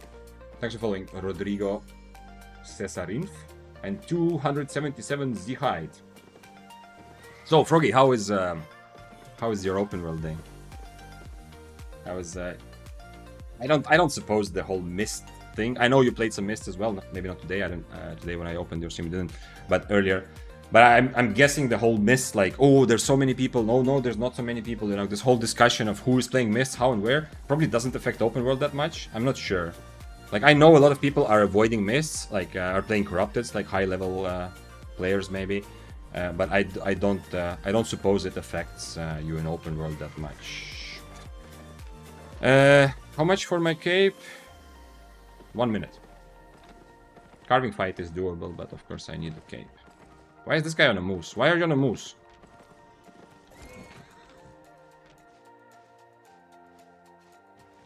Yeah. 57 seconds. I know you went Invis. Invis is not very good for him. That makes it a bit better for me, this whole fight. Oh wait, he went mounted up, okay. It's tier 7 overcharged. Yeah, okay, well, it's like one. It's actually exactly 1 tier higher. Okay, he changed to Inferno now. The demon boots are annoying. As you know, I don't like fighting demon boots ever. But hey. Froggy said found a large legendary chest with over... What? 14 mil? Okay, found is one thing, but how the hell did you loot it? And did manage to take it all, and then I was playing Badon, and it was great too. Okay, Badon is very... that makes sense. Having fun and, like, Badon being great, I understand. Badon is in a good place, and your love for bows, I think, is... it's inevitable, how to say, recipe for fun. But how did you loot the legendary chest alone? There was nobody. Okay, so people are actually... it's not that Mist player went to open world, yeah? It's maybe the other way around. Or it's just off-timer. Okay, that is a rare occurrence. That is a cool adventure. A lot of people who go into the open world hope for that. They hope that... Like, when we... all of us, I guarantee, when you play any sort of Albion, when you leave the city, where you're going to the Mist, you're going to open world, you're going to Corrupted, Depths, the feeling, the one thing is like pulling you towards the content, playing the game, is like this question, this mystery. What sort of adventure am I going to get today? Like, what is going to happen? Because that's the most addictive, one of the most addictive parts, yeah? For me, one of the addictive parts is feeling that I get better, but the second bigger thing is this unpredictability, like what adventure is happening? Demonic already, okay. So yeah, so that is like one of the best adventure situations that you could probably hope for. What is this? Am I gonna get hopelessly destroyed by this, or is this a meme? Tier 8 Demonic on Night Armor. Just fully never gonna let me close to him. And this is Badon on Cultist. If he wasn't on Cultist, this would be so much happier. But you can see also about Mist, anyone still wondering. This is another good example. Like, I have not seen any obvious teaming today. I have not been completely swarmed by people. But I have a lot of action. Like, this Mist also. How many people I just saw in the last minute? Like, 6? So Mist don't... Like, they definitely did not revert the change 100%. They tuned it down a little bit. That's my best guess. Streamer client got patched. I hope someone already... I hope I don't have to be the bringer of bad news, right? Are you sitting down, Froggy? You're not standing up, I hope. Like, don't have any drinks or anything in your hand. You heard that the next patch, the NDA patch, there's a nerf to bow, yeah. I really hope that someone has broken the news. I don't want to be the guy that, you know, Froggy's gonna throw darts at my face as the guy who brought the bow nerf to his attention. Hey, Fisher friend says, oh hi, love your videos on YouTube. Thank you for this energy, and thank you for gifting a sub to Froggy. Hey, Froggy got a sub, so you can actually put some overcharge in chat. I appreciate you, Fisher friend. The next spear that we all raise in chat right now, do it everyone, is in your name.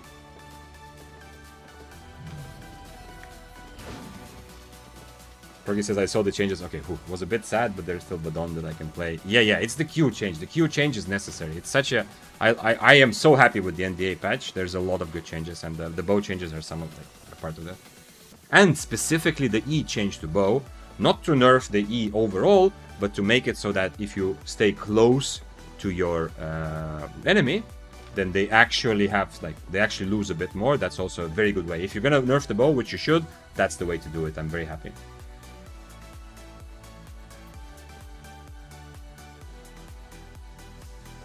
He's gonna fight me for the Wisp, but there was a lot of people in that Mist, so I need to be careful. My build, I'm gonna change to Invis for the moment, just to be able to fight more than one person, yeah? But for any of the 1v1s, of course, I would prefer to have Inferno. Also, I am on a Snapper right now, so... Okay, never mind. He overcharged. I need this to fight him if I want to have a chance. There's a much juicier boy down there who's gonna kill both of us. I don't know how to do it. Since he's tier 8 and I'm just 6 overcharged, the difference is not big. Obviously, 1v1 fight, this is a very good fight for me. But I don't know how I can somehow bait the Bloodletter into fighting me without dying to the bow. I need to figure out how to solve this situation in between two people. Either of those 1v1s are not very difficult, yeah? If it's just straight up 1v1, but it's not going to be. And I mean, I'm still more expensive. Yeah, the bow is also pretty cheap, but it's still more expensive. Why did you do that?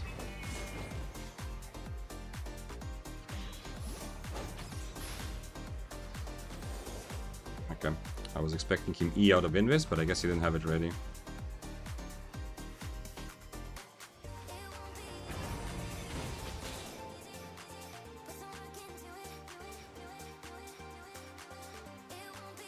Keeping the fight going is good because my cape is on cooldown, yeah, since I drank a potion.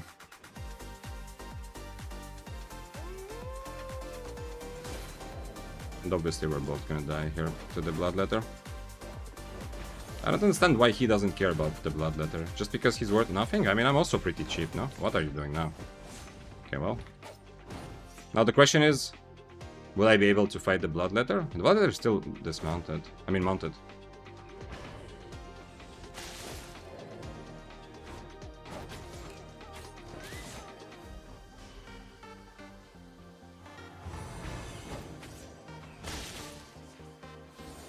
Okay, second potion, this is bad, potentially. Man, your soldier helmet is so good against the Bloodletter dismounted, so... I need at least one potion to fight the Bloodletter. If he doesn't keep... Please don't keep me in combat, Mr. Bow. I need at least one potion, I think, to fight the Bloodletter. Not sure, but I think so. I'm gonna make it seem like I'm running away, but actually, obviously, I want to fight this. He has only one potion also.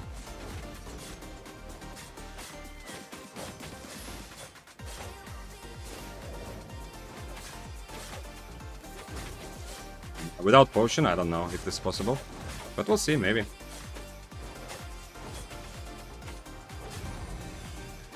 Nah, his boots ready again. I would guess he went this way, but I'm not sure. Fuck, I was right. Even if I hit the Q, I'm probably not killing him there. I can maybe get away with this guy. No! This guy, oh, he dodged my Duskweaver. And now I don't have Duskweaver to stop him from mounting. Is he an omelette? No, okay. I want Snapper, okay, so I'm not catching him. He has better cooldown reduction. If we do the same again, I will have one potion, just like him. So it will be the same, but he won't have cape advantage. And I can do the same and kill him probably. Fuck! I eat too early. I was a bit too hasty. I forgot his tirade. Part of me thought I'm already maybe killing him, you know. Also, I'm a snapper, so I absolutely did not need to E there. But the moment I... Let's do this, actually. I'm gonna use my... Wait, what? He's already galloping, okay. If I use my E, can I just fight him with E here? Maybe I can, actually. Who knows? And my build is perfect for fighting him. Too bad. Very, very, very, very sad. Did not bait enough. He's full HP, you know? You can dismount and fight me if you think you can win this. I don't think he's gonna try, though. He probably saw that it's very difficult for him. 2 minutes on my food. Okay. Is he trying to loot the bow? The bow was worth 100k, so that's not worth staying for sure. Too bad. Too bad. Why did you not purge the invis? He was slowed by your W. Easy hit from you. No point risking it. I'm killing the warbow anyway. I mean, yeah, it's possible, but it's not a huge risk as in the percentage. You're right. I would probably hit it, but if I do miss it, which can absolutely happen, then I am very, very, very, very sad. Yeah, because now I don't have an E. I don't have the E mobility. I don't have the E damage, and Bloodletter is gonna kill me if he comes. I need to be a bit careful against the warbow. Is it going to be a bit easier to kite with the spear with the change on Q slow next patch, or is it irrelevant? Yeah, it should be. Yeah. It should be easier, but I don't know the exact impact. Like Killer said earlier that it can be up to 80%. It's kind of situational because you're not always in that situation. Are they changing slow and spear Qs? Not changing the slow, but they're making it so that it does not apply the diminishing returns of CC. Yeah. So the way I understand it is that you are not going to make your Impaler less slowing by hitting Qs, yeah? Because right now, if you hit Q, at least that's how I never actually thought about it too much. Like, it does make sense, but I've never... because it's very rarely. The only situation where it really matters is if you Q, then E away, and then try to throw your Impaler from far. That's the only, like, situation where it's clearly irrelevant. But otherwise, if your Impaler slow is important for you, then you're usually already at the distance where, you know... Holy shit. Can I do this? I mean, let's try. What is that even? That's not actually a guy who's PvPing, right? Am I about to get destroyed by a holy? That would be awesome. It was tier 8 on mage robe, yeah? With good specs, but no overcharge. Well, I'm gonna try, let's see.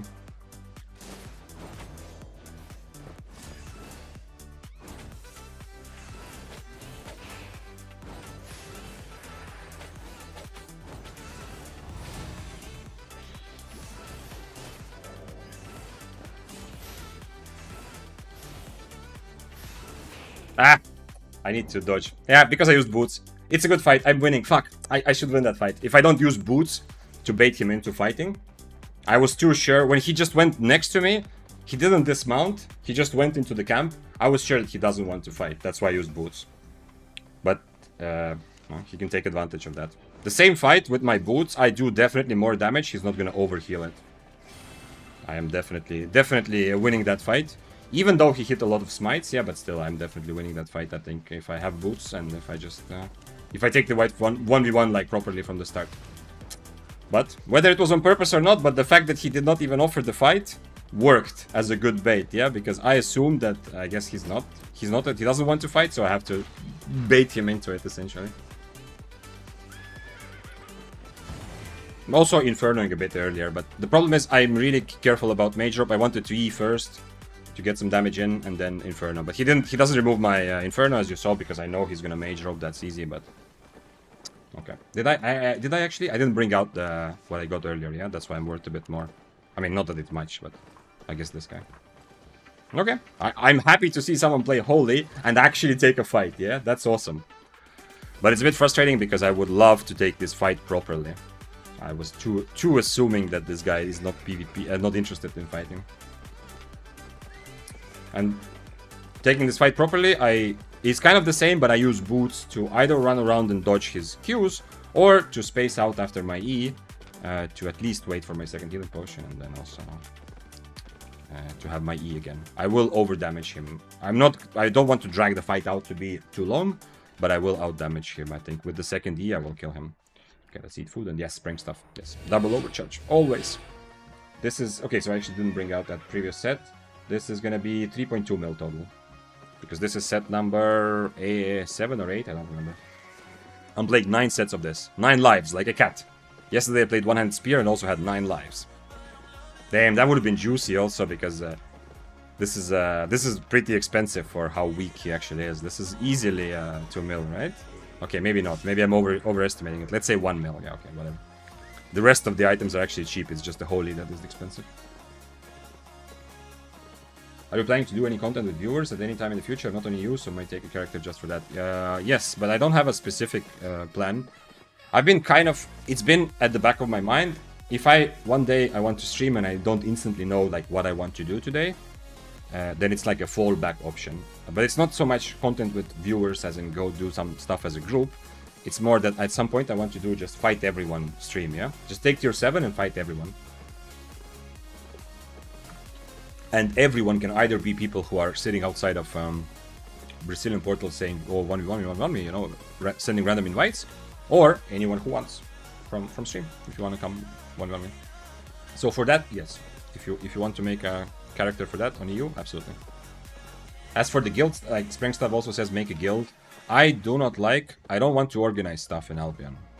I have already been responsible for several events and projects in real life, and I don't like that role. I can do it if I really need it, but I don't like to be the guy who organizes where are we going, what time is it happening, like to make sure people know, people are there, like all of that organizational stuff. I do it if I really have to for some work, but also most of the projects that I was one of the main guys, we always we organized them together with some other people, and it was always like very clear roles. Like this organizational stuff was never my thing, yeah. Like my thing was to be responsible of the actual content of what's happening in the project. That I love, but organizational stuff, no. So that's why also I would love to have a guild and do some stuff occasionally, but I am absolutely not gonna take the initiative and start organizing things like, yo, this is the content, this is the whatever we're gonna do. Absolutely.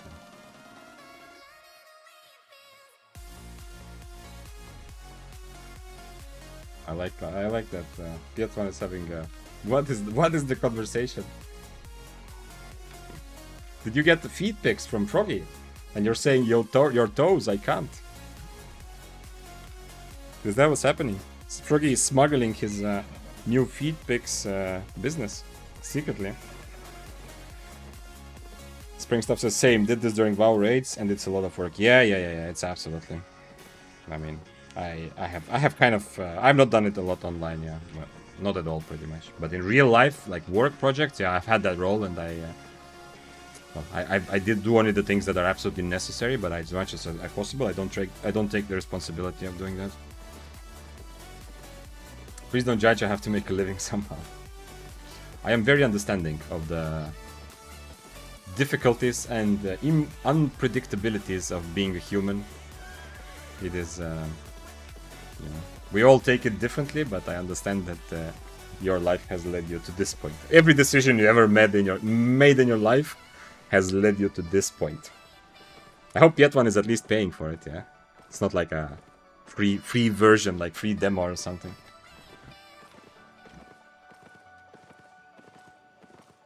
Fisher asked, where are you from originally? Interesting question. You can decide. I can tell you a very short story, and you can decide where I'm from originally. I was born in Moscow, in Russia. When I was pretty young, like 5 or 6 years old, my mom took me with her and moved to Estonia, yeah? If you don't know, Estonia, small country, northeastern Europe, I mean, most people know. That's where I'm from, and that's where I live, and that's how I feel, yeah? But, and then, in Estonia, I was put into Estonian kindergarten, Estonian school. My whole life has been in Estonian. Like, my Russian is much worse than my Estonian, or even my... Okay, it's comparable to my English, but probably... Nah, it's worse than my English, yeah. Who am I kidding, yeah? I can understand, but it's difficult. So anyway, so you can judge. What does that mean to answer your question? Originally, is it originally because I was the first 6 years I was just full-on Russian, or is it originally Estonian because, you know, my whole actual life I've lived like in Estonia, in all my friends where everything was in Estonian language, yeah? So, go figure.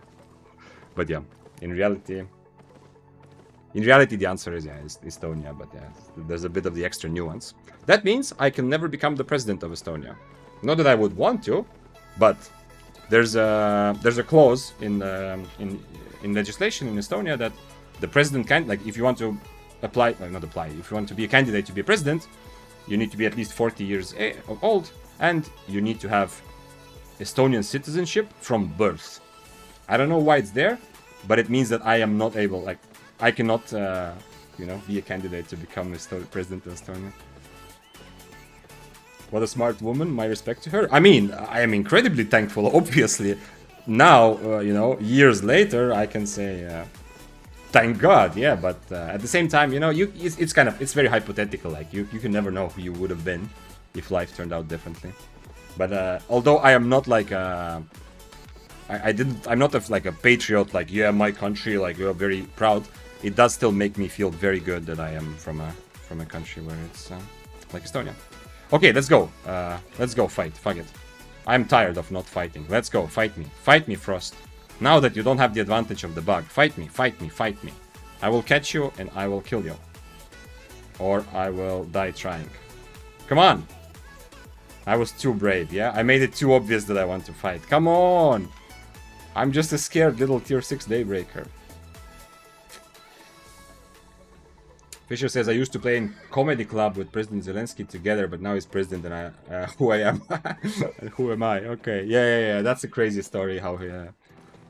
Normally, like, okay, it happens in every country that people who get famous for random things, like from sports, from entertainment, go into politics, to kind of, because it's good money probably if you're already famous, I'm guessing. But I don't know too much. I don't know enough about, like, the political situation to have any opinion, and I don't really care too much. I don't follow it, but from what I've heard about Zelensky, like, at least he gets good rep as not being the dude who is abusing his fame, but he's actually like a amazing politician. But who knows? Xiao Huli, thank you for following as well. Sherin says, oh, hello. How is your day going? Okay, maybe it's now good to conclude that mists are actually tuned back just enough. I've had a lot of crazy chaos situations today, but it's more likely to run around looking for people also. So maybe they did actually did something with the patch in a good direction. I like it.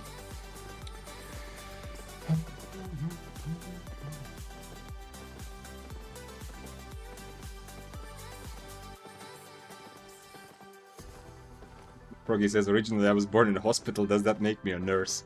There's a mistake in your logic, I think. I think if I try to open it up, I will find that that's pretty fun though. Well, yeah, but that specifically when you ask about originally, that's why. If you were just asking where I'm from, like everybody's asking that every stream, like somebody asks that, it's a very simple answer. I know the answer to that, but since you specifically pointed out originally, it sounded like It's like that. Yeah, okay. Anyway, there's like comedy sketches also similar.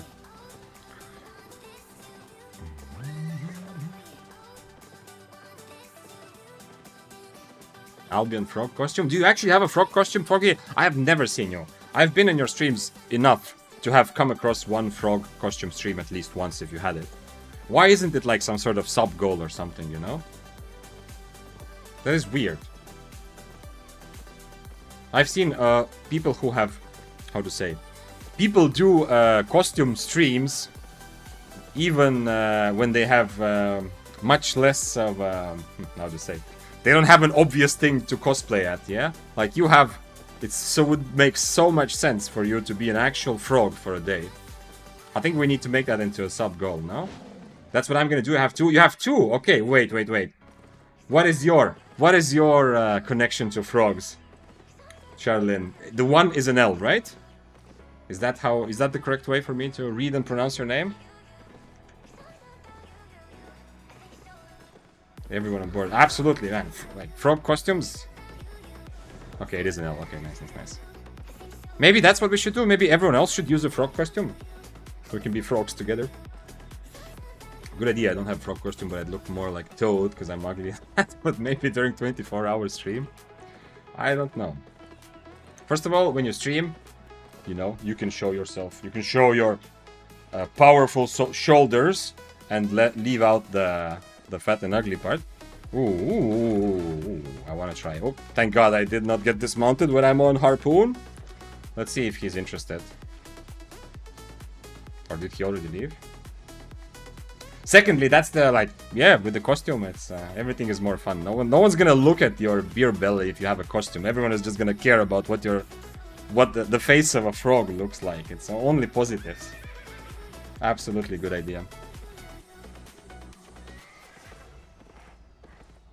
I've seen a lot of crazy costumes on Twitch. Not that I this is even without, like, I probably don't watch that much. Maybe everybody thinks that they don't watch that much. I don't know, but still, I don't think I've ever seen an Albion content creator cosplay or like dress up as something weird ever. So if Charlene does the frog thing, it will be a good first, at least for me, to see an Albion costume gameplay. There isn't much, like, in Albion itself. There aren't any, like, iconic characters or something. Yeah, like, I don't know what exactly qualifies as cosplay and what is just putting on a costume. I don't know if there's difference. Not that much into that. But, like, I know people cosplay all kinds of characters from games, movies, so on. There isn't anything, like, obvious from Albion that you could take, yeah? Like, I don't know, you could maybe cosplay as the Frost Weaver that I'm fighting here right now, but I don't know. I don't get it. There's so many items and cosmetics. It'd have to be, like, some sort of specific set of cosmetics. Please tell me the Bloodletter is still here. The tier 8 Bloodletter on Hellion would be so interesting to fight. He's on Chain Slash, so I need to kite him a bit, but I will be able to probably catch him. Thanks for following Alan Dorea, by the way. And Xiao. Wait, I already said that. Well, anyway. Xiao Huli as well. Shalin says, I honestly cosplay every year on my birthday. I don't think I've... Is that the guy? Another Holy. Holy shit. I mean, pun not intended, but still. 2 Holies in 2 Mists. 10 Invis Potions. What is happening? Is this a Gigabait? Can I dismount you? Who else is here? Ooh, Deathgiver's on Knight Armor, though. Knight Armor gonna be very unhappy for me, but... It's gonna be... The fight is gonna take so long, we are gonna die to other people, but I'm gonna fight him, yeah. Whatever, 150 IP difference, it's okay. I just need to roast Snapper because he's gonna just stand and brawl me with his Knight Armor Deathgivers. Oh right, Mogdon did. Yeah. Mogdon did. I mean, you can call that as a costume. Yeah, you're right. He was playing a wizard, yeah, on stream a lot. Yeah, okay. So when I said I haven't seen, yeah, you're right. I forgot about Mogdon. Yeah. I once saw a dude in Mage's costume and I regret seeing that. I've seen... There was a guy, when I was playing Hunt Showdown, there was a guy, I think he had like a toilet seat cosplay or something like that. Like he was dressed up as like a big toilet seat. It was like it resembled one of the cosmetics in the game in a funny way, so it made kind of sense for Hunt, but actually it's pretty much just him cosplaying as a toilet seat. Yeah.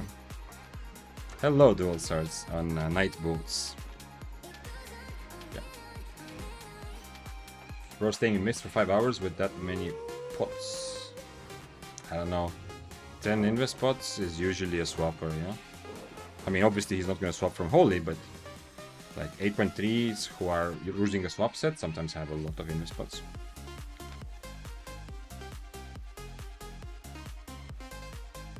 What's Mogdon up to now?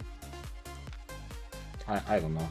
I don't have any good feelings about him, which I regret, because we always talk good things about people and otherwise I don't say anything. But my personal contacts with him both times have been incredibly how to say, I lost all respect I have. But I do believe he's an amazing entertainer. I've heard from others, so I will stay off the topic, and I don't know what he does. But yeah, but the 2 times I had any kind of interaction with him, I felt like he's the double-bladed player in real life. But maybe this is absolutely wrong, yeah. As I've always said, don't trust what other people think about other people, so also don't trust what I say about anyone, yeah. Go and have your own personal experience with everybody. Let's go next. Oh, nice, another Turbulent. I still need to gather this. By the way, if you didn't know, I had a million favor yesterday. I spent it all because I want to buy 200 chests, like not this, but tier 7 chests. I had to spend it all because they increased the price. Today's patch increased the price of tier 7 chests. So I have 1 million worth of chests in my bank. I'm now gathering to get up to 200. And we'll see. We will see how long it takes, but now it costs a lot more. 6-pack Jim Bro, thank you for following. Spider, Coffer, what else is here? Okay, let's go to Turbulent because it's likely to have other people.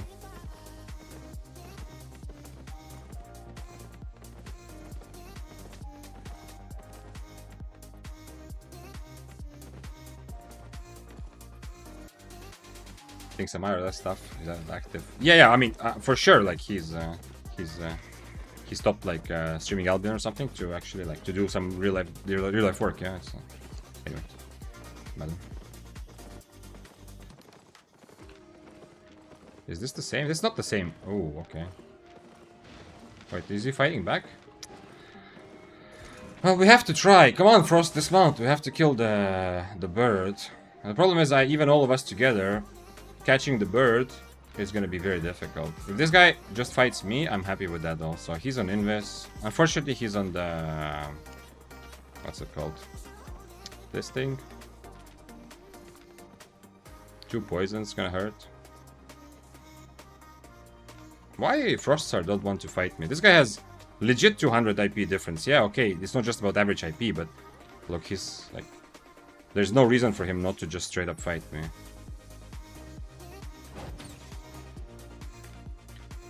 This is not my favorite kill, my favorite fight for tier 6 versus 4-4, but I'm gonna try it. It's one of the matchups which is not terrible for Daybreaker. If he just walks after me this whole time, then I guess the fight doesn't start. Yeah, I'm not gonna give him any advantages. Let him use his boots or something, or EW, if he wants to have my items. Are 2 poison better than 2 healing? Oh shit, there we go.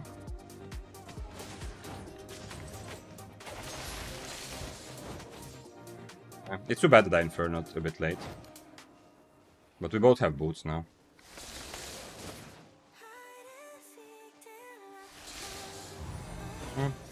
Now I might be dead because of that, but he's playing so carefully that I might actually have enough time to have my E ready again.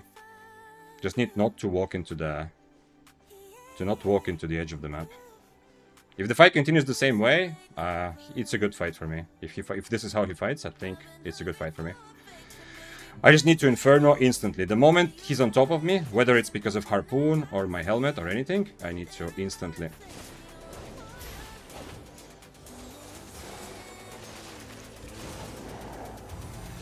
Now that was a big gamble, but against higher tier, that gamble is still kind of okay, yeah? It's not as bad. No, don't slow me. Come on, really? Are you actually slowing me? The mob. Okay. Same thing again. He's still taking a lot of damage, surprisingly, since I'm tier 6 overcharge. I didn't expect to do that much damage. That was a big gamble, because if I hit that E, I'm not winning the fight. I still need to catch him at least once more, but I have a big advantage, yeah? That's like, earlier also you asked, like, why am I not Eing into Invis? Obviously this was a different situation, but I'm just saying, like, this sort of gamble is not amazing. Now he thinks that I am actually he actually looks at me as a serious competitor now. So I'm guessing he's not gonna use boots into my face anymore, but we'll see. Never mind.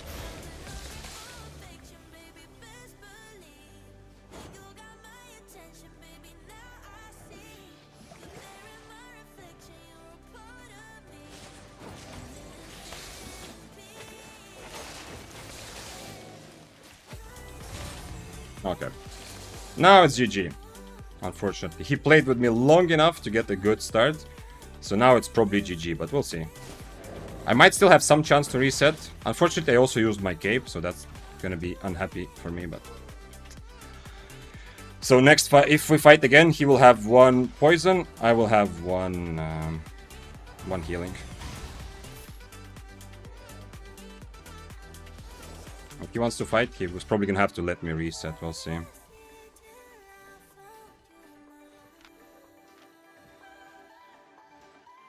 Maybe not, actually. Maybe he's still running after me. Yeah, okay, he didn't pick up the wisp, so he might still be running after me.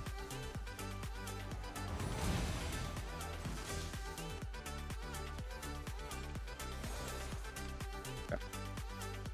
Mount and try again, of course. Let's go to the wisp.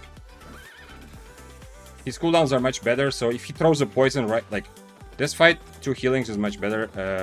If he throws a poison right away, at the beginning, he will maybe be able... He'll probably be able to take the fight on 2 poisons, and I only have 1 healing. But the way that the fight started the first time was still kind of good for me, yeah? So there's definitely a potential to just kill him here. We'll see. I'm gonna go for the wisp and see what he does. Oh, you meant overall, Froggy. 2 poisons are less than 2 healings, yeah, for majority of builds. Not even a question. Dismount, come on, let's kill the guy now.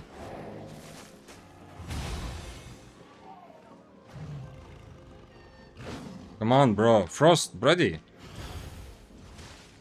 Okay, there we go, there we go, there we go.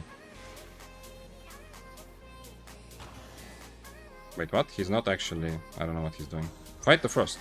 I'm out anyway. Okay, that was because I dropped the wisp. Otherwise, the bird would never know where to come. Too bad. I hope I get another one of those Frost fights. But he was so scared and careful. Like, after I missed my E, he blinked away from it. Like, if you are not like in your heart a double-bladed player who just wants to be as safe as possible, 90% of Frost there would just kill me, yeah? Like, you no longer need to go 20 meters away from your enemy. After I missed my E, I only have 1 potion and I have 40% HP left, and he is almost full.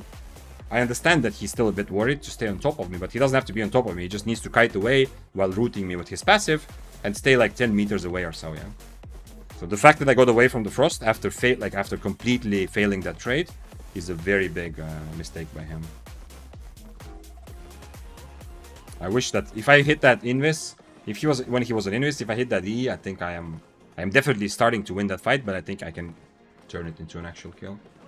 Thanks for following Billy Jack and the Lamb. Why the Laxb? Yeah.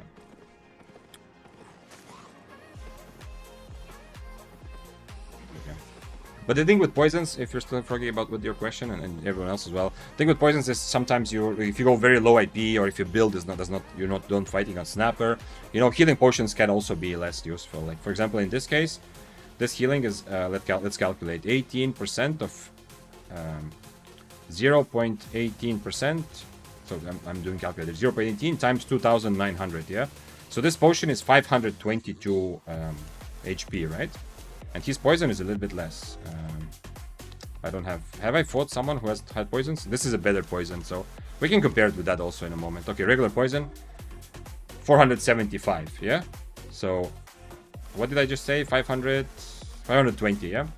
So, I am gaining a bit, yeah? I like 50 HP more. But poison, of course, has lower cooldown, that's a big thing. But if I was lower tier, if I don't have Snapper, if I have lower HP, then also I'm probably using lower tier potions, yeah? So, because of that, when you play lower tier, or when you want to do damage really quickly, poisons can be really good. Maybe the other person will not even have time to use both. Sorry, I'm getting burps. Won't even have time to use both of their healing potions, yeah? Ah, not Harpoon. Come on, come on, come on. Let's fight, let's fight. Tier 8 Death Givers. Easy kill for you, let's go. I'm guessing he just killed someone, yeah? Or he was running away from someone. In that case, I run into the person he was running away from. Maybe he killed someone. So yeah. For example, if I'm not using Smuggler's Cape, I'm leaning towards Poison, because most fights it depends on build and everything. But for example, let's say I play Spear.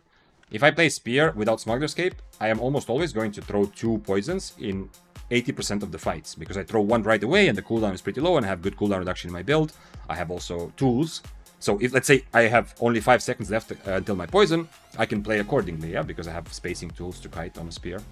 So there, if I don't have Smugglers, I would much rather have 2 poisons, because it's going to be more damage rather than the 1 potion of 1 healing potion. But that's not like a fair comparison, but it's just a point. Thanks for following, Mr. Meda. Poison or Mist Color is super low CD. Yeah, whatever, like not just Mist Color, whatever cooldown reduction you have in your build, yeah? With omelets, with everything.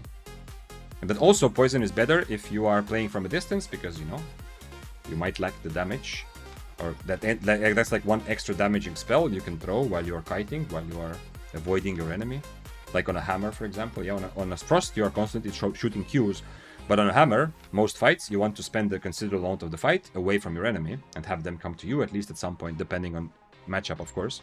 So some hammers will really enjoy it. And once again, just like I was talking about Spear, you can also use the fact. So you can decide when the fight continues, so you can make sure the fight is exactly long enough for you to use 2 potions, or even 3 if you have Smugglers, while the enemy only gets 1 healing, or 2 if they have Smugglers, yeah? So you can leverage that advantage better if you are the one who decides over the spacing of the fight. If you are the full Brawl Death Givers that, you know, the enemy will kite, Poison is looking a bit worse, because, you know, if you throw 1 earlier, if the enemy has a disadvantage potion-wise, they will just kite and not fight you. But on the other hand, you know, every one-shot likes poisons because you want to do damage quick. So. Poison CDs are affected by cooldown reduction? Yeah, of course. That's why it's one reason why it's so annoying to fight full cooldown Frost steps also. Okay, that guy should have maybe followed me.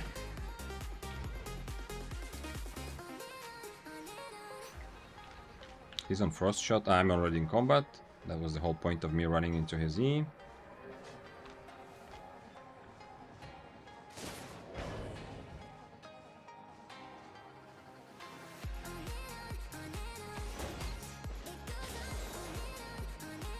I got hit by the slow. Kinda negated my boots. Let's see who else shows up. Don't want to change to Harpoon until I know it's a 1v1. If they team up against me, I think it's okay. I think I can manage it, but then again, this guy is really annoying with his potions. He's really annoying for a 4.1.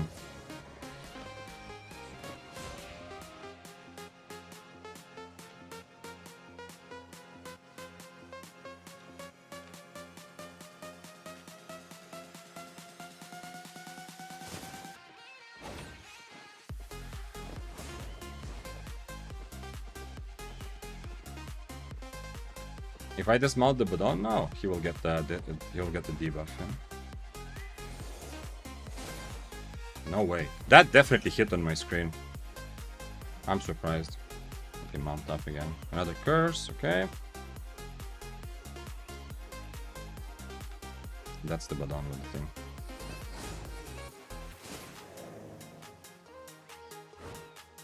What? What happened to Duskweaver? Did you see that? You heard the sound, yeah? Like, my Duskweaver is broken. Slow him. Be a good mob, come on. Okay. Off you go then. Go next mist. Like, the sound of me using the second part of Duskweaver was there, but it didn't actually work. Interesting. Let's see if we can find the others. Omelette Mist Color Leather passive. You can probably add 3 poisons in a fight against 2 heal pots. You mean without Smuggler's King Necra? Oh shit, this is a much more... oh, there's a lot more exciting people here, but I can't fight all of you at once. But this Badon would be nice. Masterpiece, tier 7, yes please. Can I have your items? Or give you mine? I guess not. Yeah, I can't do it. I can't deal with both of them. Unless I mean, changing to Invis would help a lot, but I don't want to change to Invis because if I end up in a 1v1 fight with Invis against this Badon, I am much more likely to get destroyed. Let's change food. With smugglers, I haven't done the math, but it sounds feasible. Yeah, if you have smugglers, of course you can throw third potion. With smugglers, plus 1 potion is the same as just 2 potions, yeah? It's the same as I was saying, you can throw 2 poisons in most fights against 1 healing potion if nobody has smugglers. If you have smugglers, you will have 2 poisons almost, like not almost, but exactly back to back if you want.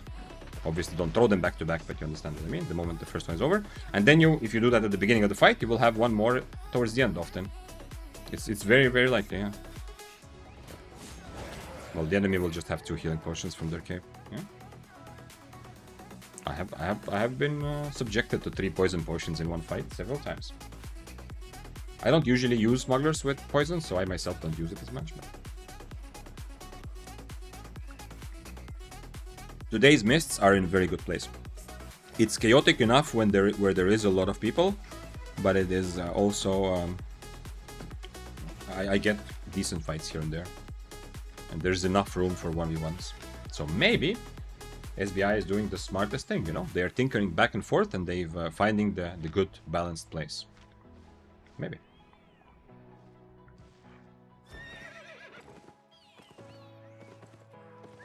Yeah, but healing potion, yeah. Without smugglers, healing potion feels much worse than before, I think, because the cooldown was also nerfed a bit. Do you think 100 Frost is good with the new buff? Today's patch was not buffed to 100 Frost. Jean-Baptiste, you need to explain a little bit what you're referring to.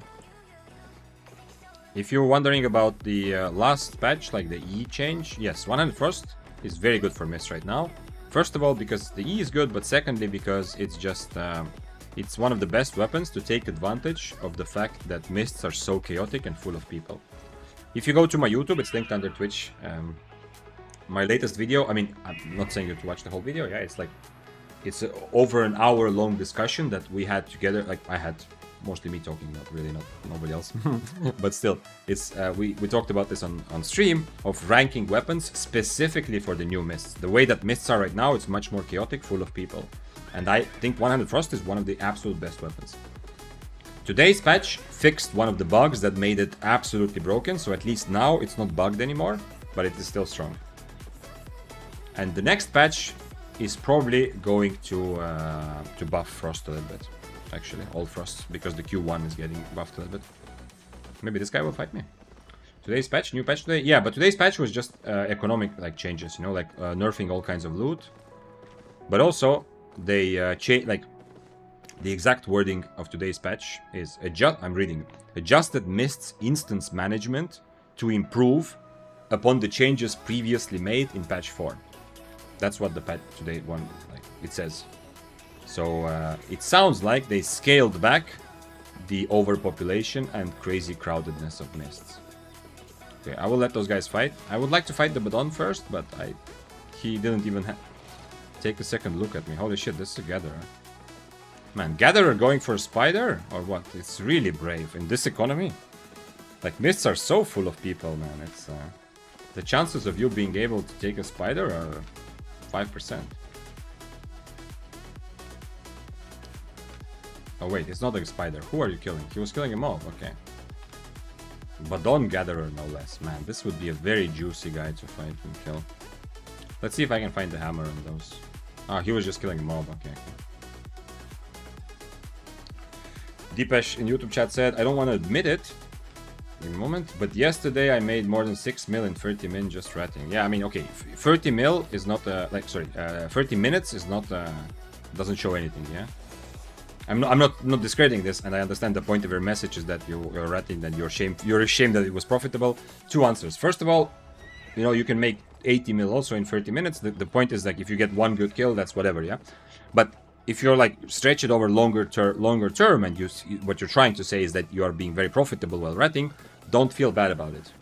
Yes, ratting long term is a bit annoying for the game, but don't feel bad about it. Currently, the game is... That's the game. That's the name of the game. In Mists, if you're ratting, the developers are kind of... It seems like they want that, yeah? And that's the name of the game. Look at this. Speaking of ratting, look at this. Speaking of ratting, it is not like something that happens. Oh, he killed the hammer also. I missed that fight. It's not just something that happens. It is absolutely like, it's a free-for-all where everyone is just attacking everyone and you're constantly on screen with 5 other people. You have to adjust your expectations where you're not expecting 1v1 fights. You look at 1v1 fights as a nice bonus that you sometimes get. Not an expectation. But it was very fitting that these guys started fighting on my screen, even though we just all saw each other. They decided not to fight me, but fight each other. It's very fitting that I was saying that ratting is the name of the game. This happened. Today's patch buffed still front stock. Why do you say that, Big Bedao? Is this some sort of conspiracy theory about people in SBI making balanced decisions for the game based on some projections of how this might affect income? Because I don't believe in that. I believe that people who are obsessed with making money from the game are not, I don't want to say they're not smart enough. They are very smart in their own fields, but I don't think that they have the understanding of the game, like in-depth understanding of the game, to be able to actually make balancing decisions or content decisions for the game and to be able to project how it will affect their income long term. Like, it's incredibly difficult, and while I do believe, of course, in a company there is pressure and there's always a disconnect, you know, there's always a management that is saying do this, do that. There's always a situation where there's pressure from above to try to make more money. I understand that, but if you're at SBI and you know you are responsible for making the next patch for Mists, and now somebody tells you make sure this patch makes us more money, I don't think you can do that. I don't think you can, like I think you are just going to do what you think is best for the game. And the person who wants to make more money for the company is not able to tell you, okay, we need to make a patch exactly like this, yeah? Like, they cannot calculate. It's very, very difficult. Very, very, like, long-term effects, of course. Like, IP capping yellow zone definitely has effect on how much people spend. But it's very difficult to project that, understand that, and I actually think that that's a good example. Like, capping yellow zone, I think, is a decision that reduced the income of the developer for the sake of making the game more fun, yeah? At least that's how it feels to me. You got me, says Khalifa. Were you one of the guys I just ratted shamelessly? It's crazy how often we meet in Mists. Oh shit, speaking of rats, I'm close to the exit, so I'm leaving.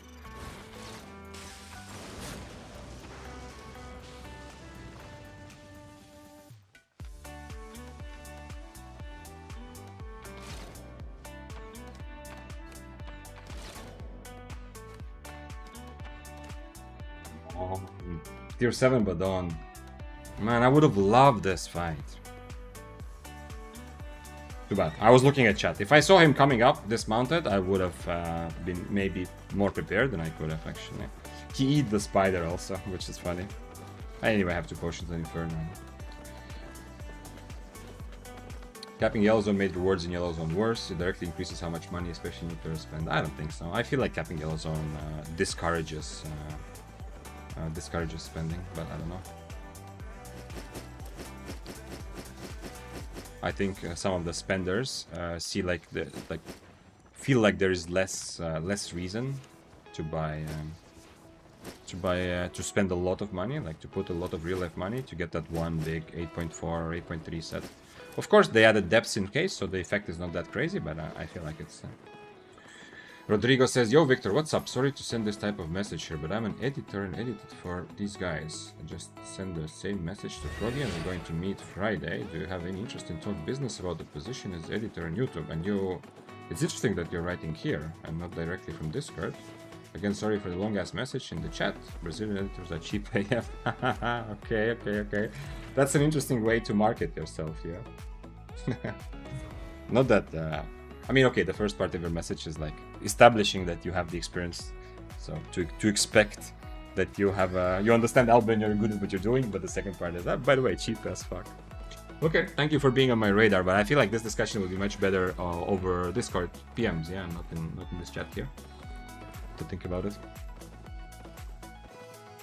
Yeah, the gloves. Okay, well, yeah, you were brave. Wait, so you didn't kill the hammer, yeah? So it was the Death Givers that was just fighting everyone.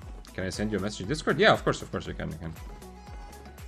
I do look through messages, although I do get a lot of spam stuff also. But now that you've made a bit of an introduction, but even if you wrote the same message there, I still read through messages.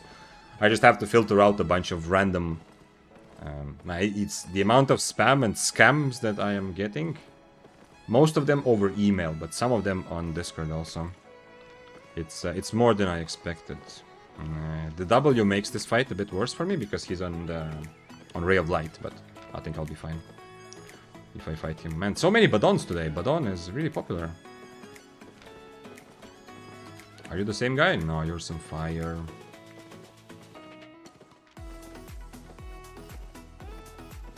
I'm sad that the Badon earlier didn't give me a good reset. I would have...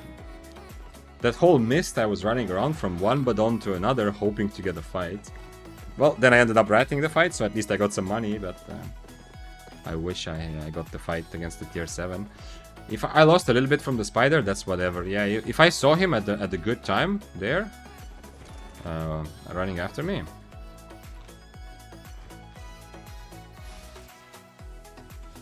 Can I fight you still somehow? Oh, that's the same Badon from before, actually. Oh, he has the new book. He has the new book. I can't use my E because then I won't have Purge for his boots.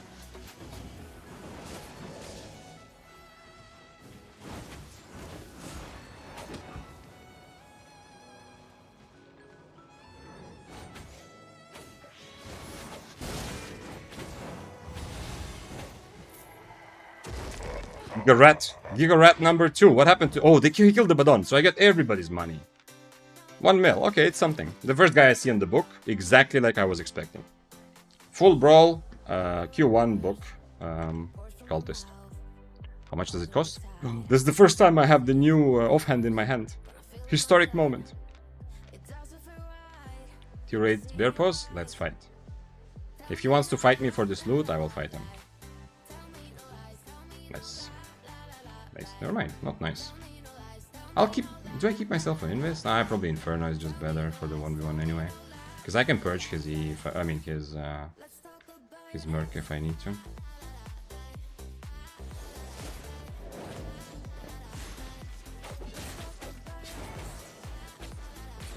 You already hit me, sir. Now you can't just leave for free.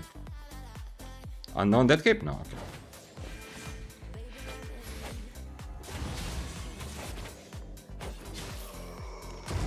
What is happening? Why am I suddenly killing... Come on, give me the items, don't give me the lead. 1.3 mil. Yo, this chaos. What did he expect? How many times he saw me? He expected that I don't care? To gather tier 5 things? Paid actor.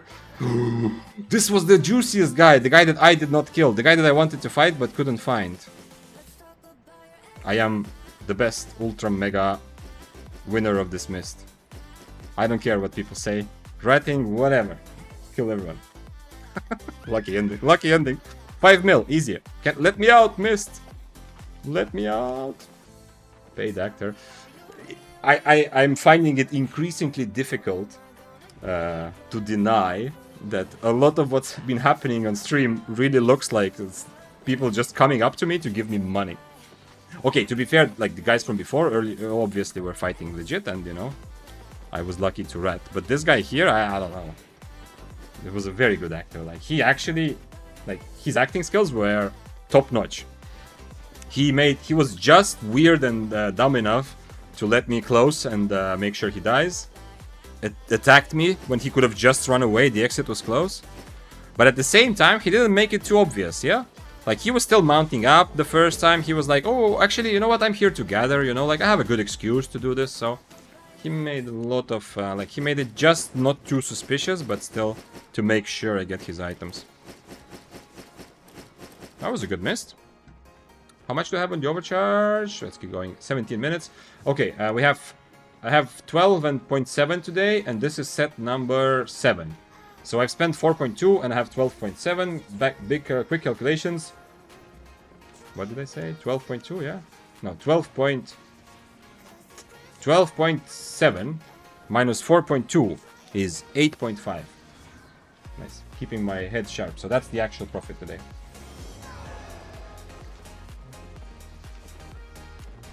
Streamer Mafia. Yeah, when I started streaming, I've been streaming for like 3.5 months or something, 4 maybe. When I started streaming, like the first streams, maybe first week or so, I legit like it was a joke, but I felt like I have like this new streamer package or something for sure. Because it was not about paid actors, it was about chests. Mists that have been for a while so bad for PvE loot. Yeah, for PvP it's a different thing, yeah. But for PvE loot it has been kind of underwhelming for a long time. The first week or first even month of streaming, I was opening blue, purple chests with high, like 8.1, 8.2 items constantly. I got like from a random coffer in the middle of Mist, my first week of streaming, I got a 7 million item. Just a random local coffer, you know, not the one showing globally. Absolutely, like it was off the charts, the PV loot, which made it seem like someone from SBI, you know, came to Twitch. So, oh hey, new streamer starting up, give him that package. So yeah, jokes aside, of course, at the end of the day, it's always fun to joke. Whatever good happens, it seems like ooh. There's no way, right? There shouldn't be any way. My 40 mil chest, yeah, okay, that was holy shit. That beats most of it. Like, for just opening in the open world the 40 mil chest, it beats most of the crazy adventures. I mean, other than me writing the 8.4 and getting like 60 or over 70 actually together with the other guy at 75 mil from one mist, it beats most of it. Holy shit, hello sir. He's on polymorph. Are you fighting someone else already, or can I have this dance?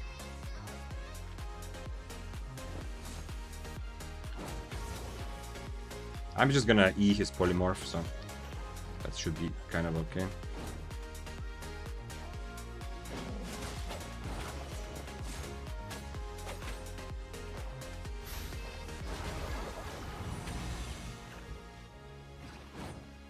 He's going to boots away from somewhere, yeah? No, my Duskweaver is broken today. Absolutely broken. Everything went according to plan, but unfortunately... I mean, anyway, the Deathgivers would kill both of us. I don't know if I can fight this Deathgivers. Probably crazy to think. He has good attunements. Oh shit, I shouldn't let him close because he's gonna jump on top of me. Two potions also, 6-2, so...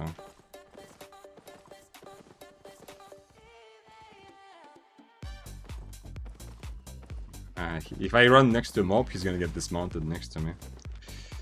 Well, this guy got the taste of what's gonna happen. It's not gonna get better for you, my friend, but... If I hit the Duskweaver, that's my plan, yeah. I don't use Duskweaver to kite at the beginning, I'm gonna use it later to catch him when he boots us away.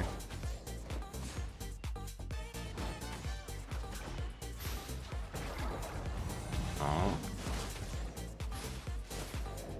This is the whole plan.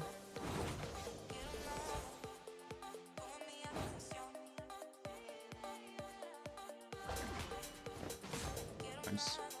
I just need to Duskweaver him before his next... Oh shit! I should have drank a potion. Never mind. I was a bit too cocky with the invis. Okay, at least he's a proper low tier fighter, so I hope he's happy with my items. I wanted to try, you know, sometimes I have the threshold, you know, since I'm fighting at tier 6. I'm also tier 6, but still. He says get good. Okay, now I feel bad that he got the fun. I should have drank a potion. How you cancel that poly? I'll explain in a moment. Why do I remember this name? I hope I don't remember it from some bad situation. After he wrote get good, I feel bad for trying to win the fight without using potions. But obviously it's possible. It's very easily possible still. What am I missing? A horse. My kingdom for a horse. And I need another food as well. Okay. Good lesson. It's not the first time. It's absolutely not the first time. But it's kind of like, usually my measure is not can I kill the guy with the potion. Well, it is kind of, yeah, but I sometimes, the thing I'm trying to do is to see whether he forces me to use a potion, yeah? Like, if he makes me feel like I need to use a potion, okay, then he's passed the test, like, congrats, like, he's done something well. Because I don't usually do this where I just die without using potions, because, to show that it's possible. But, yeah. Poly is so nasty. I mean, yeah, but with Poly, he's much more vulnerable to other people. But yeah, Prowling is, like, With cripple, it's okay, and he can also go invis, of course. Sorry, not with cripple, with tether. But with poly, yeah, he's good for one. It's very good for 1v1, but it's not so good for when. If the Death Givers comes, I can get away a bit easier than he can. But he has demon boots to make up for that. Let me show you the poly question. Okay, give me a moment. So this is the recording of the fight. Was it from the beginning here? Okay, here. So after polymorph hits, it doesn't. You're not instantly transformed, right? It's like it doesn't say in the tooltip, but it's like 1 second, I think. That's my conclusion. Maybe less. I'm not sure. It doesn't say in the tooltip. I think last time I checked, it doesn't say. It just says transforming the player. Yeah. So that's why I can still use. Also, if you're fighting against poly, you can also use Inferno, Cultist after they already hit poly. So you don't have to waste your Cultist call before they hit poly if you want. However, E of Daybreaker gives you CC immunity, which counters stuns, sleeps, and also polymorph. So the way that I play this, and keep in mind, yeah, of course, if I use potions, the fight is like, it's trivial, yeah, it's trivially easy. But you see, I E at the right moment, so the polymorph doesn't hit. Since he's, even though he's, you know, talking big talk, since he's kind of still new to Albion, probably, or to the build, a good player would not transform like this, yeah? Like a really good Prowling player, if he respects me, and he should, because I'm high IP, and as I said, it's obvious advantage for me. If he was a good player, this transform here is very bad, because every Daybreaker is going to try to do this. Sometimes you fail, it happens. A good Prowling player would wait for the polymorph to kick in, then transform. So I get double. First of all, I don't get polymorph. Secondly, I do big damage to his cat. This is like, the fight is already won at this point.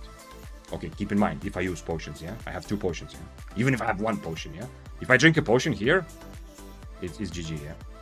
Let's watch the ending. Once again, all this time I can use potion, but I believe I can do it without, so I can keep my cape in case I want to fight someone else. Let's see what is my actual... Yeah, the polymorph did damage. That's what happened. The Q and polymorph did damage, so I'm actually about 42%. I should have maybe not followed him. Like here, after he comes out of invis, I should have just stayed here and wait for my my E. You know, I could do that if I don't want to use potion, like I don't. Instead of following him here, I could just wait for my E, and then if I can E, if I get an E on him before his boots are ready, he's also dead, even without potions. Yeah, so.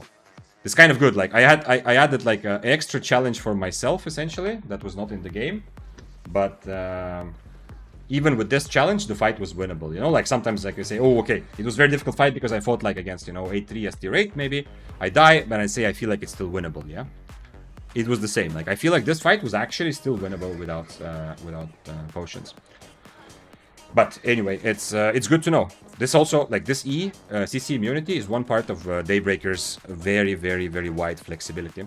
So one of the options is also that, I mean, not options, but you can also E over, what's it called, over firewalls or flame walls. If you are running away or somebody is chasing you in mist. Also this thing, you know, like let's say this happens. You see, I can go through. The guy who is chasing me is going to get hit by that wall, yeah? So there are some usages for CC immunity that you get very. Also, if I fight fists, at some point I will show you. I have this in a lot of clips and in my Daybreaker guide as well. But it also works very well against fists of Avalon E, because their E doesn't do the knock-up. You know, the fists of Avalon, when they hit you, you don't get knocked up when you are in your E. You can even cancel their devastating combo. What is this Daybreaker? It's a weapon. It's a spear. And also, for example, dual swords E can do that. Yeah, it should be, actually. I haven't played dual swords that much. I played a bit at EU. I did get into 100, but yeah, of course, that would make sense. Now that I think about it. Because dual swords are the same. You can also jump over firewalls and over stone walls. I'm not sure how the window is on dual swords. Is it more or less forgiving? Until impact? I'm not sure how long it is, but yeah, that's a good point, actually. Dual swords should also be thinking about that, actually. Tough question only for the OG players. Oh, that's not me. I don't feel like an OG player. Although I have like over 3,000 hours, or about 3,000 hours in Albion right now, but I don't feel like an OG player. Cannot fight this build. How the fuck I find the fish category in the market? Okay, I don't know.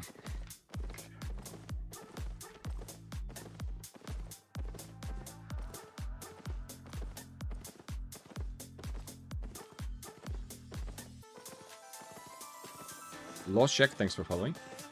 And we had Vita Champ also 10 minutes ago. Appreciate you. Keep up the good gameplay. Thank you. I am having fun. And mists are fun on tier 6 right now.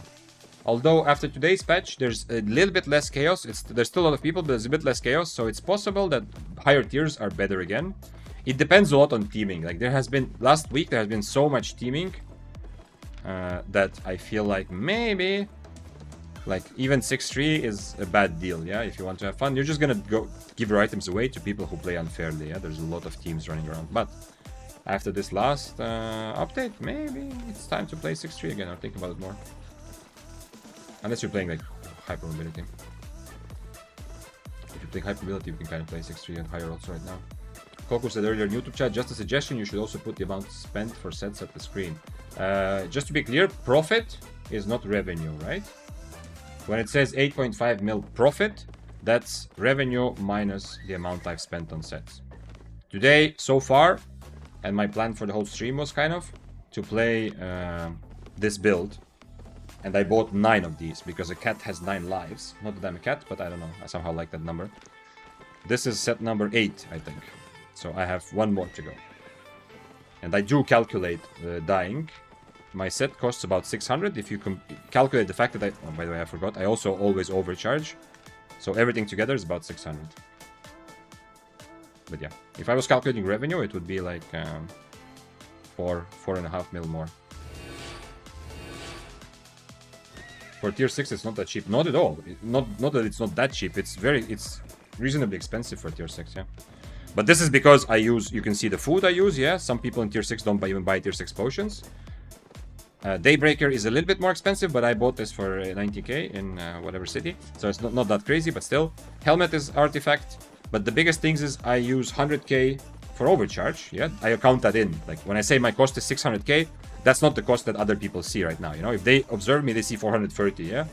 But the actual cost I spent was 600k. I bought consumables, as you saw. I used siphoned energy, that's 100k. And this is the big thing. Usually tier 6, I don't suggest playing a cape. But right now I'm playing it with Smuggler's Cape, this build all the time. Even at tier 6. But normally it might be smarter to just upgrade some items to tier 7 rather than buy a cape right away when you're tier 6. Was this the same mist where I saw the frost staff, the 864 or not?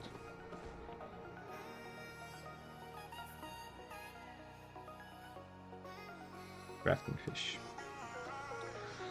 Who called me a sad big chicken fish? Still love that name.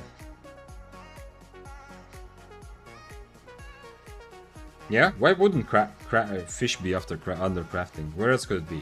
Other research, like materials or what? What is this? Tier 6 wildfire, are we gonna have a problem? I think so. Well, I guess we'll try. I don't want to invest, but...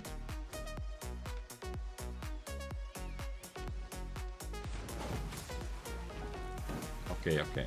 Have the chest, but you don't get the kill if you go for the chest, sir. I just need to reset and then I just go in for it. I think I can outplay him with my mobility most likely. Unfortunately, I need to get close because this fucking artillery is annoying. Actually, can I go to Invis just to cancel artillery and go closer? It's not the worst idea. Ooh. Yeah. Fight him.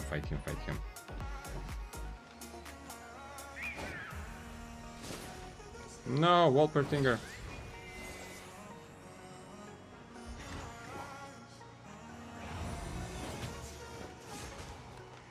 I can catch him. I mean, I would be kind of worried that he actually turns around, but I guess not. Okay, next mobility cycle, hopefully, I'll get close enough. If I hit the Dusk River, but not guaranteed. His boots are good mobility also.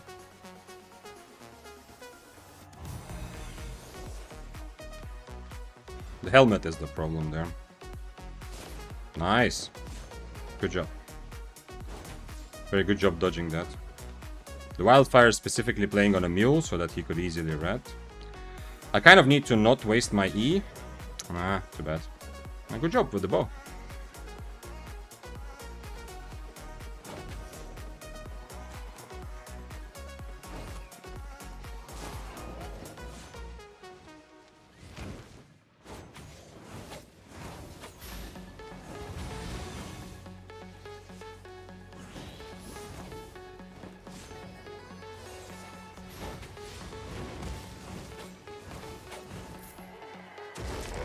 Easy.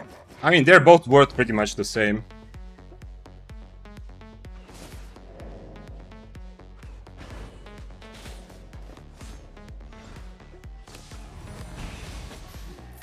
Oh well.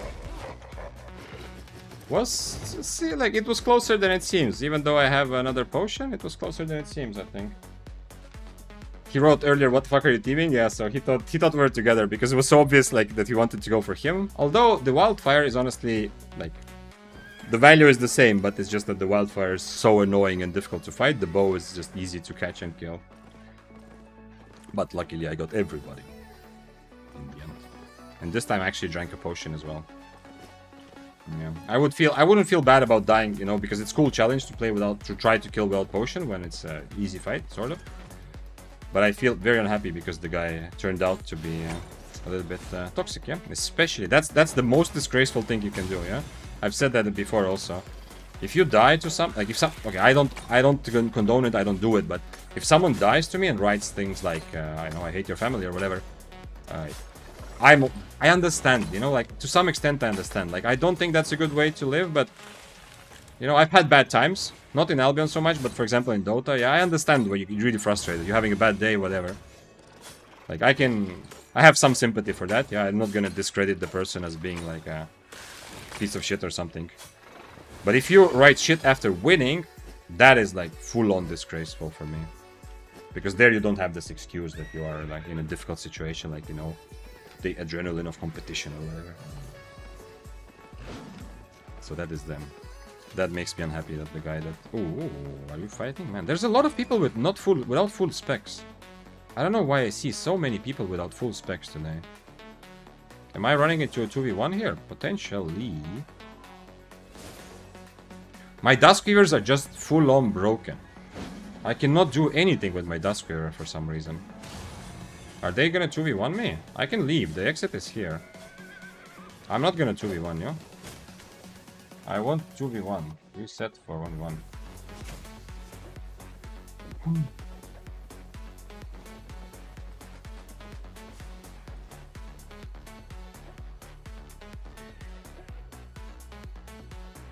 I can fight the carving. He's on Snapper, but I also have Snapper, so that's okay. Cultist Kyle W, holy shit, this carving is gonna be very difficult to play. To play against, I mean. Because he's gonna be very strong close range. Are they? He went for someone else? This is curious if he went for someone else when he let me mount, yeah? Because the carving, if he wanted to fight someone else like he is doing, he could have, like in this case, it would make sense for him to make sure I leave the mist, yeah? To kind of attack me until I actually leave. Damn, this guy is also, I still have also a tier difference. That should be an incredibly difficult fight. Because he's gonna boots on top of me. Instantly in Inferno QW, I lose half of my HP. Then Cultist, so I cannot fight back.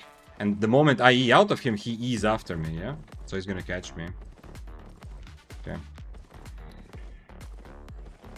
I open petition for SBI to move fish under consumables because it's food. I mean, it is a bit of both, yeah, but... Let's check it. Maybe, maybe the real thing we should do is just add fish everywhere. Because at the end of the day, it's your life, it's your personal choice how you use fish. So maybe they shouldn't be like, you know, narrowing it down. It's like they're saying that you can only use fish as for crafting. They should put it everywhere. They should put fish as a weapon, because some people might want to use it as a weapon, as a chest armor, as an offhand, as everything. Also crafting, also farming, furniture. Fish can be furniture, right? If mayonnaise can be an instrument, surely fish can be furniture. Gathering equipment, there is fish. And yeah, consumables is weird because you can consume fish. Maybe they are under food? Wait. Consumable food. No, oh, grilled fish. Okay, that's a different thing, yeah. I see potential here for SBI to improve the quality of life for those among us who do not adhere to the societal norms of using fish for crafting, who have our own way to live life. Okay. Let's calculate quickly. 3.2, 13.4, minus 4.8. That's the calculation. 13.4 minus 4.8. 8.6. Is that correct? Is that what it's showing? 8.5. Okay, pretty much the same. Yeah, let's go 8.6. Not super profitable today, but you know, I've also trolled a little bit, like with the no potion, and then taking some. The first couple of deaths, I was taking fights that I have almost no hope winning, just to get warmed up and to see. So it's not also try hard for money, but still today a bit less profitable. Also, I have not come across that many juicy players that I could potentially somehow get to kill. There was that one guy in the Abbey that we were trying to kill together with the hammer, but I was not able to catch. That would have been a good chance to get an 8.3 kill today. Misgendering fish as a crafting resource. Let fish be whoever. Okay, Froggy, 100%. Now we are speaking the same language. But it's not about letting the fish be whatever they want. It's about letting the players use fish in whichever way they want. Then we have an agreement. Monty Python, fish can slap. Absolutely. I'm telling you, fish can be an offhand. It can be a main hand. Fish is the ultimate, the great leveler of Albion. No matter how you play Albion. Well, not really, because I actually don't use fish. But if there wasn't cabbage soup, I would be using fish. There's that. 4.4 spear on completely wrong spells. Can I somehow... Why is there so many people today who don't have full specs and who look like they are a little bit lost? Can I somehow convince him that I am worried about him? I need him to think that he has like a free fight. I'm not even going to go for the chest. I'm guessing everyone else is going for the chest who's in this mist. I'm going to go for this. I want this action. I want to try this. Unfortunately, he has a purge, which is good. Much better than... not much better, but a bit better than Stalkerhood for this specific fight. I cannot do the trick when I Inferno and then instantly E to dodge his purge, yeah? I will not be able to do that because my E is too slow.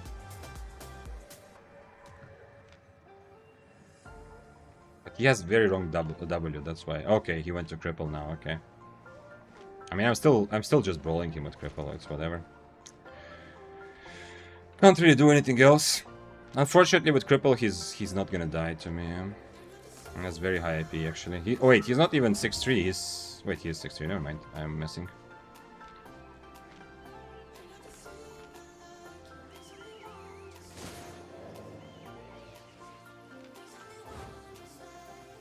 These guys all want him, yeah?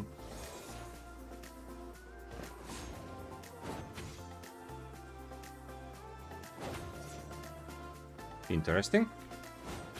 I guess he's going to the exit and I will fight the carving instead.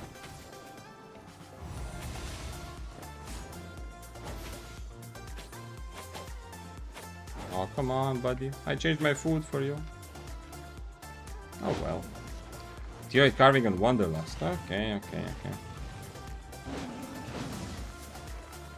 Most underrated comment. Fish can be enough. That would be a good clip as well. But I'm sure it can. I can imagine fish as an offhand. IRL and in Albion. Have you heard my offhand idea? Have you been here? I've said it already on 2 streams. My idea for the new offhand in Albion. An offhand, maybe it gives you like a bit of stats, whatever, like a tiny bit of cooldown reduction, but not much. That every 10 seconds, it spawns a Wolpertinger next to you, or close to you. Eh? You can use it to get stacks. You can use it to Arcane Staff Enigma Blade. You can use it to block enemy spells as you're walking away. I love it. I mean, it's my own idea. And I don't know how serious this actually is. This might be just a joke. But think about it. And obviously, if you're not in the mist, it's not going to be a Wolpertinger, you know? It's going to be like a Marmot or whatever those other critters are called. No, wait. Wait, if I only had boots. Okay.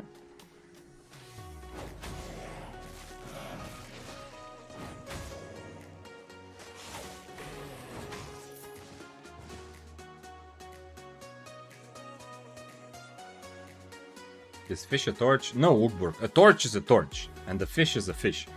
Don't go confusing things now. Everything makes perfect sense. Is Mistcaller a torch? No, it's a different thing. Fish is a different thing. Is it an offhand? Absolutely. Is it a torch? No. Is it the couch? No. Is it, I don't know. What other things? It's not, fish is fish, it's not something else. What about swordfish? Swordfish can be also main, like, swordfish is a good example of your main hand weapon. In fact, you can almost dual wield fish, yeah? You can have swordfish as your main hand, and then some other fish as your offhand. That makes sense? Reflect should put enemy in combat, change my mind. I think it used to be like that, but I don't remember that, but I've heard from comments that it used to be. I don't know. It would, at this point, I don't feel like it's such a big problem about Reflect. At this point, I feel like it would mess with people's brains a lot if they suddenly changed it. Like, if suddenly it was... I would definitely die a lot if suddenly they changed it so Reflect puts you in combat, because the intuition to use your Inferno is so strong.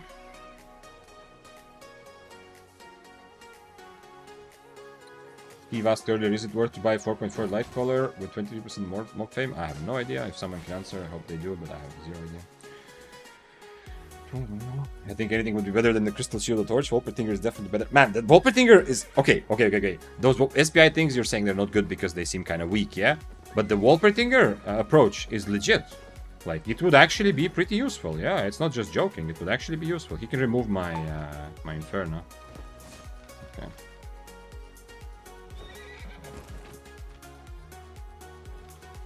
Go. I'm fighting. His Invis is the only thing that gives me some hope. I mean, his food is also wrong. But his W is going to be really, really painful.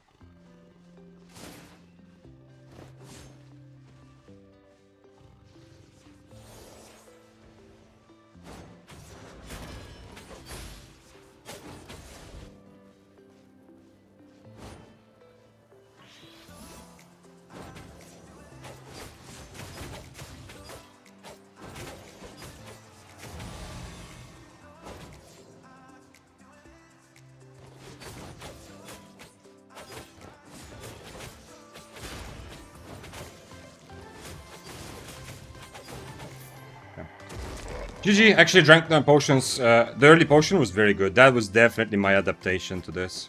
His Invis makes it a bit easier. I eat just for damage. Holy shit, who are you? Why are you there? I eat just for damage because I know that... well, I kind of need it, and also the fact that he has Invis means I don't need to wait for his Inferno. And obviously him trying to purge my boots was the randomest thing ever. This fight would take so much longer and would be so much more difficult if I had to worry about it.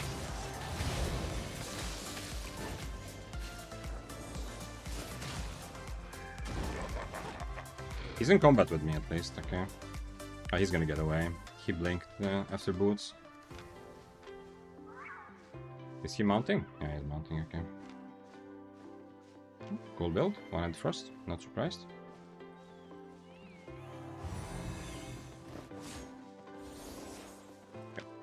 I'm gonna go loot then. Maybe this guy had something that is actually worth taking. Okay, it's okay. Let's go open the chest. One-handed frost. Interesting.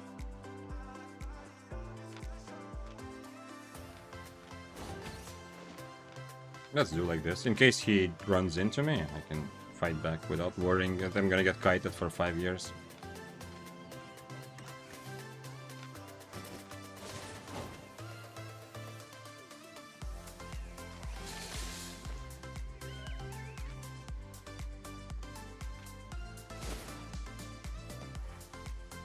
Need to get one of these, and then I'm not gonna run into his face. I'm gonna keep my boots.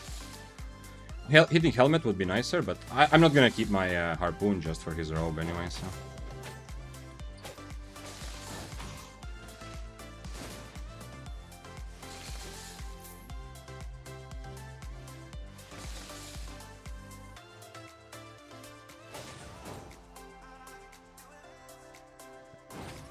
Next harpoon it is. I don't understand Hunterhood. Everything else is awesome. Like, his build, he's definitely having... considering how cheap it is, should be in theory, I'm sure he's being very successful. But I don't understand why he would use Hunterhood for this. Okay, well, now I got him, because now he doesn't have Blink, and I can cancel his robe pretty easily. Man, I maybe shouldn't even have cancelled it, because I'm gonna catch him. I mean, I need to just catch him, yeah. Okay, well, nice try. I think this is a pretty good build. The build is playing, I think it's really good for a budget build right now. It's a bit expensive because of Cultist Trope, but the rest of it makes a lot of sense. Okay. Sad that the spear ran away. Especially, he changed to cripple. Would have been so interesting to fight the spear. It means I have to brawl him, but I don't know. If I never use Inferno in that fight, and I just purge his Inferno, the spear that was there, the 4-4-6-3. If I never use Inferno, he doesn't get rid of my stacks, and I just stand and brawl. I don't know. I think I have a good chance. I just cannot use boots. That's a big thing. Until he starts full on running away. Yeah? I don't know. Sad chicken. Sad big chicken nugget? His name is Sad Big Chicken Chick. Yeah? Fish, yeah? Oh, is he actually a nugget? My, this is the 5 and... Okay, it's not even close to 7 hours, but my brain is a bit fried. What can I put some things in this? Okay, whatever, doesn't matter. I can just drop loot here. It's just easier to organize later. I did a bunch of loot selling today earlier, before the stream. Okay, we will calculate that later. Sad big fish and chip. Is Daybreaker S in fact? I would say it's A tier now, spoken. I put out a tier list yesterday discussing this.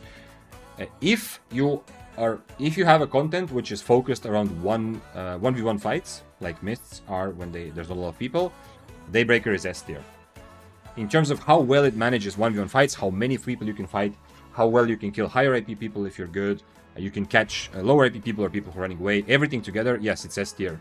But the moment you bring in the chaos and rats and all of that, Daybreaker, it doesn't struggle, but it is definitely downgraded a little bit. So I think it's just good A tier weapon right now. I saw a guy in Brazilian today that was activating his mount, but cancelling it directly, producing an annoying noise. Okay. I mean, have you ever been in a city, Oakburg? I mean, in Albion, the day when the season rewards, you know, like today or like this week also you got season rewards. But you remember when the season reward gave a guaranteed like battle mount to everyone, the same mount? You remember every day when there's season, every time when the season ends and there's season rewards, everyone is sitting on the same mount and just spamming the sound. It's ridiculous.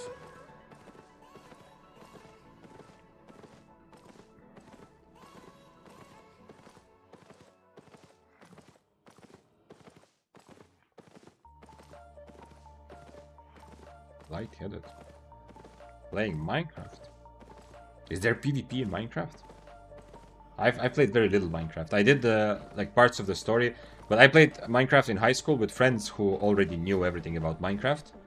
So I didn't actually get to learn the things because they already knew everything and were kind of like, you know, doing their thing, and I was just following along and having some fun. Vic, show Froggy. What do I show him? Fish? There is PvP. It is possible to have like a PvP mod in Minecraft? Okay, that's awesome. I didn't know. Or wait, that's not the answer. You're not saying, oh, you were just saying there is about something else. There was an, option to turn off sounds in cities. Ah, okay. No, it's, were you not here before, Froggy, when I was showing this, the hotkey to change between settings? When I was doing this, that's what you mean, show Froggy, okay. When I was showing this, you were not here earlier, Froggy? No, it wasn't. Okay, well, I did a pretty good overview of it. Essentially, for everyone else as well, but I think everyone else already saw. When they added different HUDs that you can, you know, you can choose different HUDs, yeah? They also added presets. This preset saves all the settings. So let's say I go to this one, which is called without name. If I change anything about this, including sound, it will be saved with this preset. So what I do is I have this preset for PvP. You see my HUD, sounds, no shadows. I don't see his name tag now. Okay, it bugged out now.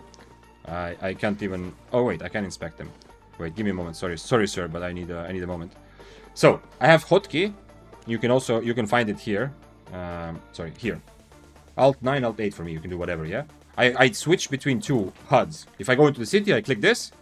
You know, my HUD is different. Everything is different. And also, sound is off. Sound is also... No, it's not just the HUD that changes, but everything about the settings. If I wanted to change graphics, I think that would also be saved. So this preset, you can change between like groups of settings, or you understand, the preset makes sense, yeah?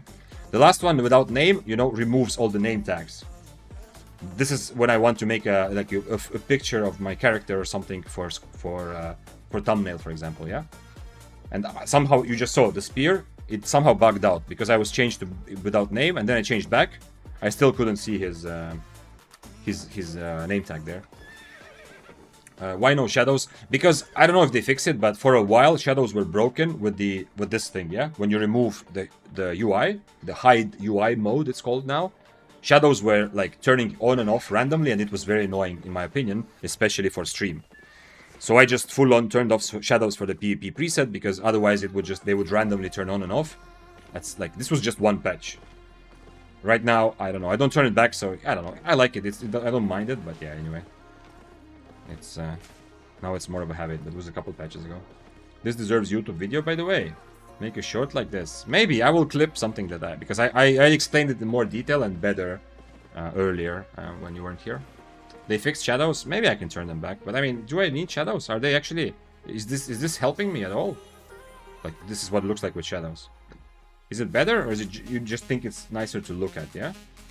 Like, this is like a competitive, full-on, like, you know, people play Counter-Strike on 4:3 resolution. It looks ugly, but it's good for competition. And with shadows, it just looks nicer. Yeah. They fix shadows. I like the game with shadows. Okay. Let me give it another try then. Shadows. High? What's the difference? Medium. I guess whatever. Okay, let's play with shadows for a while. I'm kind of used to playing without shadows now. I just realized, yeah, like these are a bit weird, but I'll get used to it. Whatever. Wait, is there a way to cycle between them, or you need hotkeys for everyone? I think you just need hotkeys for everyone. I didn't see any cycle button there, but go check it out yourself. Oh man, water with lemon is so good, even though I put a bit too much lemon. Pecadores and Volorich, thank you for following. Appreciate it. I'm alive quite a lot. Like yesterday I died 9 times in 5.5 hours. I lost the 9 sets. The nine sets of tier 6 that I went in with, I lost in 5.5 hours. Today I still have this one and the next one. This one is still 34 minutes overcharge. So a bit less chaos. But the profit is also much lower today. But still decent.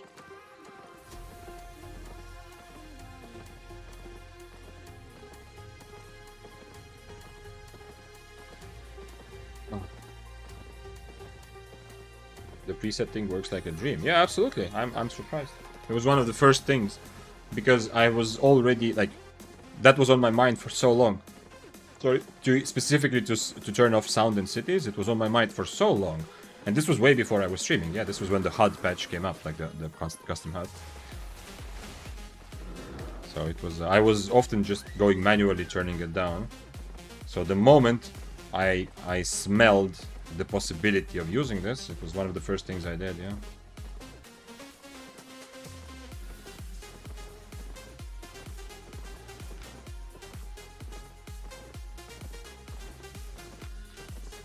I'm not following him to try to get him to fight. He's not gonna fight, he's on Universe Potion. I just want to check out this camp and then go to the big one. But I mean, he's going the same way, so whatever. Okie dokie. This is a tier 7 mist? No, it's tier 6 with a tiny bit of enhancements. Oh, it doesn't even matter to be here probably in this mist. I'm very happy. I like, you know, widening or like opening up people's worlds to new perspectives. Now this is absolutely like just a random thing, but still. You saying that this is awesome and Pietman saying this is a must-have makes me feel good to have the privilege to be the one sharing this with you. I guess I kind of assumed that this was on a lot of people's minds when the patch came out.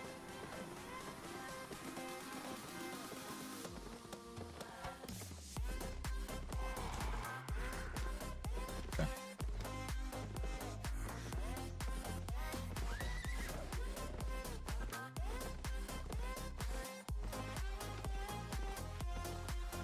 Okie dokie, there's a bit more running, so while my first hours of mists felt like I can't even tell the difference from yesterday, right now it feels a bit more like something in between old mists and new mists, so I feel like they've done a good job finding the balance. At least it seems that way to me.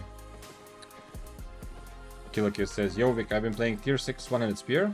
Using beef stew because deal stew or similar power seems insignificant. Is that the right play for low tier?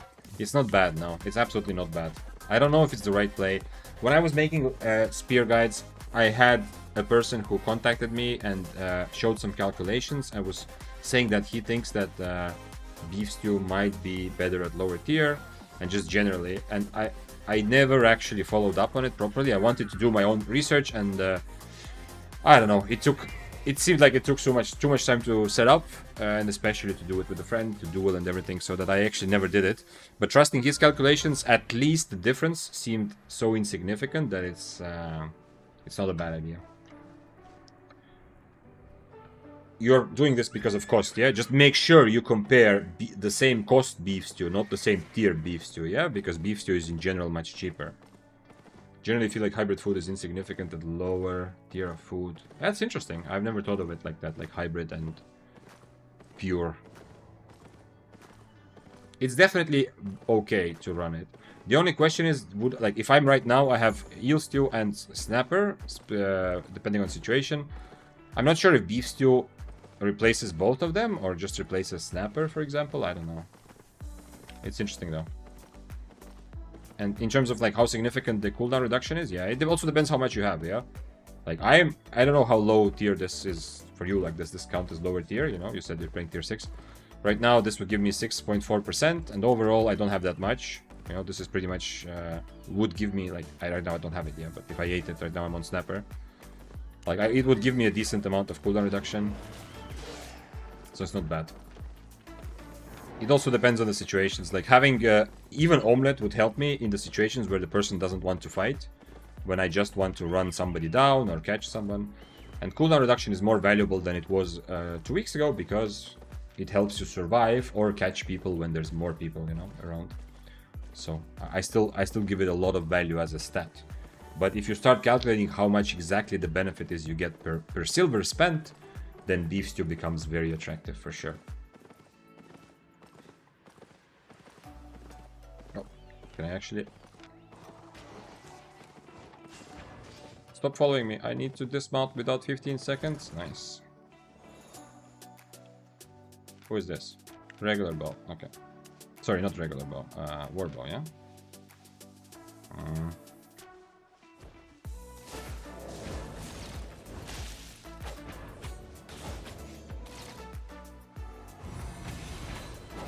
Oh, that was late, I think, for him.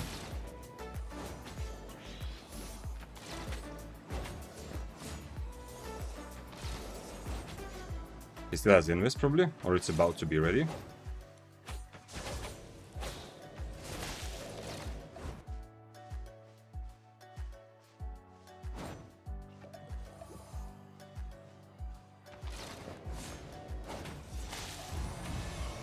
Kind of close. I think his frost shot was very, very close to being ready. I'm happy that I didn't change to harpoon because my Duskweaver plus E will be enough to catch him, and he's actually really dangerous when I'm on harpoon because he was on Q1, yeah? I hope that makes sense. Usually I suggest looking at the W. Against this, much better to use harpoon. Against this, obviously you cannot use harpoon because you will just get out damaged. But the big thing here is that knowing how ridiculously strong this spell is right now, I don't want to risk it because I will just lose close range fight. If I go on harpoon, I will just lack the damage, yeah? He won't have to play very tricky. He will just fight me close range most of the time. I am lucky that he was slow reacting with his soldier helmet. I don't have 2 potions. I mean, I don't even have 1 potion, but... And he's on Purge. I don't think I can do it. Sucks. I don't know even with what 1 potion. This Deathgiver's build is not as good at killing higher tier players potentially, but I mean higher than him. But this build is definitely very good at destroying me because I cannot Inferno against him. He will remove it. It's a good decision to have Purge on this. He also only has 1 potion though, and he only has Yield Steel. Maybe I can do it somehow. Maybe it's not ridiculous to hope to try this. I don't know. Victorious, yes. Victor's Justice. Maybe I can keep him kind of hanging around for 2 minutes. Because with 2 potions, I still might lose this, but it's better. Because I don't have access to Inferno against Purge.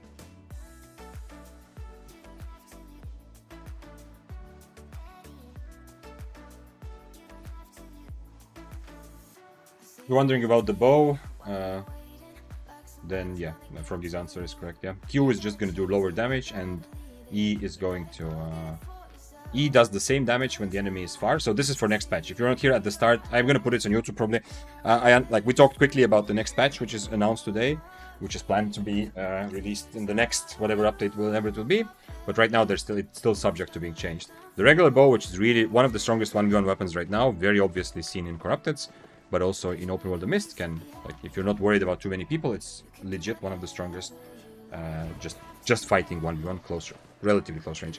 They're doing, first of all, they're nerfing Q1 for all bows, which is very important. This thing does very too much damage, having very high range and still is also a slow. But the other thing is, for regular bow, they are making it so that you know how when you E on the regular bow, you do your damage, like your auto attacks do a lot of damage, but when the enemy is closer than, I think it's 6 meters or 5 meters, then you do a little bit less damage. Well, they are making it so that if the enemy is really close, you do like even less damage. It's still a significant buff. When you E, obviously the auto attacks are much stronger, and you don't lose that much of your damage, but it's a bit better. So if you're gonna fight the regular bow in the future, it's gonna be a better deal for you to stand close to them, because it's gonna make a bigger impact. Yeah? What we're talking about is where are bows? We're talking about this spell. You can see if an enemy player is within 6 meters, you get every attack is 235%. Otherwise, it's 280%. But they're nerfing that 235, I think, to 220. So overall, it's not huge, but it's. I mean, I like SBI making small changes. Usually, I like tinkering with things, not making like huge, big, revolutionary, completely changing, mist changing or PvP changing decisions. The plan is to get every bow player on Bow of Badon. Oh, you think so? Do you think Bow of Badon is the best after that change? What about Sky Strider? Do you think it's too expensive? That's why you're saying that. Because right now, if you want to be a bow player, regular bow is definitely a very good option because of the cost. I feel like longbow is low key or sleeper build right now. It's rising through the ranks because longbow is pretty good in this chaotic mist. Warbow is really just for low IP. It's not very good for actual 1v1s, but it can win some fights for sure. And then you have Sky Strider and Badon that are just amazing when mobility is important, and the flexibility of Sky Strider is unmatched. Sky Strider I haven't tried much in Blackstone since, yeah, it's expensive. Okay, yeah, that's the big drawback. That's why Sky Strider is difficult to say that, oh, this is like S tier weapon, but it was pushing to be an almost S tier weapon before the Mists update. If you forget about the cost, but the cost is a big thing. But Sky Strider in many ways is similar to Badon, except you have more flexibility because you can use your E for other purposes also, yeah, not just. I mean, Badon is you shoot the E and then it exists there. This guy wants to fight me?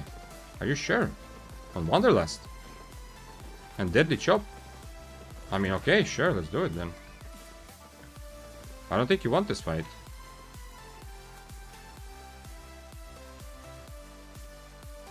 Yeah, I guess he does. Bear pose on Deadly Chop. Interesting. He doesn't have a purge, he has an... And he's also 8 eels too. Okay, this is an open world player.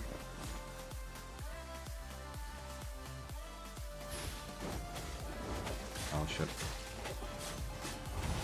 I can't remove his mercenary now, so I need to be a bit careful. But he has no boots, so he cannot do anything about this.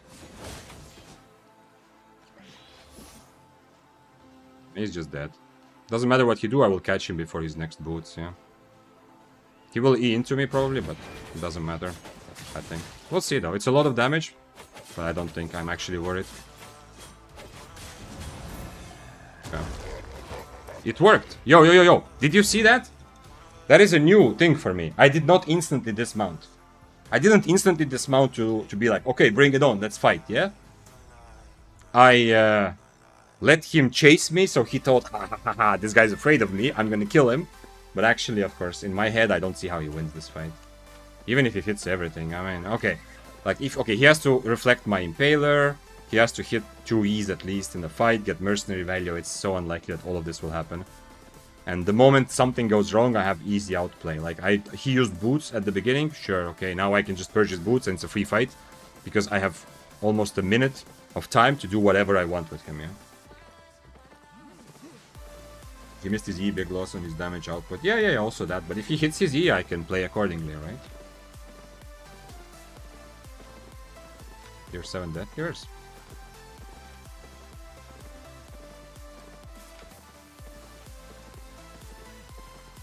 Ladon is close to it anyway. Its ult is very powerful. Yeah. I mean, there's also the other, like, Sky Strider is very flexible, but Badon has the benefit that you shoot your E and now you don't have to worry about it. You're free to do whatever else you want, yeah?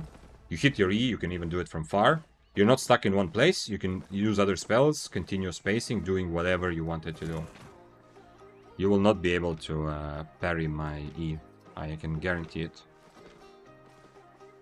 I'm saying a lot of things, but let's see. Maybe he will prove me wrong. Maybe he's just defaulting to parry always. Maybe it's not. What? One-handed dagger on stag? What? Why? Flat tier 4 across the board on stag. Stand and open world bear paws E on here open. Yeah. I mean, sometimes it's because bear paws are on average played more by beginners. I'm not trying to say that everyone who plays bear paws is not experienced, but just, you know, beginners are often very much attracted to bear paws because of the fact that they are popularized by the open world. I'm gonna use this because it doesn't matter which one of them I fight, I kind of want Snapper. This guy has Duskweaver also. This is a interesting build. This is actually not bad at all. But he needs a bigger HP advantage to actually kill me because he doesn't have Stalker Hood, yeah? But this guy can definitely be a big threat there. Frost Step, as always, no surprises. We are all tier 6 here, yeah? Tier 6. Oh, this guy is tier 7 and overcharged. Okay. So this guy is by far the most valuable. Well, I'm also tier 6 overcharged, yeah, so I'm actually kind of strong. I don't know who dismounted. Probably Frost, yeah? Yeah, the Frost doesn't have to be afraid of anything, yeah? This is exactly the Chaos meta I've been talking about. Whether they want to focus me or him, they probably want to focus me because I'm more valuable. If I fight the Frost, I'm the one who dies, yeah? Not the Frost.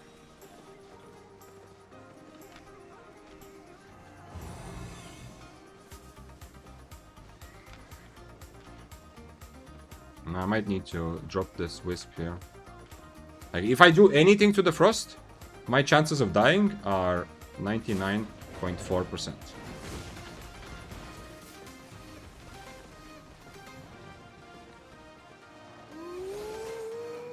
Nice, I didn't get slowed, so I can actually maybe deliver the Wisp. I hope that the Frost is gonna just mount up and try to get in front of me, but we'll see. I would like to fight this Death Givers. It's a very interesting build, and it's absolutely not easy to solve. Because despite the fact that he's not super threatening in terms of no Stalker Hood, he still has Assassin Shoes, his Cloth Armor, and Q1. So he's gonna out-brawl me, and I'm gonna have to get out from under him. But he is on Shadow Age, and he is on Duskweaver Helmet. So his chances of catching me are pretty high.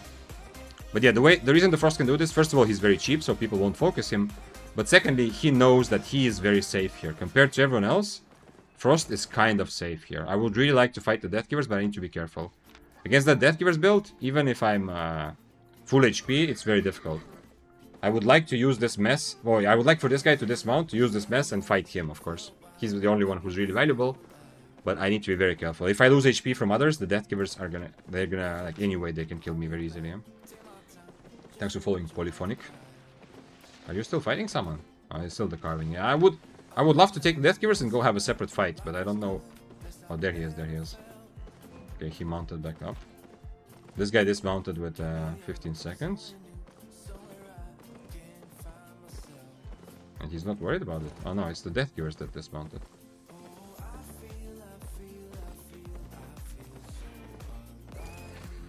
Okay. Let's go for Death Givers. You better not be running away from me. What the fuck? No fucking way, bro. Your build is so good against me. Why are you doing this, bro? I'm going in thinking that I have a disadvantage, but he thinks the otherwise. What do you mean stop? The opposite. Yeah, exactly, bro. It's a good build for you.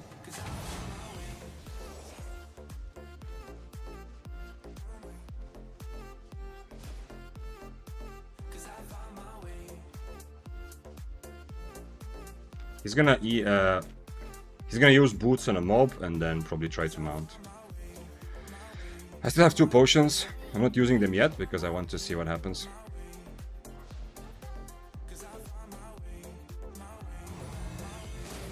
Oh, bro, come on! Why? I will use my spells. Come here.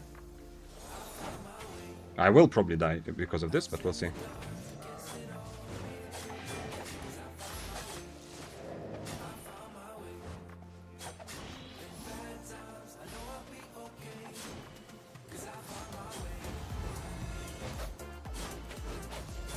Yeah, I should die.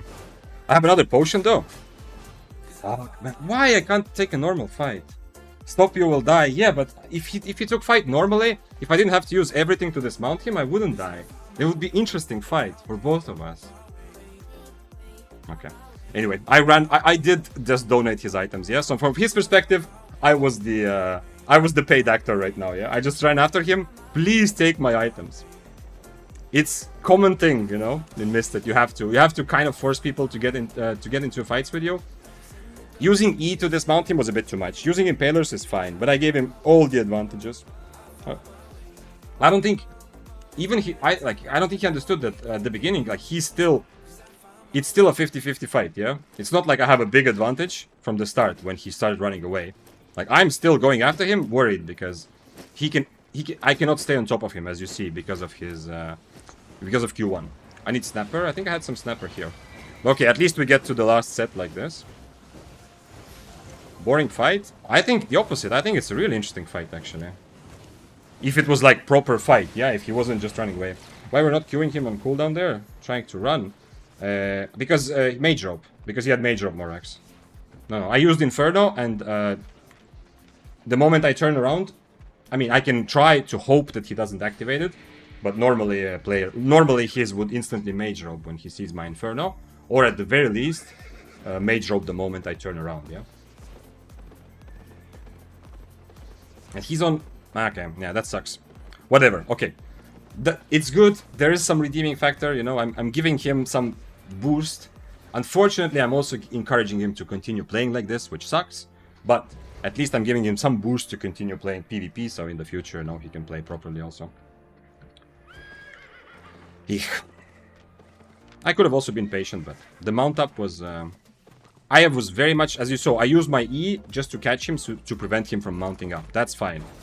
But after that, the second, like, when I was trying to dismount him and I don't have my E, that was... I mean, it also may be a testament that I went a little bit too far. When I dodged his Shadow Edge, the whole time I was chasing him, it was close. If he didn't find the mob, I would have obviously killed him there when I was chasing. And also, I drank a potion early, but still it was too late, yeah? This is like... Smuggler's Cape legit after the nerf. You have to...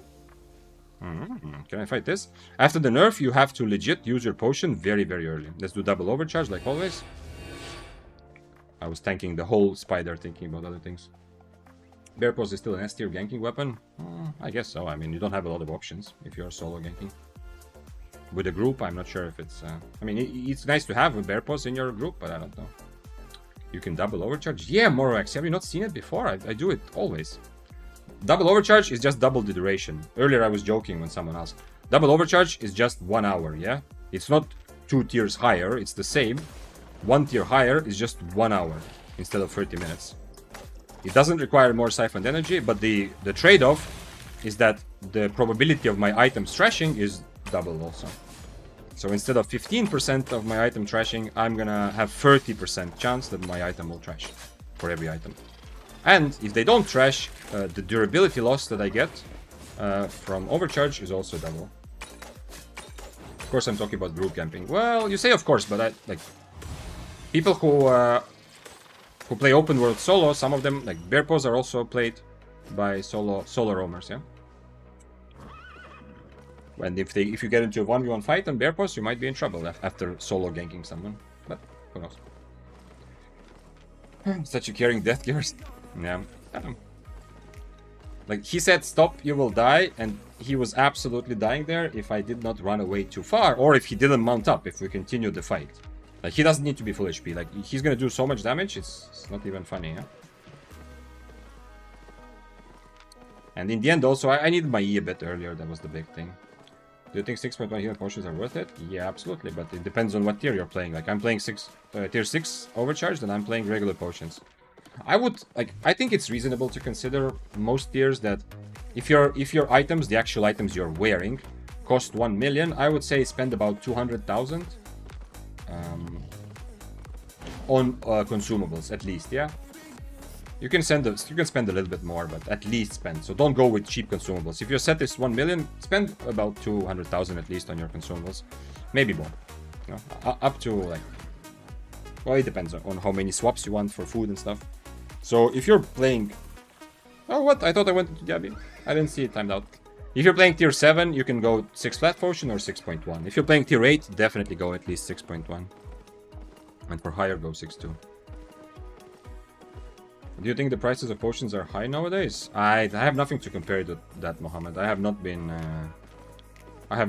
tracking prices or, you know, like following it. I just buy whatever price is. I'm one of those guys that crafters probably love. If suddenly the price goes up, I will not instantly think about it. I will just keep buying the stuff that I want to buy. I had some stuff on me. Why did I give so much fame credit? Oh, just the stuff from this guy. I guess it was worth so much. Okay. They're doubled after 1 week of dispatch. The potion cost doubled. Okay. I mean, these were like 6k max, not max, but they were 6k normally, and right now there's 10k. So it's not that. I mean, they were 6 or 7k, I think, most of the time, but I didn't notice that there's like a specific... Oh, did someone drop a wisp there? I didn't notice that they have specifically increased. Also, I should change food in case I need to eat the other one. Hello, curse stuff. Are you gonna challenge me or not? Okay. Oh, regular boots, by the way, curse stuff. Interesting. Oh shit, curse sickle. Why that? How are you going to put your debuffs on me?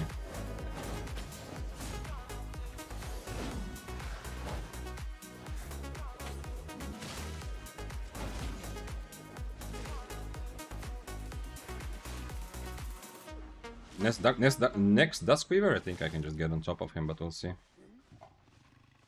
Okay, whatever. I'm gonna do this.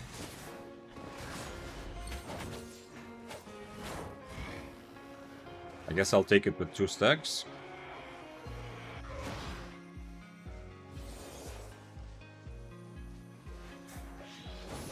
I'm gonna drink potion just because of that bad experience from before. One of those situations where I got traumatized now because the guy was toxic because he killed me when I tried to kill him without using potions. He was being toxic later, so now I'm traumatized to make sure I drink a potion, even though it's not that good because now I can't fight higher IP guys for 4 minutes, yeah. Man, Restream is going crazy. Like the Restream, you know, the app that divides streams to YouTube and Twitch. I'm using its chat and everything, you know, so I can read both chats and stuff like that. When I get, like, it sometimes sends a message, like, congratulations, there have been... This is what happened here. Holy shit. This died. With 2 assists, okay. So it sends a message like, congrats, there have been 100 messages in your chat today. Okay, fine. But sometimes it goes crazy. Like, right now, the whole chat is filled. It sent it, like... Only I see it, you don't see it, luckily. But it sent, like, 20 times the message. Congratulations, you know, there have been, like, 1,000 messages today in your chat, yeah. So I have to scroll up now to see what I missed also, if I missed something. What are your thoughts on the loot nerfs? Ling Ling, I don't really have a lot of thoughts. I am suspicious of the amount of like profit that it seems people are getting from depths. But I have heard several opinions. First of all, SBI claims pretty confidently that the depths loot influx or whatever, player playing depths, actually have minimal effect on the economy and the premium prices. I believe that. I think that's true, yeah. And there's some logic there, where other things affected more. But to suggest, like right now, it seems for a lot of players, it's just a much better deal. It's more profitable because you're not risking anything, and you get good money and good fame. That's the only thing that I feel like there needs to be more rebalancing. But I also heard opposing views. I've also heard like legit views from people who play depths saying that your understanding or our understanding of how profitable depths are come from watching like top players or players who know streamers or whatever, or people who are playing very organized like group content there. And so it's not fair because it's not really the average. Like it's still difficult to make money in depths. It's just, you know, the winners make a lot, but for an average person playing it, it's still balanced. Although, to be fair, even if that is true, I am not comparing the depths loot that I see others make, like some content creators or people who just play a lot. I'm not comparing it to the average mist loot. I'm comparing it to my experience in the mist, yeah? And I'm not a beginner. So that counters the argument a little bit in my head, because, you know, we're not talking about average versus average. We're talking about player who plays a lot versus player who plays a lot in both content. That's my only feeling right now about economy, that maybe it's gone a bit overboard, where a lot of people are incentivized in Albion to play non-lethal content too much. But the changes to loot, I believe SPI is doing the best they can, based on the information they have. They nerfed loot across the board, everywhere, yeah, pretty much. So, I mean, they're just trying to handle the inflation a little bit. I don't know, it makes sense in my head, but I'm not an economist. That Curse has plans we don't understand. Yeah, I don't know. Yeah, I don't know. There's no real hope for him, really. No little hope to win, but what else? Maybe he's also hoping that I'm not gonna drink potions. Time for some mist. I'll copy your strat. Nice. I don't know if by strat you mean build or something else, but still. Hope you'll have fun there. Wisdom says I got 5 resist pots, which converts into 100k. Food also increased in price. 8.1 Ava food is more expensive than combined price of half of the people who go into mist. That's a good point. That's another thing, that not just repair costs, but other thing that in depths it's easy to say, holy shit, I got 3 mil of profit per hour. I was also calculating. The first week I played Mist when they came, Mist Depths when they came out, it was so easy. Like, holy shit, I was making so much money. The chests were amazing, but you don't calculate that you're using high tier food relatively. You might have repair costs. That's true. The food is a good point also to add. Husa. Bloodletter. Okay. Thanks for following School and Candy. And also earlier we had Polyphonic. And way earlier, did I miss? Yeah, all the corn cob. If I did, then if you're still here, appreciate it. Food is made in Carleon, you can still make profit. Some profit without the bonus, but yeah, food and pots are not the easiest to make. Okay, yeah, I don't know about that part of economy at all. This guy is on dash, so if I dismount this, the bloodletter, he's dead, right? And the other guy is on minor boots, so it should be easy to get away from. Yeah, go together. You can't really help each other, so. Like, it's very unlikely that they will be able to actually properly fight together. The bloodletter is dangerous, though. Like, he will do a decent dent in my HP. Another bloodletter. Bloodletters are not bad right now. They are like middle of the pack decent. It's very difficult to play 1v1 fights in bloodletter, but if you're just trying to rat, or like this, like take advantage that someone else might be fighting, and you will usually be able to kind of survive, then bloodletters are in a good place.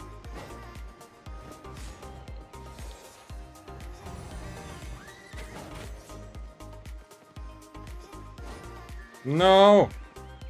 Man, he would have dismounted with the 10-second debuff also. Too bad. And he would fight back, and I would lose a lot of HP, yeah? So it's not like it's a great deal for me, but at least he can't really get away.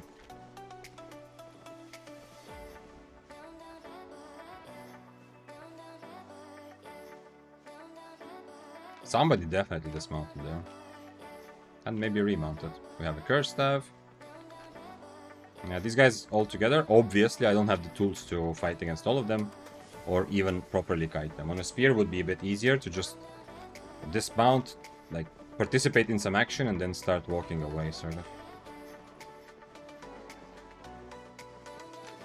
And let them fight each other a little bit. If I was an Invis, I could also let them fight each other a bit better. But the Bloodletter, the one that actually is a bit dangerous, has the one that I was trying to dismount, he has a Stalker Hood. I need to be careful if I change to Invis. I probably still should, yeah. If I'm not expecting a 1v1 fight. And it doesn't look like anyone here wants to start the action. Yeah. Just doing that to be in combat, so that if someone dismounts, later they get 15 seconds, or if they get dismounted by damage, they will have the new debuff. These guys, by the way, are also risking nothing, yeah? Like, I have a pretty expensive tier 6 set, which is still only 600k. All of these guys worried. It would be like, normally these guys would dismount, yeah? Like, this is normally a dismount situation. Because, like, what is the point, yeah? What do you lose? This guy has 227k is the thing. Just dismount and see. Maybe you get lucky and you are the one who survives, yeah? Like, they are all risking absolutely nothing, but they're still wasting their time being mounted. I kind of don't want to dismount them now, just to give them the experience of boredom, yeah?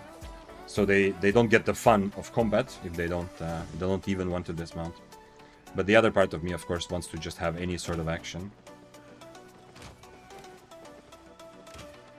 One thing I absolutely love doing like this, one thing was my pet peeve when I still brought gathering tools. Ooh, still brought gathering tools with me. Oh, okay, we can kill this guy together. So when I was still brought gathering tools, especially on an A, what I would do is, if I picked up the wisp and there was somebody chasing me, like not chasing, but you know, just running next to me on a horse, yeah, like randomly, you know, hoping that something would happen like this, I would start gathering everything on the way, yeah. It was like just to have fun, and like it was like to make them think like, okay, so they were just standing there watching me gather wood and rocks, yeah. Like if I had the wisp still, these guys following me, I would have a pickaxe and some things. I would start gathering everything, every tree, everything, and in my head kind of laughed that these guys are running after me, watching how I gather and level up my gathering slowly. But in EU I don't really bring gathering tools, almost never, so. By the way, I changed to Inferno specifically because the 7-3 Bloodletter obviously will absolutely destroy me if I don't have Inferno. This guy.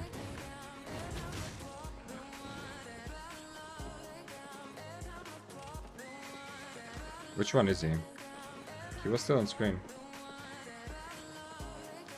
Okay, I guess we go next mist, whatever. This is not so fun for me either.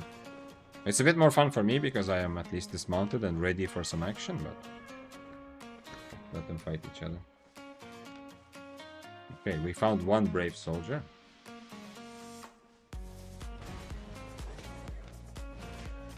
He's dismounting some people. The Bloodletter that went north is the best bet for me to kill. I can't really catch him. I'm too far to helmet.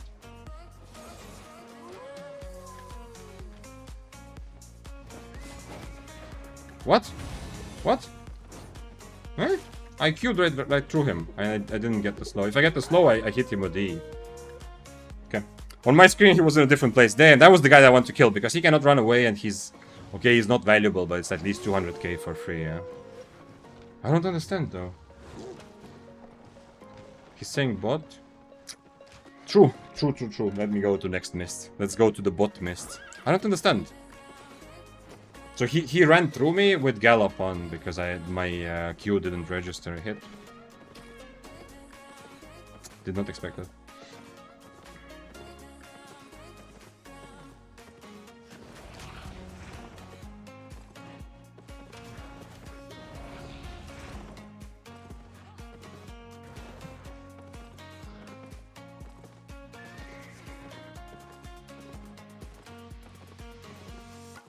See, Sad Big Chicken said earlier, food has low profit margin. This is interesting because I don't know much about crafting. Food has low profit margin for normal food. Gucci food, you want to use focus. Okay. Kill expensive mats back for BA. Black market, you make low tier shit probably. Those don't need focus. Okay. I remember from NA that people who were who decided that they become cooks and they're gonna level up food, crafting food, they usually had to invest a lot of money into it first. Yeah, unlike other crafting, which is, you know, you don't lose that much as you're progressing, I felt like food was one where people accepted that they're going to use a lot of money, but maybe that's not relevant anymore.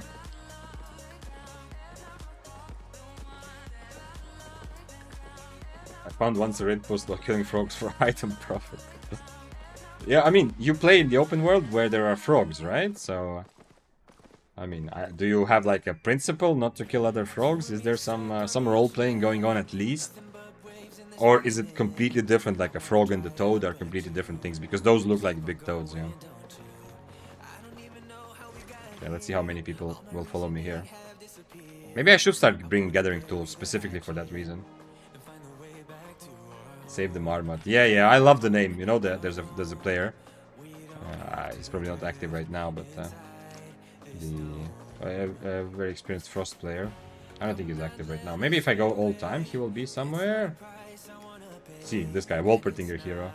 Oh wait, he actually says it on Twitch. Okay, I didn't see that. Earlier, his message here was also like save and protect all Wolpertingers or something like that. I love that choice of name. It's like, I don't know, something about it spoke to me. Like, the guy who chose to name himself that he's the protector of Wolpertingers, the hero of Wolpertingers.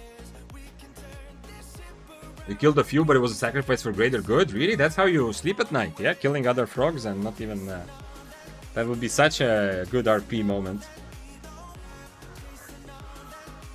They could add an item that lets you actually transform into something in the game, actually. Like, you know, in old school RuneScape, you can, there's a bunch of things. You can, like, transform yourself into a stack of coins or whatever, you know. I mean, you can do a lot of other things also with plugins, but at the, like, the regular game thing also, there's items that can change your appearance in a weird way. It would be interesting if you had, in Albion, like, an item that you could transform into, like, a Morgana Archer, or, not this one, but, what I saw earlier, like, one of the resource mobs, or a frog. It's gonna be difficult to balance it for PvP, so maybe if you do that, you cannot use any spells for 10 seconds, whatever, but still, you can hide. Used to love using the... Wait, who is this? Ooh, overcharged Bloodletter with... that's a good build against me, because of... he can remove my Inferno, he has Cultist. Cultist is very annoying for me. But if you want to fight, I hope you understand that you can just dismount and come fight me. Used to love using the ring in RuneScape. Turn me into a rock. I don't remember that one, but I'm sure there's a lot of things. I remember the coin stack one. Of course, now with old school RuneScape, like if you play in RuneLite, there's the plugin. You know, you can change anything to look like anything almost if you want.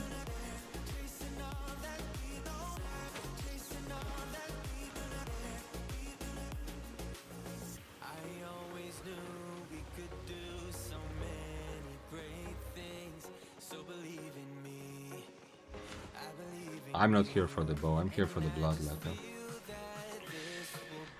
Don't need the 60k from this guy, I want the Bloodletter, obviously. What boots are we running, sir? Regular boots? Okay. Oh, the Bloodletter dismounted. Nice, nice, nice. I don't think I can 1v2, but...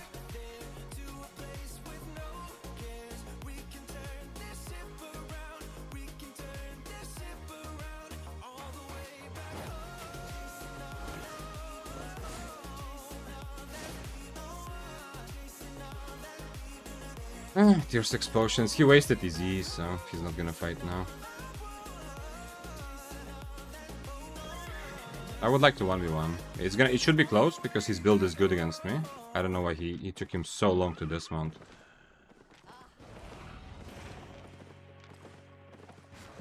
It's like standing at the edge of cold water, you know? It takes you 10 minutes to build up the courage. If he found the courage earlier, we could have fought before we even found the bow. Also, he made it clear that he wants to just E at the beginning, which is good for me to know for the future. Okay, never mind. Let's go next mist. If we cannot shake the bow, then I'll just go next mist. I'm sad. It would have been nice to fight this Bloodletter if he actually just dismounted right away. The bow is also very low tier, so it's not that big a deal, but unfortunately the Bloodletter is pretty good matchup for me, yeah? I mean, for him it's a good matchup against me.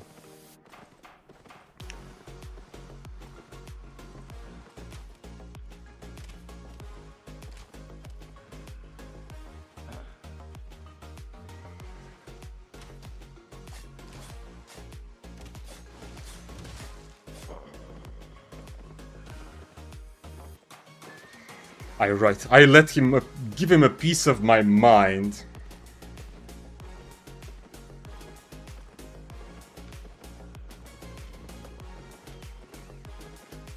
Okay. At least he's owning it. Oh, this is the guy I killed earlier in Abbey, right? It's the exact same tiers and everything.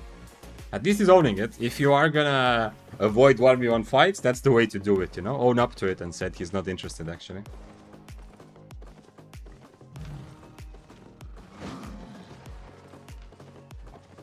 He's still overcharged, like... Okay, fair enough, fair enough. He doesn't want to 1v1, whatever. Let's go next. I already went towards the exit and I still came back because I thought maybe something fun is waiting for me. Yolda says I play Albion while I do fishing or woodcutting in OSRS. Of course, in Albion, oftentimes I am also. Oh shit! Double. It's like a double fishing master. Okay, last time I fought him, we both had same stacks and red buff, so it's might be a similar fight. Let's see if he tries it or not. Before changing mist, I don't know why he's doing camp. I guess. That's the bow again. Okay, whatever.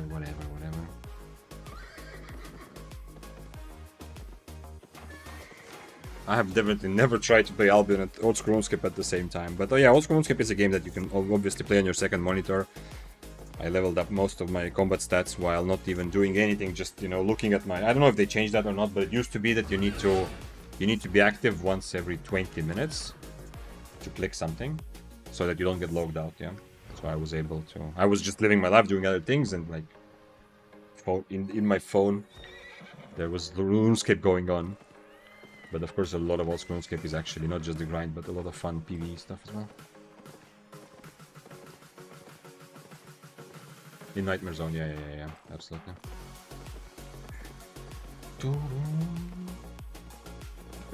This is my set number 9, you know. As I said, Cat has 9 lives. Today I'm playing 9. Oh, if he doesn't change spells, I want to try this. If he changes to Shadow Age, it will be more difficult. Because he will still be very strong against me, because he is tier 8. Tier 7 bow. Ooh, another one-shot guy. Be interesting. I can E against his boots though. Man, a lot of people. Tier 7 overcharged carving. Man, all of... Like, look at this. Everyone is playing tier 6, tier 7. Tier 7 overcharge is the biggest, essentially. But we're obviously gonna die to rats. I hope the... is the carving not worried about it? He thinks that he's gonna be the one who survives, or what?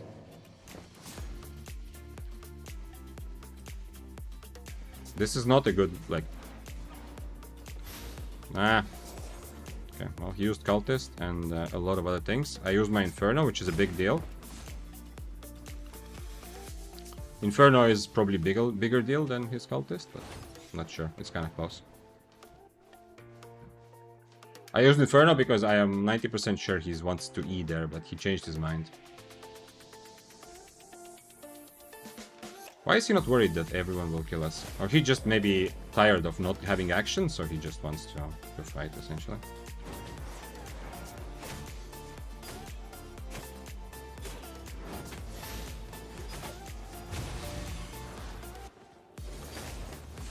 If I hit that, he's dead. I mean, in 1v1 dead. Yeah, these guys are obviously gonna kill both of us.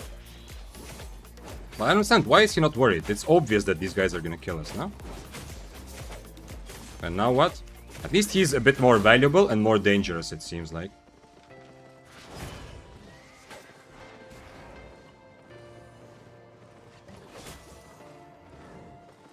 Guys, stop it. I can't fight because I cannot Dusk Quiver him. I understand. What is the enjoyment? That he doesn't get punished for losing a fight? If I go after him, he's dead 100%, right? And the fight was won. I just Dusk Quiver there, Dusk Quiver, Impaler, and E, and he's dead.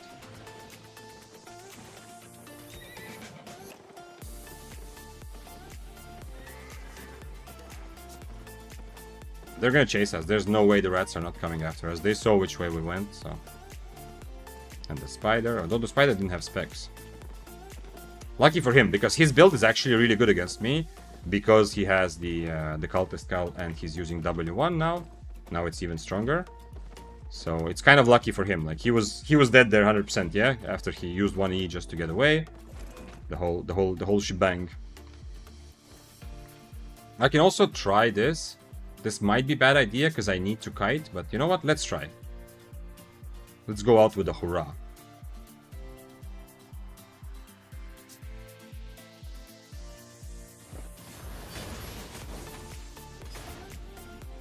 Wait, he did actually change his spell, okay.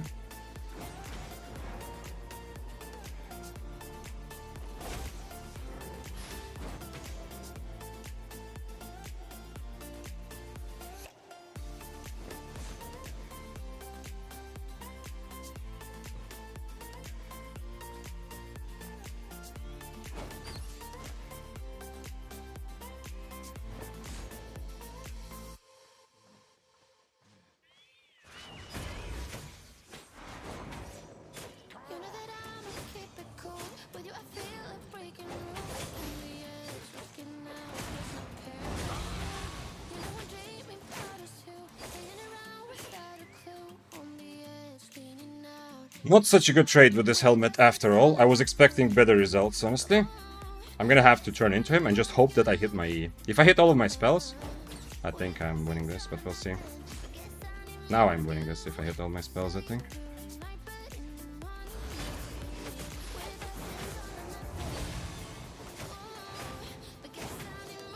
Nah, because of Cultist still. I should have eat through further. The Cultist is too strong against him. Okay, I had to try it with the helmet. Yeah, I had to try. Obviously, it's much easier to kite with the Duskweaver, but this helmet gives me a decent answer against Cultist because I can block some of the predictable damage. But unfortunate. The first fight, he was definitely dead there, right? With the rats. Because he used one of his E's just to get away. I mean, he might have also done that because of the rats. So that was unfortunate, but at least we know. I don't think I'm... After I changed to helmet, it makes sense for his other W. For this W, it's better Duskweaver, because I don't need the damage. Okay, let's see, what is this? So this is 9th life, yeah? Actually, Daybreaker was amazing, amazingly fun. Mists are good enough to have enough 1v1 fights like this for Daybreaker, yeah? Obviously, here I could just keep kiting. If he's same IP also, like, there's a lot of things, like a lot of advantages that I'm willing to give him. Like he's tier 7 overcharge, I'm tier 6. He has Cultist, which is really good. That always makes every fight much more difficult for Spear Daybreaker. But at the same time, I'm still okay. Yeah, I cannot remove his stacks, but I'm still okay with my... with this, I should have probably played with this like I played at the beginning, and just kite him and not accept like him being on top of me that much. So maybe that was ultimately the biggest thing, because he got so much value from Cultist. You can see, he just, whenever he's on top of me, just press Cultist and win the fight. That's the reason why I also often bring Cultist as a swap, because it's, in some fights it's obviously useless, but in many fights it's just, it not exactly wins you, but it just destroys the fight. Like also this fight, if I also have Cultist, for example, you know, I destroy him the same way. Against spears, against carvings, against most daggers, at least death givers, let's say. So that's why... But Cultist doesn't help him. Like, in the middle of the rats, he was signing his own death sentence by attacking me. First of all, he was losing the 1v1 fight anyway. Secondly, if I say, okay, I go for you, not having a Purge or Duskweaver means that even though we are both dead there because we're both low HP, but if a rat shows up from somewhere, he's gonna die before me, right? That's why Cultist right now, I think the price of this is gonna drop a bit because it's much weaker for Mist when there's a lot of people. But this is exactly for 1v1 fight. If I had Cultist swap here, this 100% a fight to swap to Cultist, if it goes like the way it is. But anyway, good fight. Let's see what is the actual profit for 9 sets. I have 15.7, so that's revenue, 15.7, and 600k times 9 is 5.4, yeah? So minus 5.4, so 10.3 is the actual profit overall. With 9 sets of tier 6 Daybreaker. Not bad. I don't know where this profit came from, because I feel like I was dying a lot, but I did get some like kills here and there, and plus I am pretty cheap, yeah. Tier 6 definitely makes it pretty fun to play right now. Because these guys, like this guy, very likely, or like if I'm higher tier, obviously, if the fight goes the same way, I kill him, but still, it's very likely he will be very careful, or he won't fight, or, you know, there will be other complications. Not him personally, I'm saying, but there's a lot of people, you know, who will be worried. But when he sees he's tier 7, he sees that I'm tier 6, we're both overcharged, he gets the confidence to try to fight. And as you saw, it was very winnable. You included the OC price? Yes, 600k with consumables and overcharge was the one set, which is a lot for tier 6, yeah?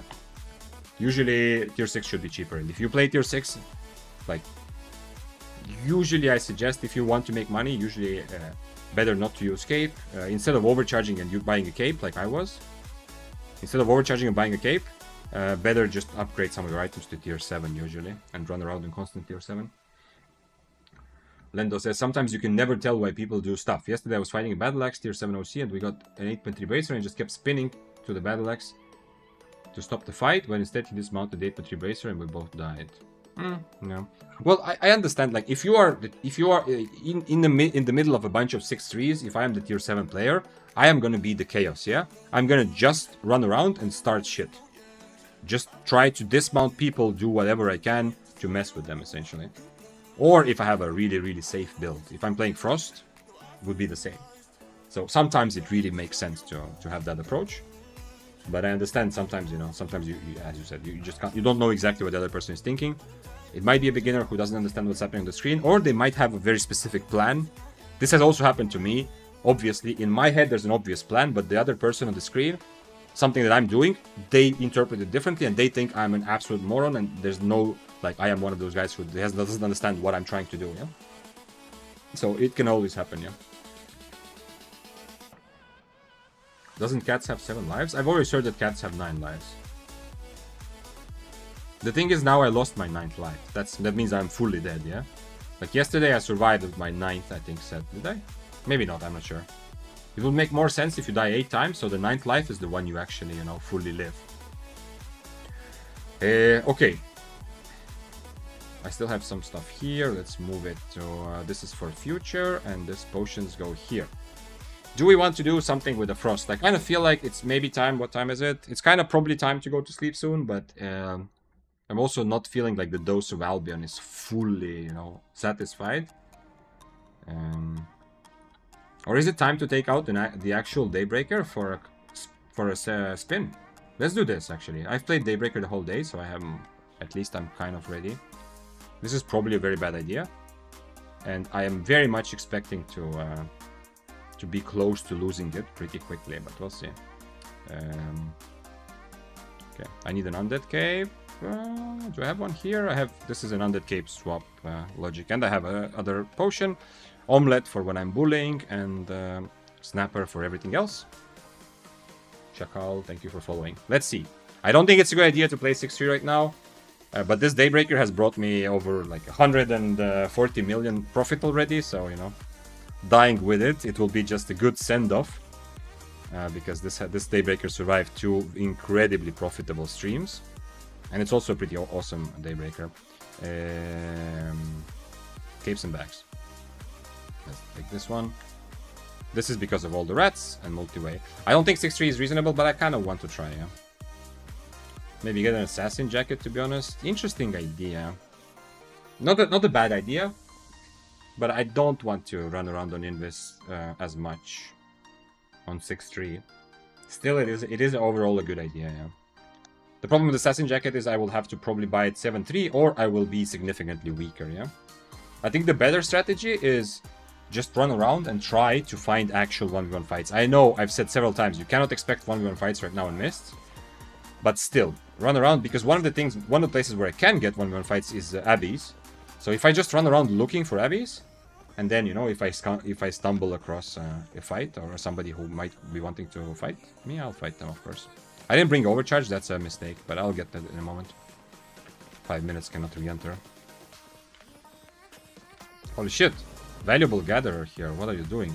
With Winter Bear, no less. Where is he going to go? It's a fisherman. There's no way he's gonna stay there. Okay, let me eat omelette at least.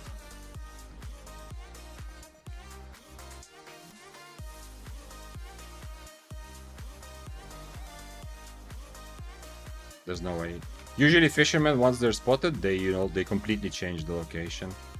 And since it's a regular mist, I don't know. I don't know if that affects fishing, but I'm guessing he's gonna go in a different mist. But who knows? Maybe not. Maybe he's gonna fish here where it's closer to the exit. Although there was a fishing spot here, so he might also come back later. The bear is worth a lot, right? No, he saw me, fuck.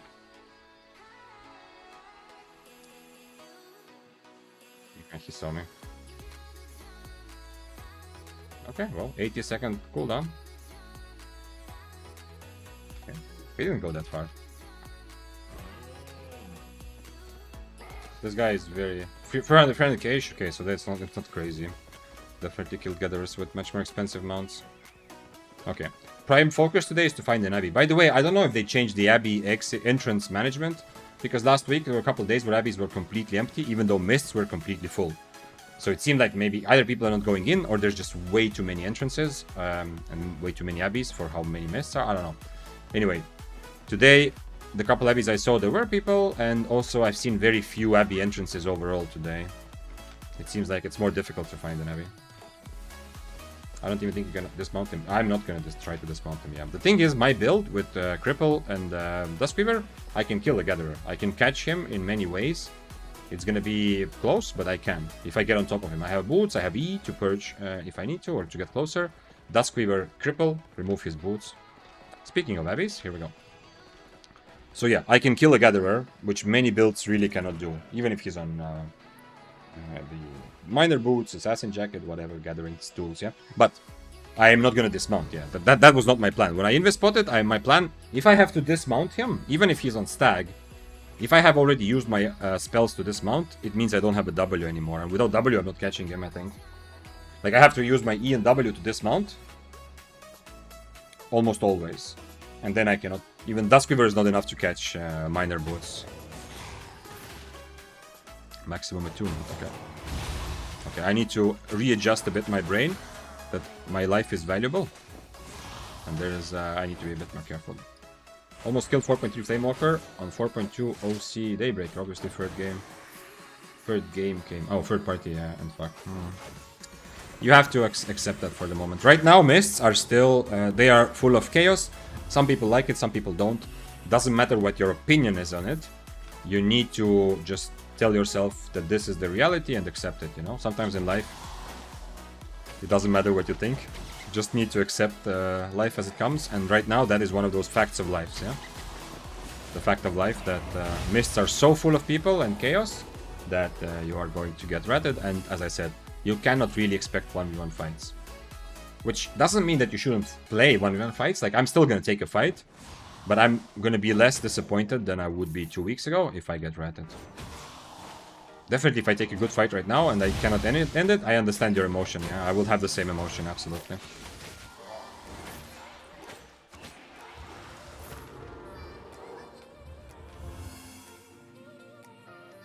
He will hear your invest spot if you have the volume up. Yeah, true.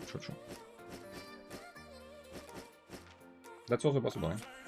But he mounted the moment I clicked invest spot. I'm pretty sure he just saw my name tag, yeah.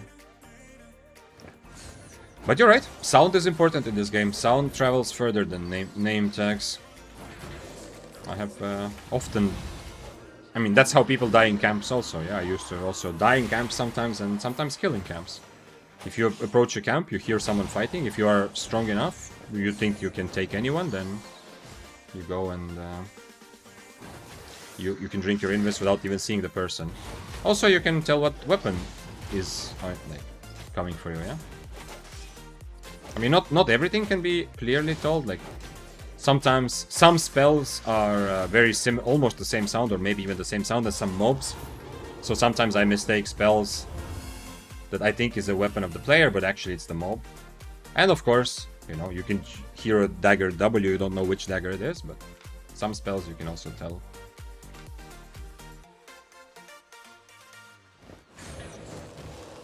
It feels kind of good to be on 6-3 again, yeah? Or when I'm doing PvE, man, I can feel like these mobs are melting and I don't have to worry about them. I'm free to think about other things. Victor, can you take seriously right now 2008 YouTube music? Oh, you can't take me seriously. 2008 YouTube music? First of all, Dante, hello. Secondly, you're not supposed to take life seriously, so maybe that's a good thing. Let me see, what is this song? Coleman, yeah? I don't know. They recently added this whole. I know it's probably some kind of popular artist. I haven't heard of him or her. I don't know what it is. But they recently added the place where I pay for music, because I actually play music that, you know, I don't do stuff which I don't have copyrights to. They recently added Holman, so I don't know, I kind of enjoyed. But I think that's a sign to not take anything seriously, Dante. This is the deep wisdom of streaming for almost 7 hours. Joehead says, did they finally nerf the regular bow? Well, it's in the patch notes for next patch, which is likely to come, but there can still be a lot of changes, yeah? It's not even on test server yet, so hold your horses. In today's patch, they didn't nerf or buff anything. There were no balance changes. It was only for economy and making sure the mists are not as overcrowded with teams as they were before.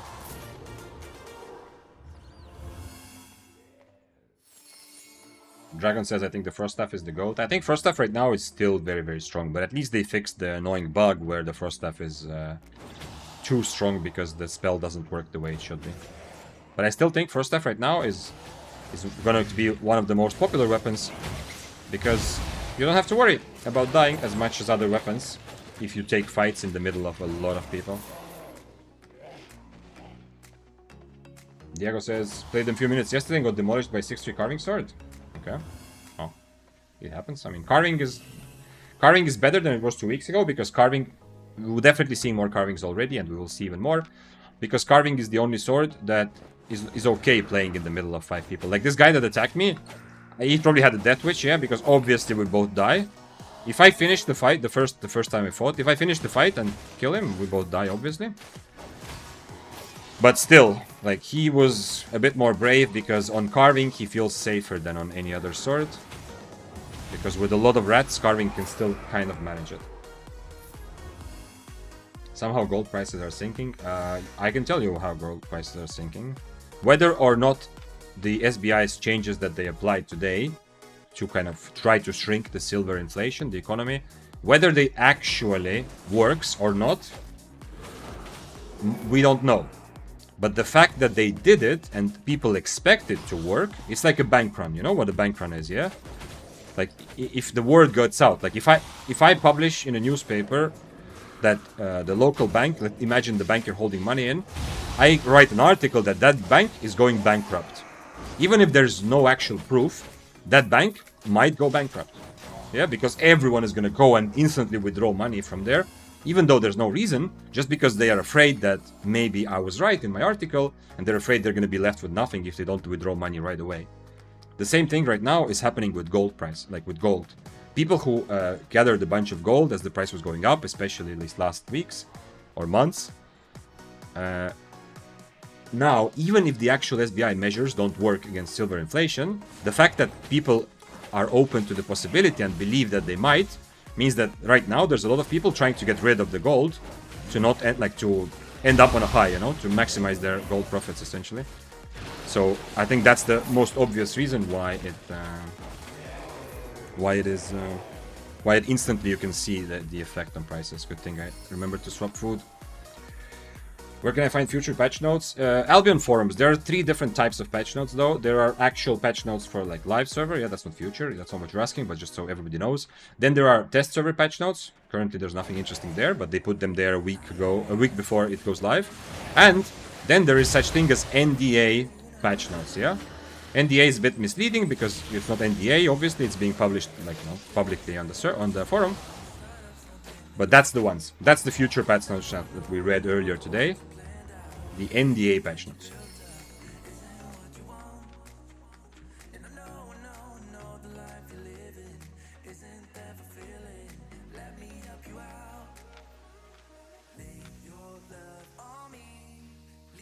But I will also... we looked at them earlier today on stream. I will put that on YouTube also, that extracts from stream, or like the first half an hour when we talked about them, went through them, because I'm actually really happy about them.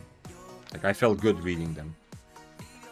So if you want like the analysis, or just like going through them together and looking at what makes sense, then also you will have it on my YouTube, I think, after this stream. Morak said, I heard a bunch of botters figured out the macro script that leveled the new character and seeked out journal entry words. Yeah. Something like that must have happened, yeah. Thanks for following, by the way, Anakin Jones, and earlier also Beta. Something like that, yeah. Some people say that it was the abuse of the referral mount skin, because they accidentally added the mount skin for referrals that was instantly tradable, you know, usually it's not. Some people say it's that, some people say it's some sort of exploit. I don't know how RMT affects it, or if it's even part of the equation. I'm not economist enough at all to analyze that, but that is definitely a possible thing. Like, something like that, Morox, would also explain, because SBI has been pretty adamant in saying that the depths, the loot you get, like the depths being pretty buffed in terms of loot, or that's how it seems to a lot of people. He didn't come to me, right? It's not like he's invis ganking. Well, if he is, then we fight, whatever. He probably inspected me and ran away, okay. SBI has been saying several times that this is a very, like, the depths have a almost negligibly small impact on the economy. And the way they say it, it really seems like they actually know what caused the problems. You know, because otherwise you wouldn't say so confidently that it's not the depths, yeah? So I am pretty sure that SBI has the information and they figured out, and it would align with the idea that there was some sort of exploit, bug, whatever happened, that the developers very clearly know that it's that was a big thing. By the way, I should remove the profit also because it's no longer tier 6 Daybreaker.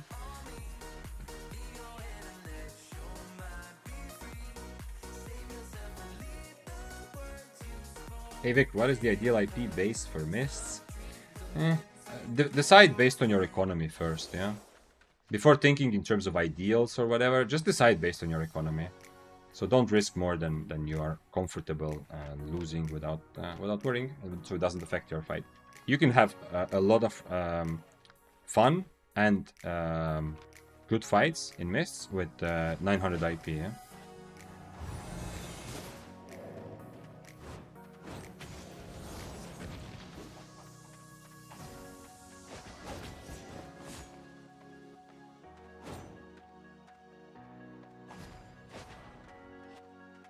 I don't think I can catch him, but we'll see.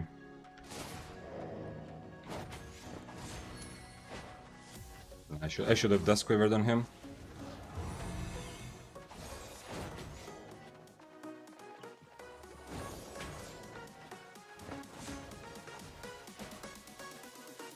He might be gone.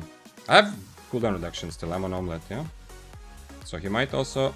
I should have gone through this thing to block his exit. Wait, he's not going. He doesn't know where the exit is. Okay, then I'm taking your property, hibbity hoppity. Your gloves are now my property. Oh man, I know we talked about this, and it's kind of fun and it's part of the game, but I still feel a little bit toxic with this death celebration, you know? This anvil, or no, it's not anvil, it's this death hand coming out. I feel like that's a little bit like, ha ha ha, I killed you, yeah? Not a huge fan, but I mean, it is part of the game, so maybe it's okay. Interesting, though. Combat changes next patch are really on point. Yeah, Selvik, I agree. I was very happy reading them, really, really. I feel like SBI is looking at me as a solo PvP focused player and saying, like, giving me like a bit of a gift, like giving their attention and gift, you know? Oh shit, somebody's a name tag. I wonder if it's the same guy. Maybe it was somebody else. Okay, well. Dante says for him, sweet spot is 10% of total if you have 10 mil, max 1 mil. For me, for a long time, it was 5%, yeah? Maybe I am more risk-averse in general. Maybe that also shows, Dante, yeah? Because you run around 8-3, 8-4 all the time, and, you know, I'm trying to push myself to play higher tiers, but, you know, I'm more at home with middling tiers. So maybe that's, like, some personality trait is also part of that.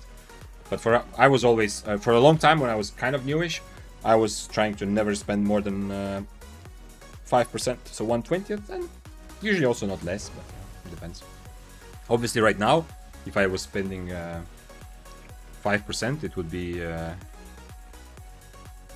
Really? Would it really be 50 mil? I would have to run 8.4 right now, all the time, yeah, by that logic. Okay, 550 mil is not exactly enough for 8.4, but at least 8.3, yeah. I guess 8.3 with attunement will be just about exactly 50. Yeah? Interesting. For example, T-Bench complains, but we have actually no actual clue how the economy works. And he just plays solo, and solo players are generally way less silver coming into the game.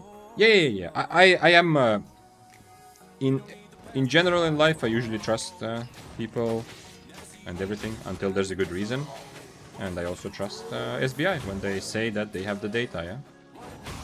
Of course, there is possibility that's like evil corporation trying to manipulate us, ruin the game, try to take our money without giving anything. I don't believe it. I don't believe it at all.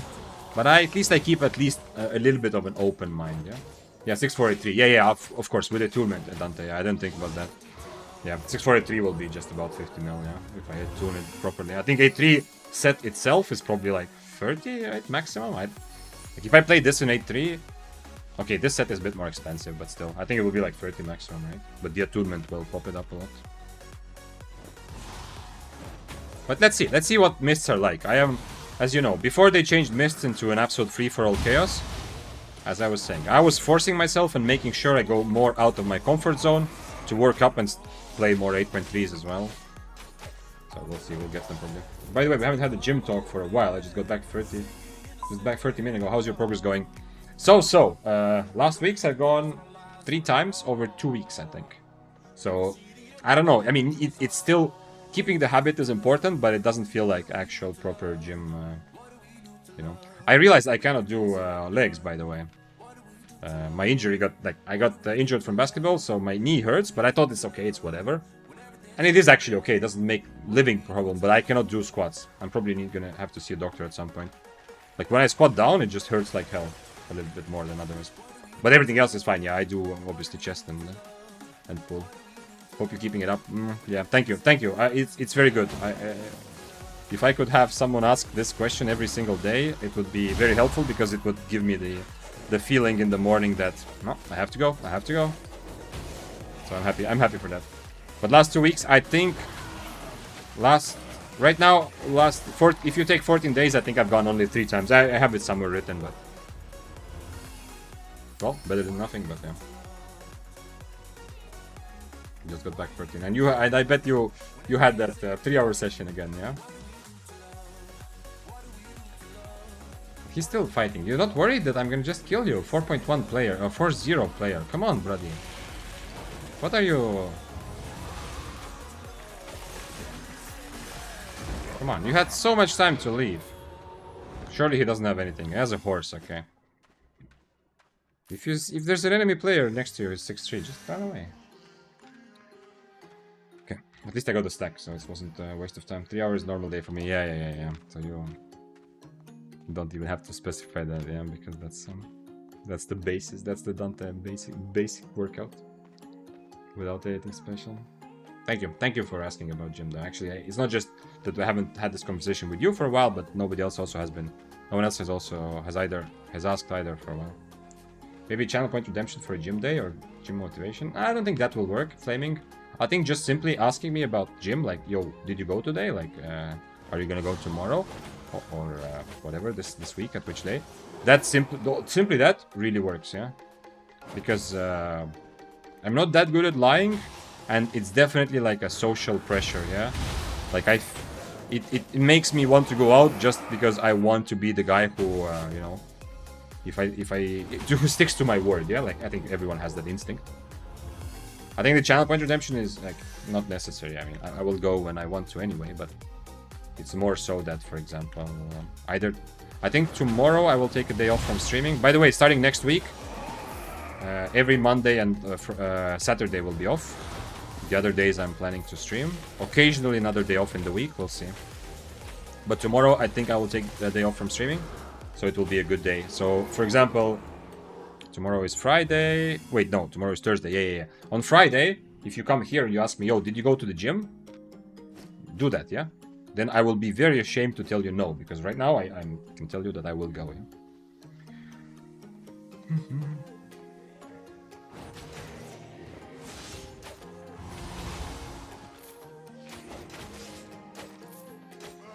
Once you learn the game, you don't really care. That's interesting. I mean, yeah.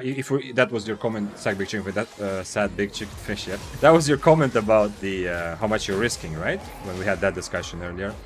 I feel like I still care a little bit. Like, I still feel some psychological feeling of progression and falling back when this number goes up or down. So I don't feel like it would absolutely make sense. And the way I play, it's clear that money is not the first thing on my mind, yeah? But it is at the end of the day of the week, looking at this number, that's also why I know it's bad for in terms of economy to have like just raw silver. That's also why I do keep a lot of raw silver, because it just makes my dopamine. When I see this, I see the B at the end, it gives me a tiny bit of extra dopamine when I open Albion, yeah? So it's definitely not a priority when you get experience for most people, you know, to make silver or to consider silver or how much you're risking. But it still remains like, it's still something. Channel point redemption to flex. Oh, that's interesting idea. Yo. That is an interesting idea, actually. Because if I flex, I will have to admit that the biceps could use a good proper year of work, yeah? Is 1 billion your zero? I feel like it's becoming that, yeah, now. I'm even thinking to make it easier to play like 8.3s and things. I'm trying to just, you know, get out of the comfort zone. To be honest, if I would play 8.3, I wouldn't care that much. I would still not care much about money. It would be more like a honor, like a thing of like, how to say, your ego, yeah? It would be like, if I die on 8.3 a lot of times without making profit, I will have to admit to myself that, you know, I'm doing something wrong. I'm not applying the correct strategy. I'm not being careful enough, or I'm taking wrong fights, or I make mistakes in fights. So it's more about that, yeah. But still, if I played 8.3, then I was thinking that maybe that's a good idea, to set 1 billion to 0 and just constantly spend everything that goes over 1 billion, yeah. Like if I sell the stuff in Brazilian right now, let's say it gets about 100 mil plus, constantly try to spend the income. How much for chest? 240. I'm not gonna take the buff. This is one of those rare cases. Now, not rare, but this is one of those cases with the new Abbey system. I would like to have a chest there. Instead of having the blue buff. If I had a chest, I could take one extra stack and keep my red. That's crazy. That is so new that you actually can enjoy, you know, like a chest is a good thing in an Abbey. My brain was so used to the opposite. Dante said 1.5 hour weights, 1 hour boxing, half hour cardio these days. Yeah. I'm gonna start. I can't go outside anymore. I like summer played some basketball outside, but at least I'll have a good basketball schedule now, at least 1 day a week, and I'll see maybe I'll find some another group to play with as well. But at least I can play some try-hard basketball 1 day a week starting September. Basketball is one of the things that motivates me also to be in good shape. I don't know why, but I guess we all have things, but I guess I just fallen so in love with basketball from when I was younger. But you know, like if I go play basketball next Monday, I think will be the first session. And if I suck, and I mean, in terms of technical skill, I'm not gonna like surprise myself. Yeah, I know I'm not a professional, but I'm good enough. I'm not gonna suck.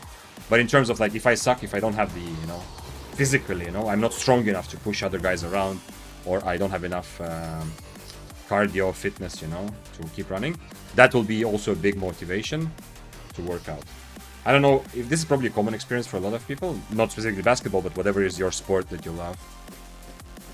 That is one of the biggest things that makes me want to be in better shape as well all the time.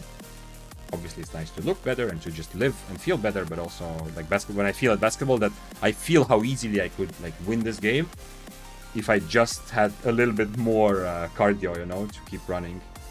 Because some other guys who might not be as good at basketball as me at all, they're gonna outplay me, like they're gonna run circles around me, you know, because after half an hour I'm dead and they're not. Oh shit, he's fighting. Okay, props for that.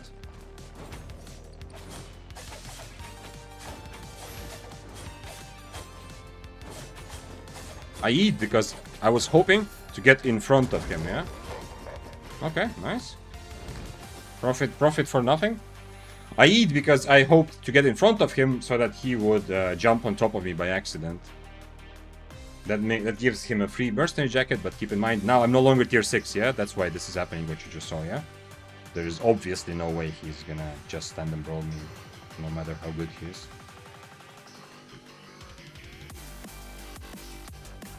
Is this better music, Dante? Are you happy now? The previous little playlist thing ended, so this is not This is serious music. Seriously taking music.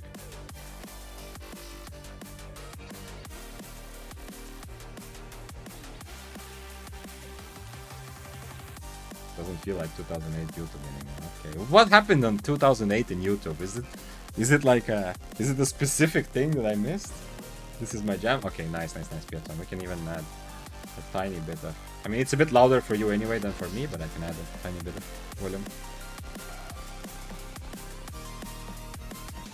I didn't know 2008 YouTube was a style. I didn't even know what was happening on YouTube in 2008.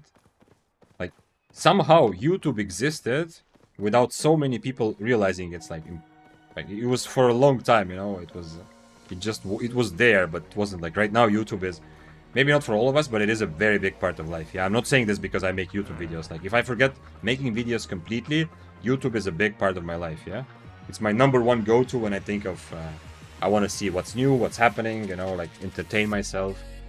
The feeling of community, you know, with the rest of the world. A lot of it comes through YouTube. But for a long time, YouTube was just some random website, right? And I don't know if 2008 it was already that big or not. Maybe it was, I don't remember. Don't remember watching YouTube that long ago.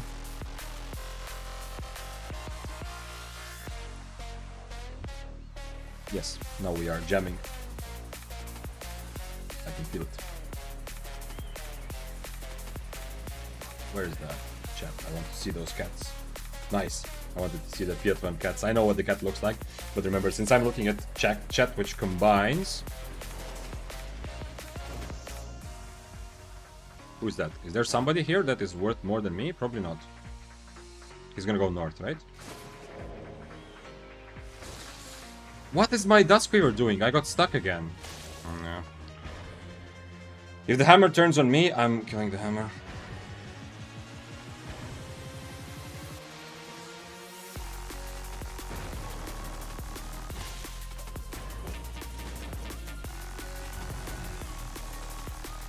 I'm still slow. I have in the cape for Invis also, so I should be fine, but we'll see. The hammer is definitely a better guy to catch me. Oh shit, I thought I infernoed there.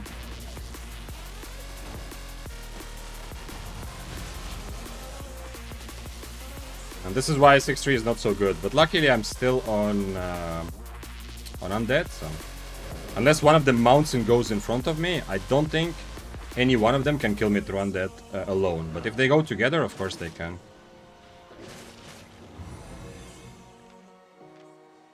I mean, I like the suspense, but I forgot that in regular, like, I'm here for Abbeys now, not for Mists. Oh shit, that pathing was bad.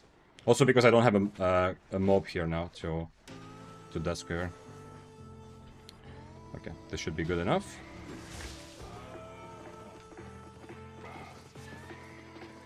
Okay, let's take this out. Okay. A little bit of extra adrenaline, so easy to die.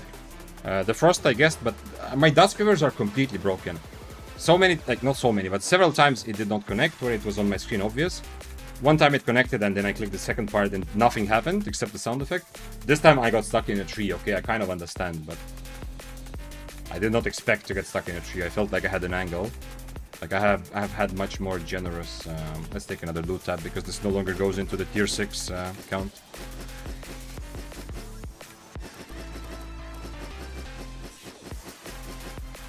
Okay, high tier in Abbeys was profitable. At least 1 mil, it's something, yeah? Without risk, because the guys that were in Abbeys were not actually a threat in any way. What are your traits on Spear? On the Daybreaker, this. Max health, cooldown reduction, item power. For 1v1 fights on Daybreaker, cooldown reduction is not amazing. It's good, but it's not top tier. But obviously, for the mists where it's full of people everywhere, if I want to survive, like just like I was running away, cooldown reduction is very valuable. Item power is good for everything. On melee weapons, it gives me a lot of damage for my spells. Almost the same as just having ability damage, actually. Plus, it makes me more hit for more damage. And more HP as well, because, you know, all melee weapons give HP. HP is an amazing trait, and I have a lot of it. The only thing I'm thinking about, because I've heard good things about it, Like for current mists, I feel like this Daybreaker is amazingly good. Yeah, this is exactly what I want. If I could make a new one, I would make it exactly like this. But if the mists quiet down a little bit and there's more 1v1 fighting, and if I'm focusing more on trying to fight like high tier guys and try to essentially just win duels, yeah, or run-ones, then I would probably, instead of cooldown rate, I would take lifesteal from me. Lifesteal seems very strong right now. Okay, but I'm pretty sure with this IP, there's nothing for me to do in mists, right? The last example was very clear. With those guys were just 1 tier higher, I would at least be close to dying, potentially die, yeah?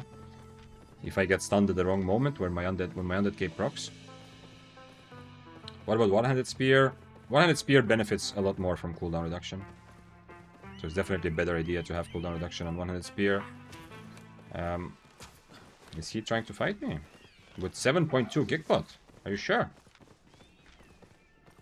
I mean, if he's alone, sure, of course. Let's do it. I'm gonna eat food anyway, so dismount anyway. Okay. Take the same traits. HP definitely. Like plus HP is just amazingly strong. One-handed spear, HP, cooldown reduction, and I'm thinking item power. Yeah, I think so. I think honestly the same. Yeah, especially right now. It's pretty valuable. Also on regular spear, lifesteal would be pretty nice. And of course, ability damage is okay on both as well, if you don't get those. I don't really want attack damage, although I have been waiting. I have been waiting to attune a spear and accidentally, or not accidentally, but be offered attack damage, take it, and then go for a full attack damage build. Oh, this guy is waiting, and I would love to fight him, but not in the middle of everybody, right? No chance. Also, too bad that I didn't bring overcharge.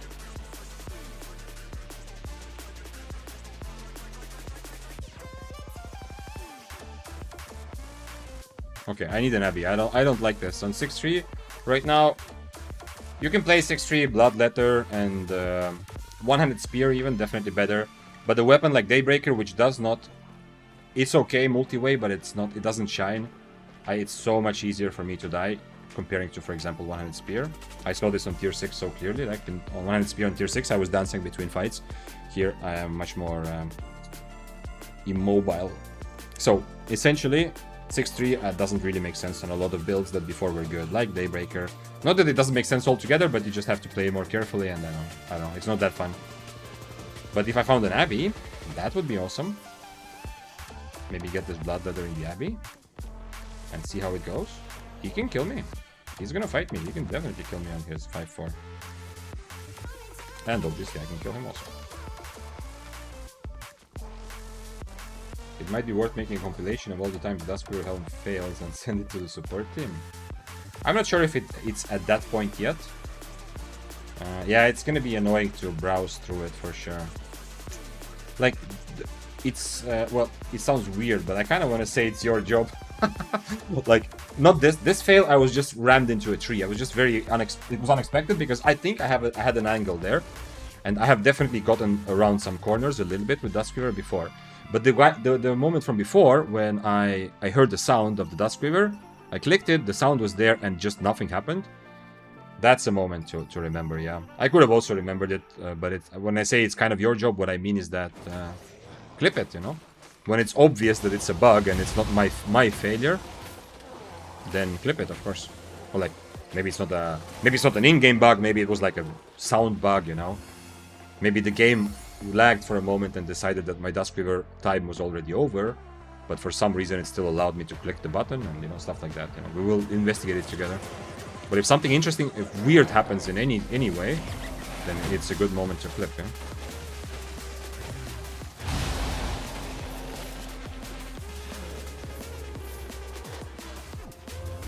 Okay. Chests do not make me unhappy anymore, because they give a buff stack.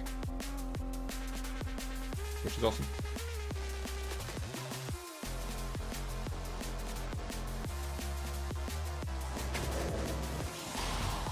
That was satisfying, right? New to Twitch, how to clip. There should be a button at the bottom right of my stream the whole time. There should be a button which is like, looks like that movie thing that they do before a take. I don't know what's the name of the item. I mean, you can also clip things that happened before, earlier, if you go to VODs, I think. But, I mean, I know. But you can clip the last, up to a minute from the last time. If something happens, you can just clip it right away, also on the stream. And then you can adjust the exact duration of the clip and name it. Audience, we need to clip these bugs for our lad. Exactly. We need to clip anything that is funky. I wonder if the helmet doesn't get a lot of play, and that's why it might be more buggy. This is just today's. I don't know. Maybe the previous times I just failed. The thing is, the failure. It's not the same fail happening over and over again. So it's probably just me generalizing. Just a couple of weird situations.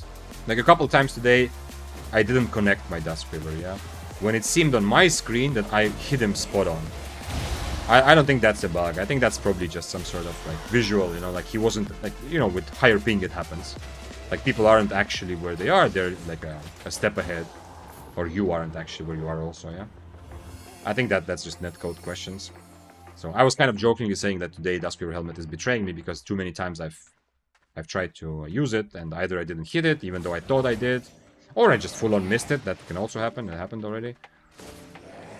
Or like the only time that it looked like a bit buggy was that moment where I very clearly heard the sound. I connected and then I used the second part of it.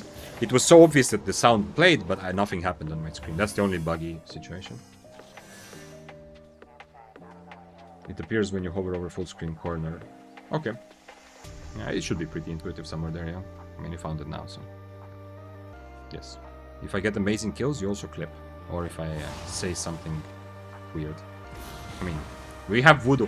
If you want to clip me dying, then we have Voodoo already doing that almost every time, so you know, there's a man on the job. But of course, you can always clip me dying in weird ways as well. Yeah. There's definitely some good potential clips. Like yesterday, that fight when I was saying that there's no way the enemy can kill me here. Like I'm 100% winning this.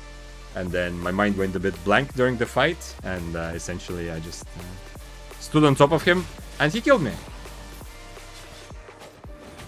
That would have been a pretty good clip, yeah? Of a death. Man, it's so enjoyable to kill mobs in a bit higher tier than tier 6.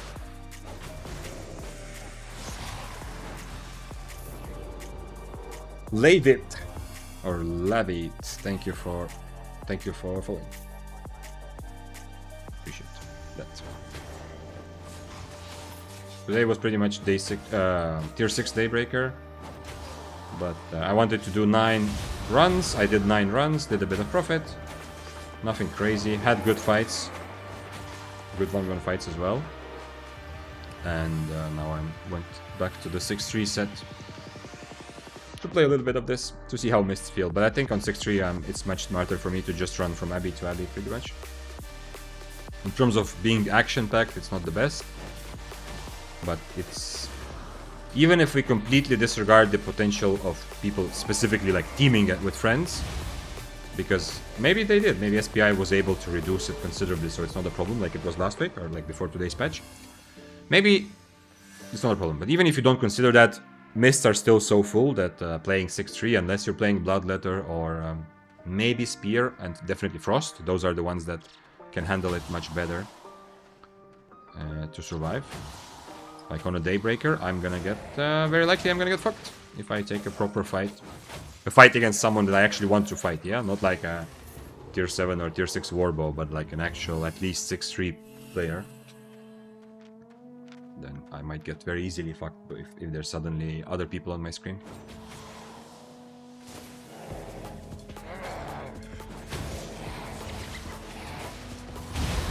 One thing that's interesting, you know, on this stream I don't like to talk too much about other people, and it's not like it's not an important part of the discussion or whatever we talk about or think about. But before the update, there was a lot of talk about this nerf to ratting, which is that when you dismount with damage on an existing fight, 10 seconds you do less damage, yeah? You know this, yeah? Now it's... I'm getting used to that also, I'm seeing the visual. There was a lot of talk about how is Goldstein taking it, yeah? He also made a Reddit post where he was like very, very angry about it. And it became a bit of a drama, I think, because, you know, like, Eckwart answered in the video and whatever, you know. Doesn't matter. There were some emotions. I'm just very curious now, in retrospect, with all the miss changes, like having 50 people. How does Goldston feel about this? I'm curious. Because on one hand, obviously, the playstyle when you focus more on ratting is a bit more fun because you can rat all the time, yeah? But on the other hand, while he likes to rat and is in third party, he's still doing it on a relatively expensive set with a lot of swaps. And he's reliant on being the last guy who joins the fight, yeah? But now, even if he finds a good... First of all, there's not that many 8.3s fighting each other, they're usually teaming more, but still, if he finds a good fight he wants to third party, he's very likely to get fourth and fifth partied himself and still die, yeah?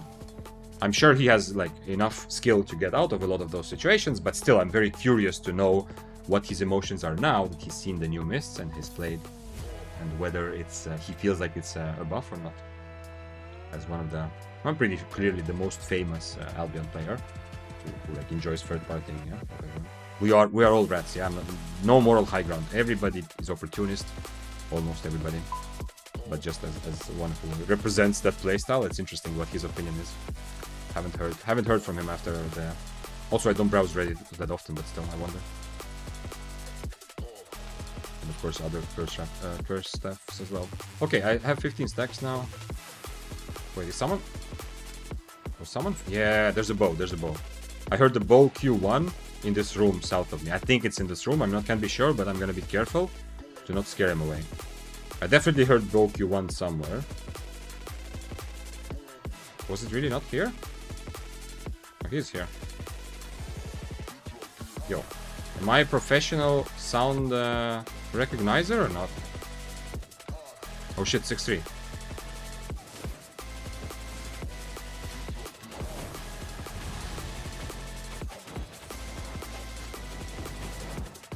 If the bow kills me, I'm gonna be angry.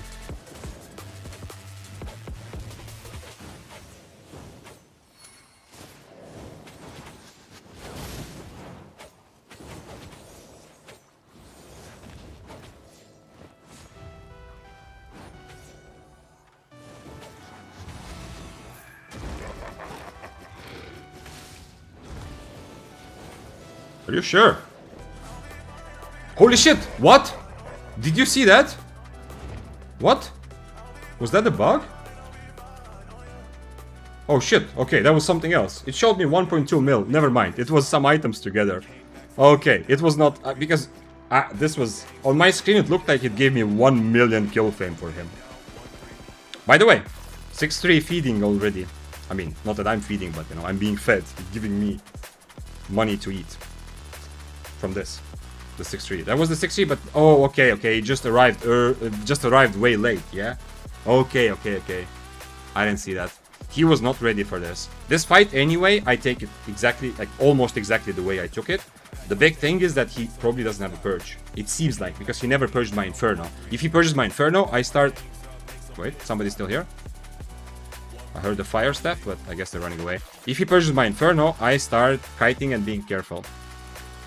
And luckily I had the correct food equipped, so it wasn't an omelette. And by the way, remember the trash raid argument we had? Look at this. Look at this beautiful cross in the middle of my inventory. Does it make you happy? Yes. Okay. I definitely benefited a lot in this fight from the fact that he started fighting the other guy without checking what else is happening. I drank a potion. I still have, like, I have also... undead, yeah? If we set up this fight for a proper 1v1, I probably change to this. Or at least Cultist, but probably this. And I change my cape to have 2 potions, yeah? But I had to seize the opportunity here.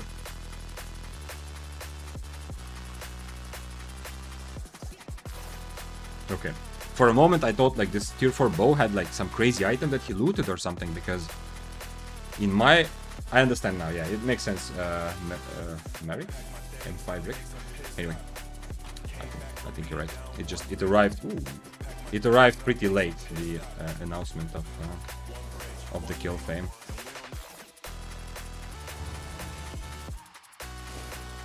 No. Is there an omelette? He's not an omelette. Okay, well, he will leave anyway. If if I had Harpoon. Ah, wait, I'm not an omelet. Okay, so then he's leaving. Okay, the slow works.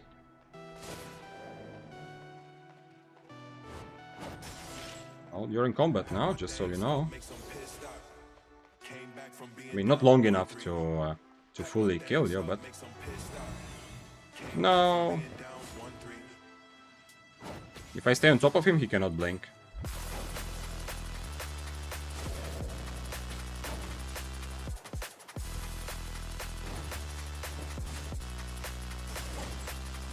He got out of range. No! I should have walked a little bit closer. Okay, whatever. It was pretty cheap anyway. Good invis. That was very close. I knew he's going that way, but I did not commit. If I hit the Impaler also when he's invis, I think he dies. Okie dokie. What is the build of Daybreaker? Here it is. Voila! But keep in mind, I have 2 swaps. I have other cape. For proper 1v1 fights, I have the Smuggler's Cape because it's still stronger than other capes if you're just fighting one person.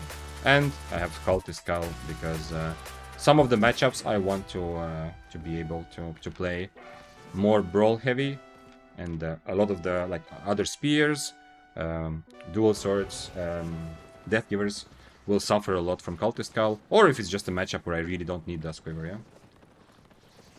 If it's same IP, I mean, I can just adjust strategy, and I'm not gonna go full brawl. Like if I go Cultist, then maybe other parts of my build will be, you know, I will not go full on brawl only, but I am going to be ready. And also with Cultist Skull, I have chance to kill 8.3s, like proper 8.3s, like 8.3 Death Givers.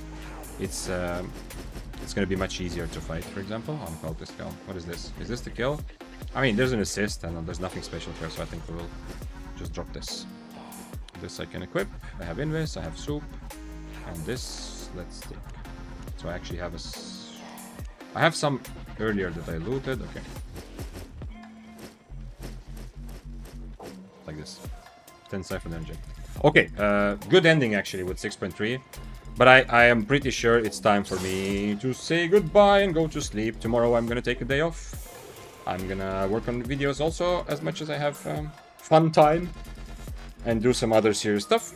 But then we'll see again on Friday. I think that is this is a good time to end it. Although I feel already getting the excitement of mists are good enough to play higher tiers at least a little bit, but I think it's time to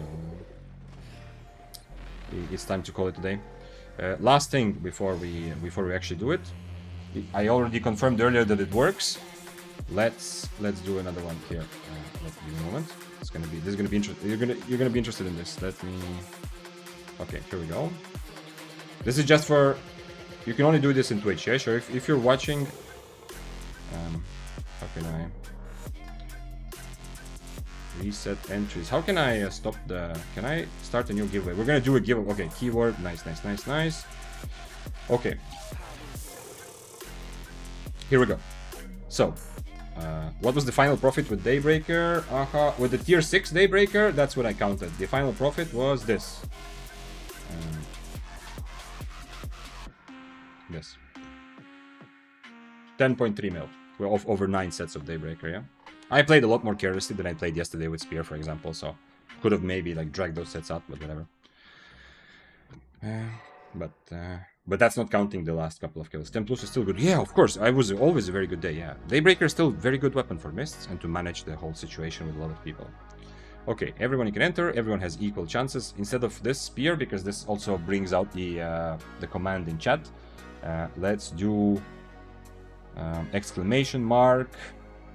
What are we gonna do?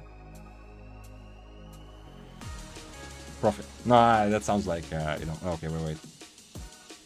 Daybreaker is also a command already. Overcharge. Yeah, perfect, aha. Exclamation mark, overcharge, okay. Like, okay, so we're gonna have another giveaway for 7 days of premium. 2 codes, so the bot will select 2 people.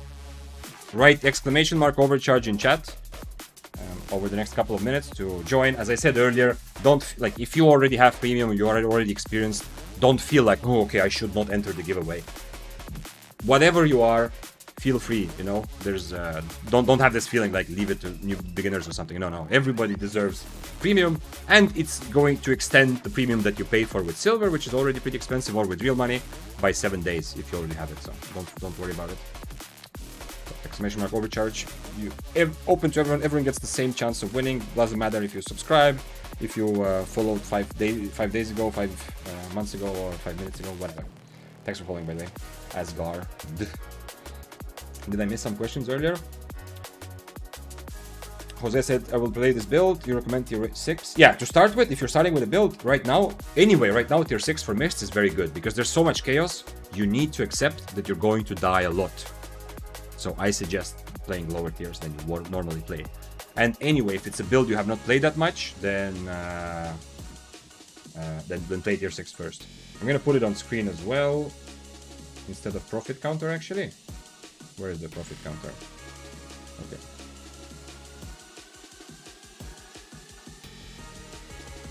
Let's put it like this.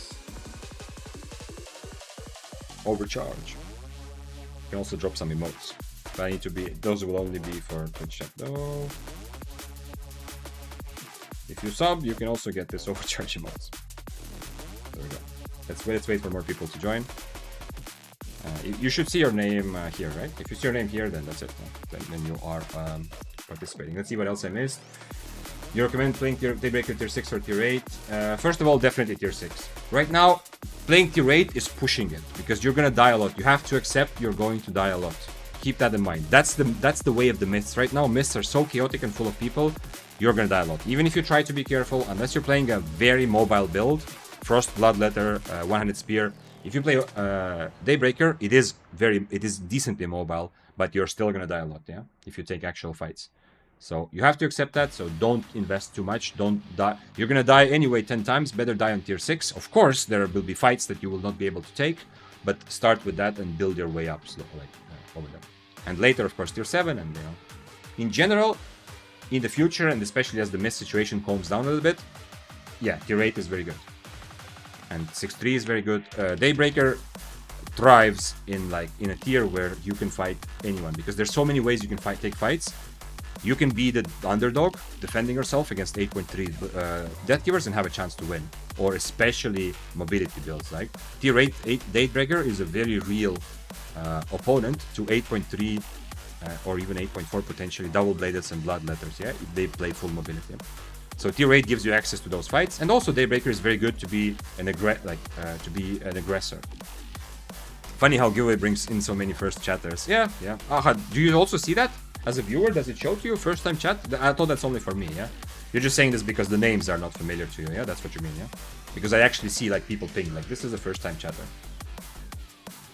But on my screen, of course. Nice. No more questions. That is, if we needed any, if there's any question whether it's time to end the stream, this is the very good answer. You use Pargo? I don't know what is Pargo, so I guess I don't use it probably. But that's okay. Like that's normal. That as you said, giveaway brings more chatters. The reason is that I mean, it's normal. I also do that. Yeah, I also lurk often. When I watch streams, I rarely write, and I usually enjoy the stream without it. So there is absolutely no expectation ever to be actively part if you just enjoy the vibe. You know, you are still part of the community. Pargo is Snapper. Okay, yeah. I use. It looks like Lover Charge. Should I change it? I mean, anyway, we're gonna roll now in a moment.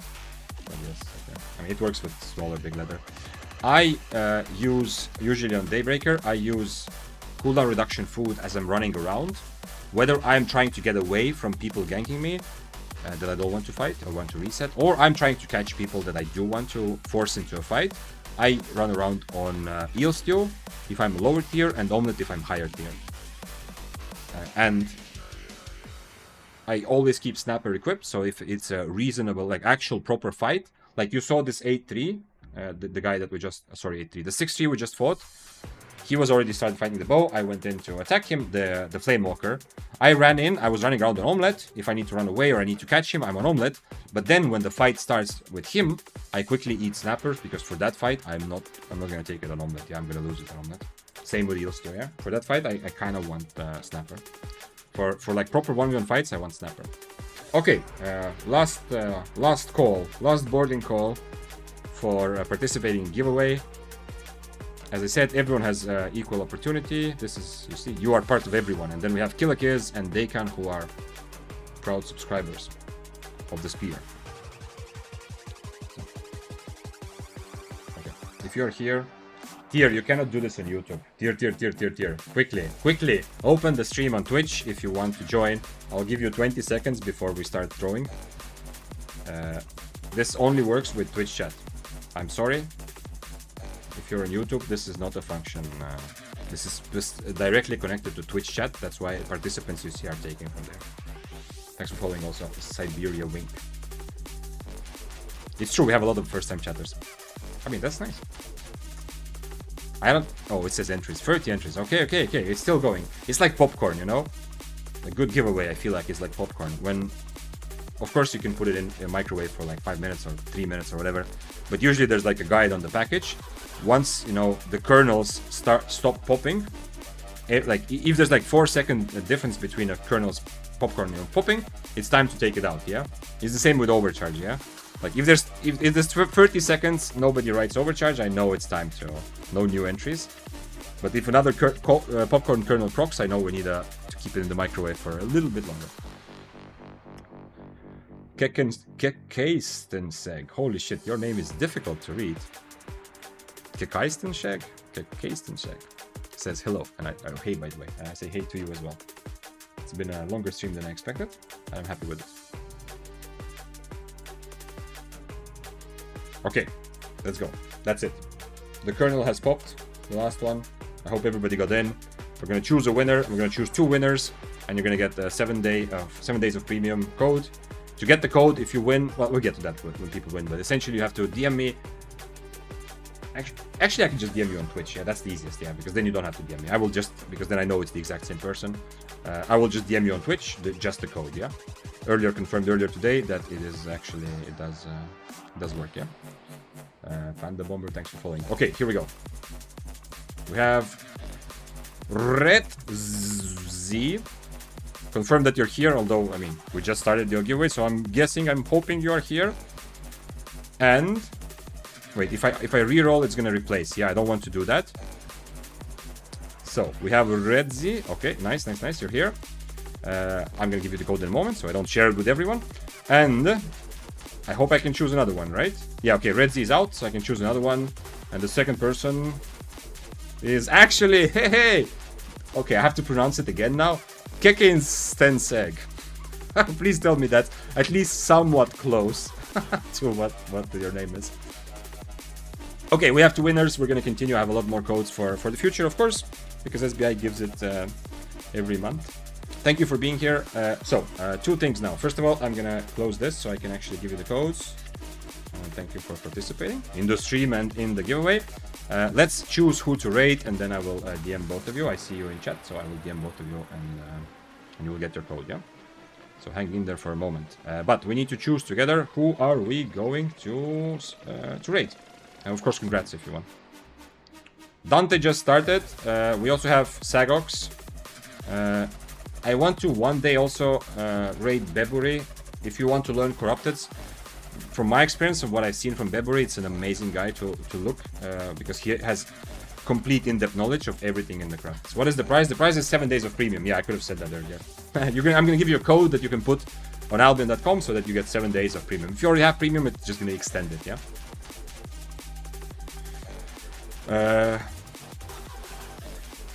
I mean, Dante or Sagox? I feel like it's been a while since we raided Dante.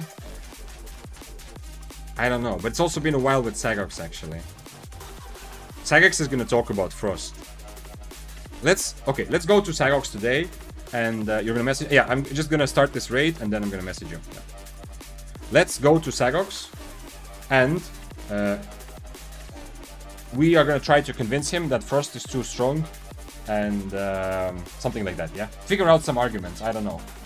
Anyway, we're gonna try to... yes, I'm gonna... yeah, so Redzi and Kekensteinseg, I'm gonna message you on Twitch, yeah? I'm just gonna whisper you on Twitch, just the code in a moment, yeah? After the raid, I will go look it up and you will get it. Give me like 2 minutes. Okay, we're gonna raid Sagox today and go for Dante next time. There we go. Thank you, it's very generous. Well, yeah, I mean, it's from SBI. SBI gives it all creators, and they actually encourage people. Like, they often say, like, don't forget to use the codes for giveaways and stuff, yeah? So, I mean, yes, it is generous for me, but it's also all content creators who are part of the program. Every month, they give 7 codes. I mean, it's not crazy much, but, yeah, it's something to hype people up. So, yeah. Okay, let's go for Sagox. Stay for the raid. Go and tell him something about First Staff. And if you have any questions about First Staff, this is the guy to ask, okay? Okay, see you, not tomorrow, but the day after tomorrow. Thanks for being here. Love you all. Bye, bye, bye, bye, bye. Let's go.